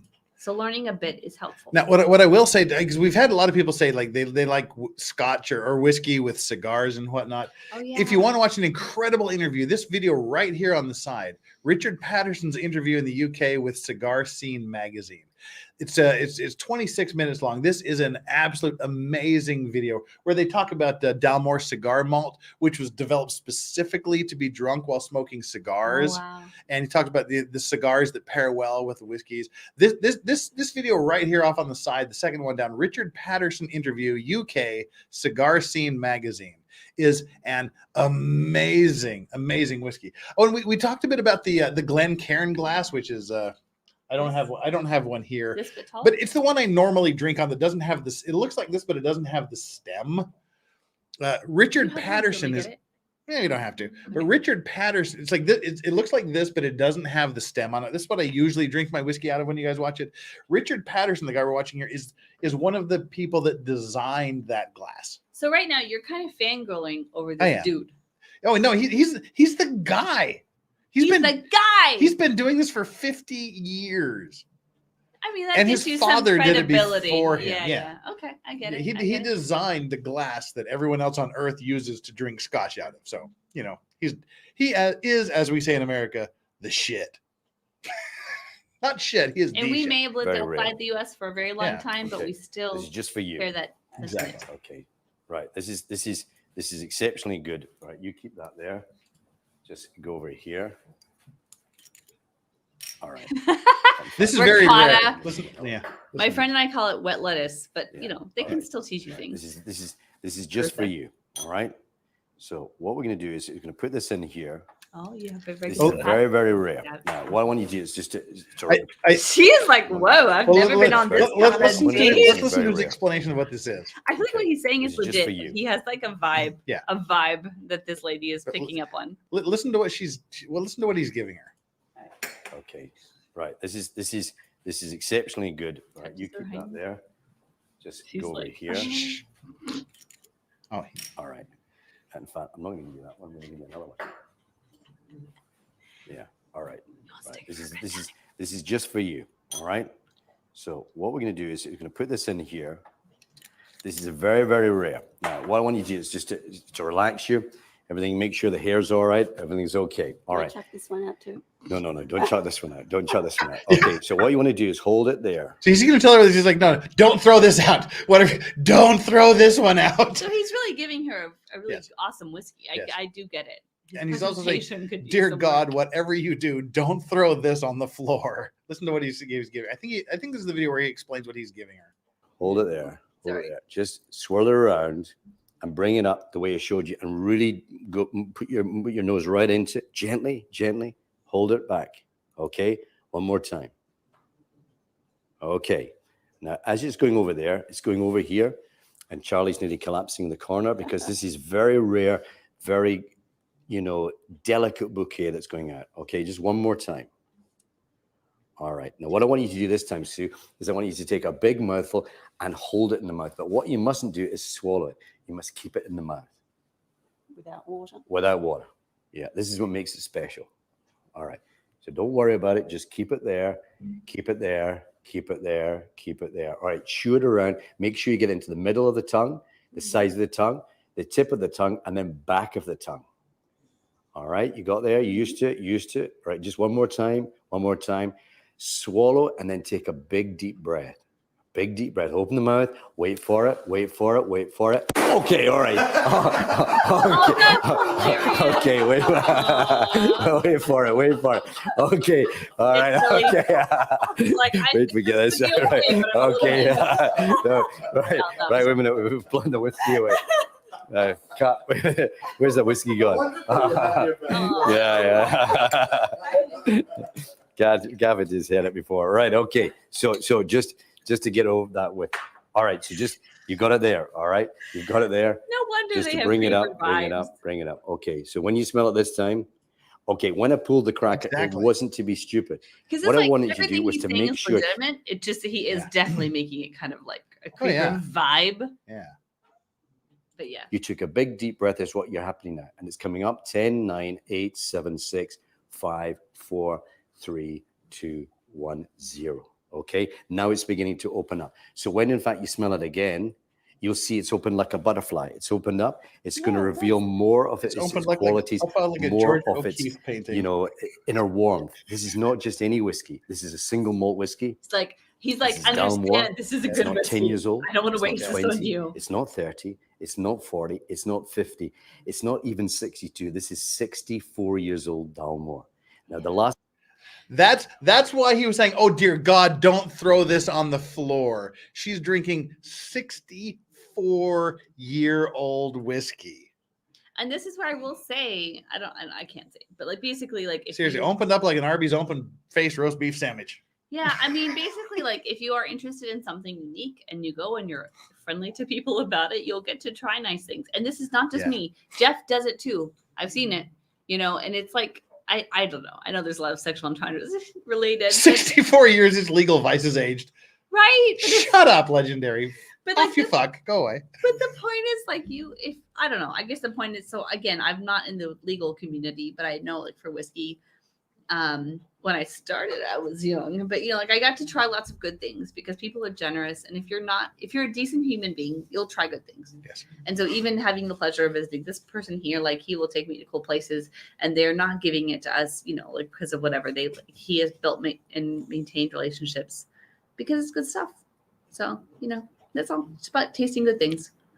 Yeah, so I mean, this woman is drinking 64-year-old Dalmore. Like 15-year Dalmore. Like I don't think Flux is still here, but Flux, Chandler Remington, Nick Ricada, and Ozzy Overlord. I brought them some 15-year Dalmore when we hooked up in Houston last year. But like 64, he's just giving her 64-year-old Scotch. Okay, but moment to learn. So bourbon that is 64 years old. Oh, that'd be undrinkable. Right. So why is 64-year-old Scotch better? Tell the people. Because all of the majority of the sugar and the flavors and the strong woody notes have been sucked out of the barrel through making of the process of bourbon. Yeah. And so you just get like what's left over when you put the Scotch, and they put this in the barrel, and you lose what's called the angel's share. It's like about 10% per year. Whatever you put in a barrel is just going to evaporate into the ether. It's just going to go away. It's not going to be there anymore. So they call that the angels here. It's like the angels are coming down and taking their 10% tithe from the whiskey. And that's what angels envy. The whiskey angels envy. Someone said this an hour ago. So here's your answer. Yeah. Oh, someone was like, what was the question? Keep going. Abby has a drinking problem. At this moment, for sure. Wow. That was awesome. I was like, hey! Your mouth is a little farther away from the glass than you thought. For sure. I'm sorry. We have some good stuff happening, so keep the learning going while I clean myself up. What was the question an hour ago? No, they talked about angel share. Okay, yeah. The angel share. It's like angels envy. Like the angel share, that's what they call the 10% or so that evaporates from every barrel on planet Earth. Especially in the U.S., especially in Kentucky, because it's very humid. And that's why if you get a chance to go into they call them rick houses where they store the whiskey. If you get to go into in a whiskey warehouse where they store the barrels, oh, that smell! Oh my God, it's just like you're breathing whiskey in the air. It is so amazing. But yeah, they call it the father and son that created Angel's Envy. They're saying that our whiskey is so good, that the angels are envious of the amount that's remaining in the barrel. But what is the characteristic trait of the Angel's Envy whiskey? What do they do to it? They finish it in sherry casks, sherry wine casks. So this is a divisive thing because this gentleman who has far better taste than me likes that kind of whiskey in general. And I don't, and that's okay. But I don't know why. For me, it's like it adds. I don't know what it adds. I don't like the wine taste afterwards. I don't know. Well, Anyway. Tilly asked which distillery dumped into the river in Tennessee. I don't know which distillery dumped in the river in Tennessee, but a few years ago there was a major rickhouse collapse where one of these storage it was Barton's. It was a 1792. Their warehouse collapsed and tens of thousands of barrels, giant barrels of whiskey, were just wasted, and a lot of it flowed into the rivers and things. But it was.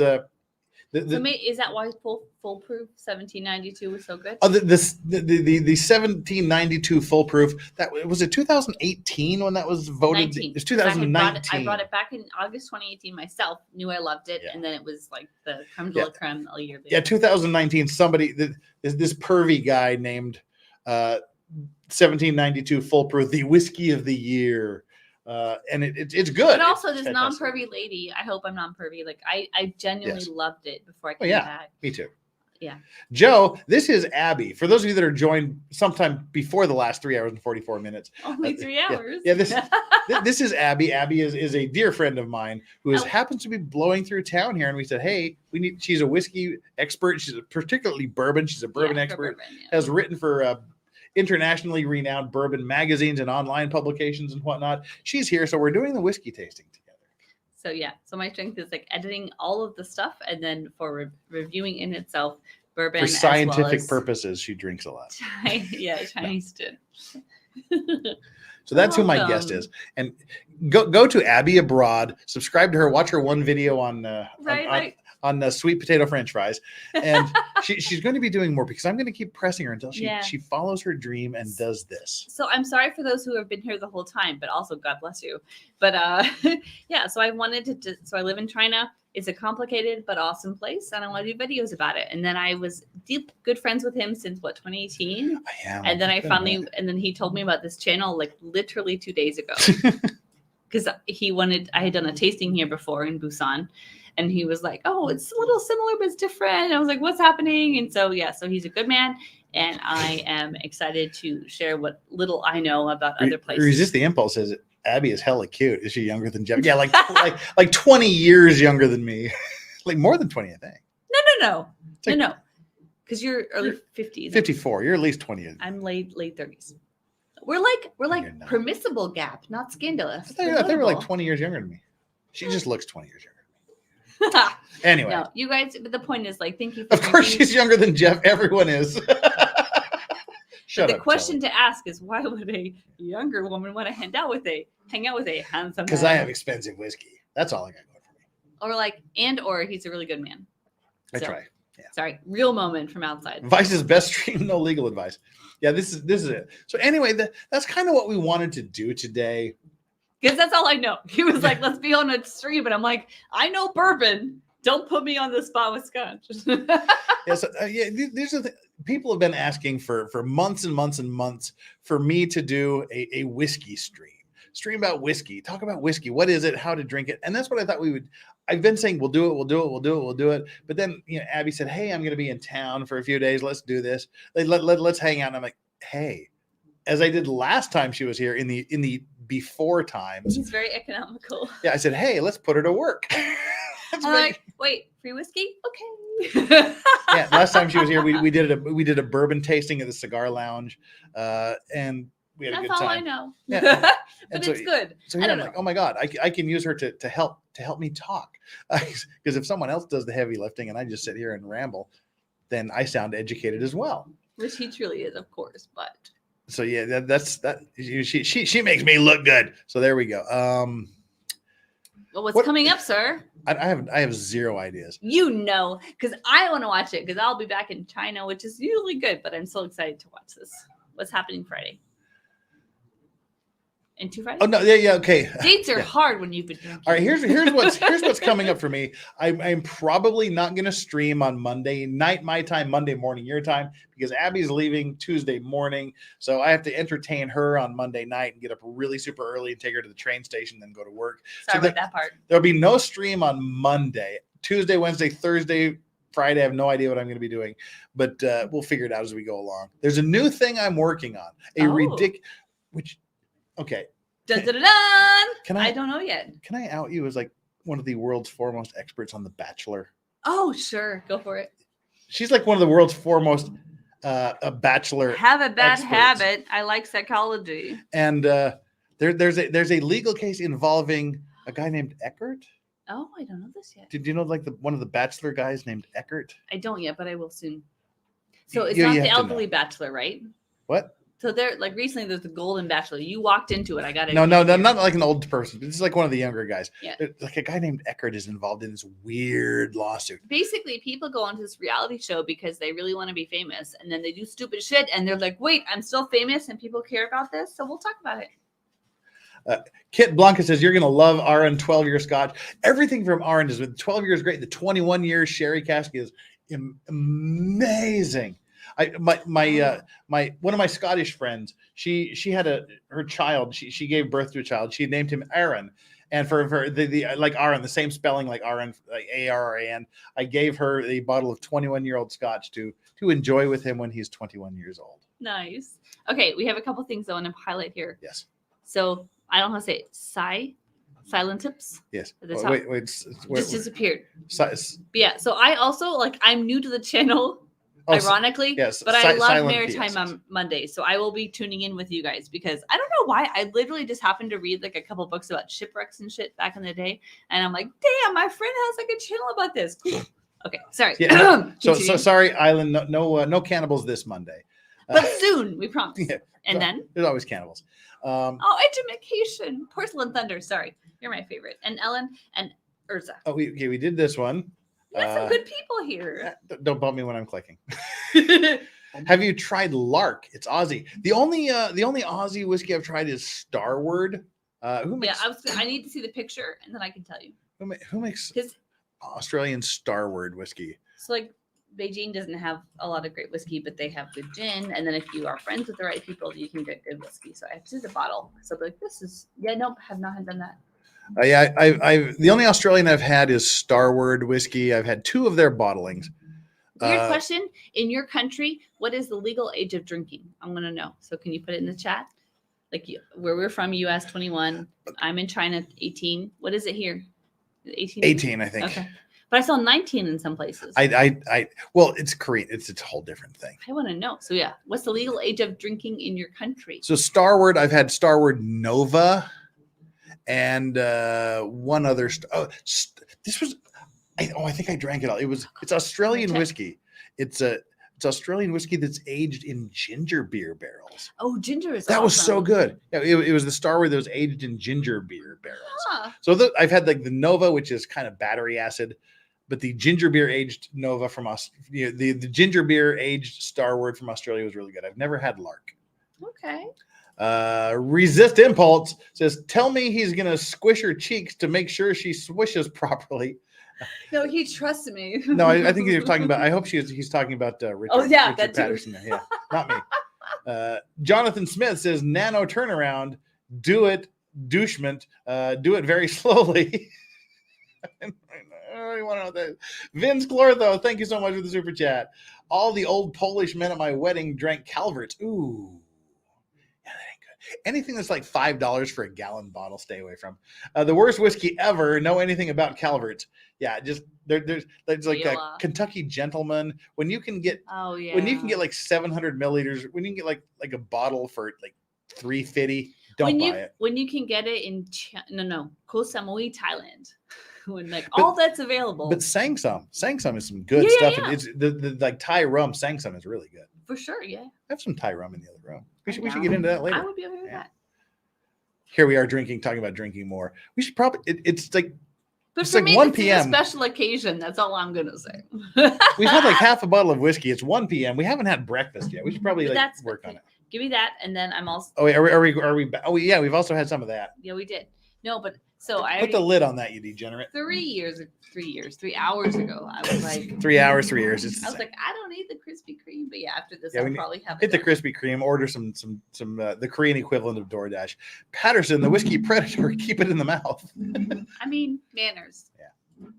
Porcelain Thunder, thanks Jeff and Abby for the education. It's always nice to have new info to be pedantic and annoying. Exactly. From a man who knows the word pedantic or a lady, I don't want to be discriminatory, but I like you already. Give me your blows. Resist impulse. Thank you so much for the $2 super chat. So that's an ignorant 1L. How do end up a lawyer overseas? Have you done like an origin of you? I've done a few origin stories. I'm going to try to do this as very, very quickly as possible. I like it. I grew up, raised in Utah. Being raised in Utah, raised a good conservative Mormon boy. No sex, no alcohol. I was given the opportunity to serve an LDS mission in Korea at the time I was 19. Did that come with language instruction by any chance? Well, you do like 2 months of language instruction at BYU at the Missionary Training Center. So they do train the language well. Yeah, for 2 months. Like whatever you learn, it means it has no relevance whatsoever to actual real Korean. You basically learn how to read, but I can teach you to read Korean in 25 minutes. He keeps claiming this. Maybe we'll have a live stream to verify. So you do the 2 months training, then you come to Korea for 2 years. And I was here in Busan, in the Busan area. And then I went back. And as soon as I got back to the States, like literally I was back in America for 5-6 months. What year was this? I don't know. Back in the way before times. Before 2000? 1988 Okay. is when I came here the first time. People September like the 21st, 1988. timeline. I got back in 1990. And then at the beginning of 1991, my university signed a sister relationship with Busan National University here in Busan, obviously.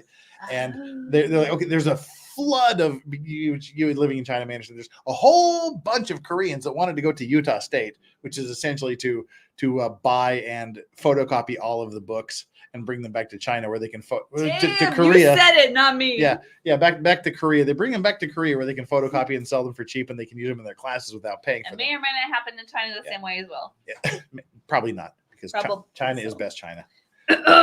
Yeah. They made the sister relationship. They're like, okay, we got like 17 students that want to come from Korea to the U.S. to study. Do we know anybody? Because the humanities department head was a Korean guy. He made this thing. That was his alma mater, was Busan National. And then the humanities department, I was a philosophy major for my undergraduate. As a lawyer does. Yeah, that was the final thing. I went like pre-law for 10 minutes. Then I went psychology. Then I went music therapy for a while. Then I settled on philosophy. You are getting the deep dive tonight, guys. And I just want to say I claim it as to the why. Yeah. And so they're like, okay, we have this, we have the sister relationship. We have a bunch of people that want to come over. Do we know anybody that could possibly want to go to Busan, Korea and be a guinea pig for this experience? And my advisor / mentor said, I think I might know somebody. So he pulled me into his office and said, you want to go to study in Korea for 1.5 years, 2 years? I said, well, okay, where? He said, Busan, where you were. I'm like, score.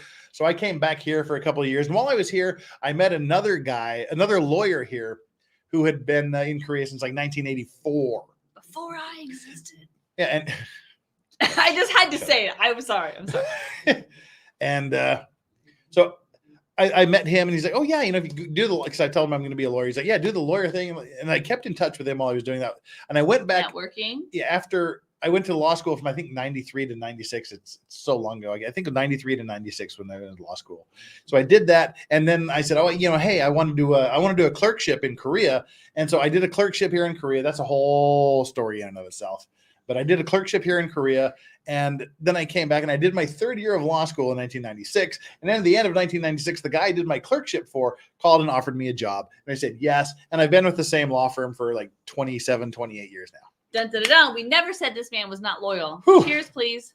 Island says, when is Abby coming back for another stream? Well, when she gets back home and she decides she wants to do this, and she might have to invest a little bit in some equipment or something, or Oh yeah. So I have a channel. I'm supposed to do it more. I won't lie. Like this guy, see him succeed. Somewhere else, I have an extra camera. I'll just give you the extra camera. Damn. And take it with you. And I'm not legally allowed to talk about my other job, but I literally stare at camera. She's not a fed. Day. Don't worry about that. No, not that. No. But I have to stare at a camera all day, and I already have one from them in the background. So hopefully soon. There you go. Yeah. So but Ellen, Abby is great. Urza, I love this.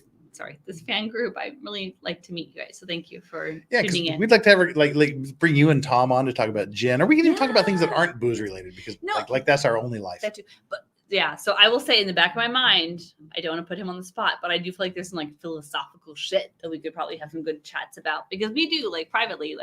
I think it's good. Lizbot says Malort. Off you fuck, Liz. That's Chinese for don't know, doesn't exist. Malort, the closest thing to Malort here is the mellow corn, which doesn't begin to delve the depths of Malort. Okay, I'm gonna ask, what's the difference between Malort and mellow corn? Because I have a grudging respect for mellow corn because I like the because it's sweet and it's drinkable, although it's unpleasantly drinkable. It's still drinkable. It's just not like, it doesn't taste like shit from like the Detroit rivers. Well, that's a plus in his favor, isn't it? Exactly. Yeah. Ugh. My contracts professor went to BYU, Andre Cummings. I don't know Andre Cummings. Oh.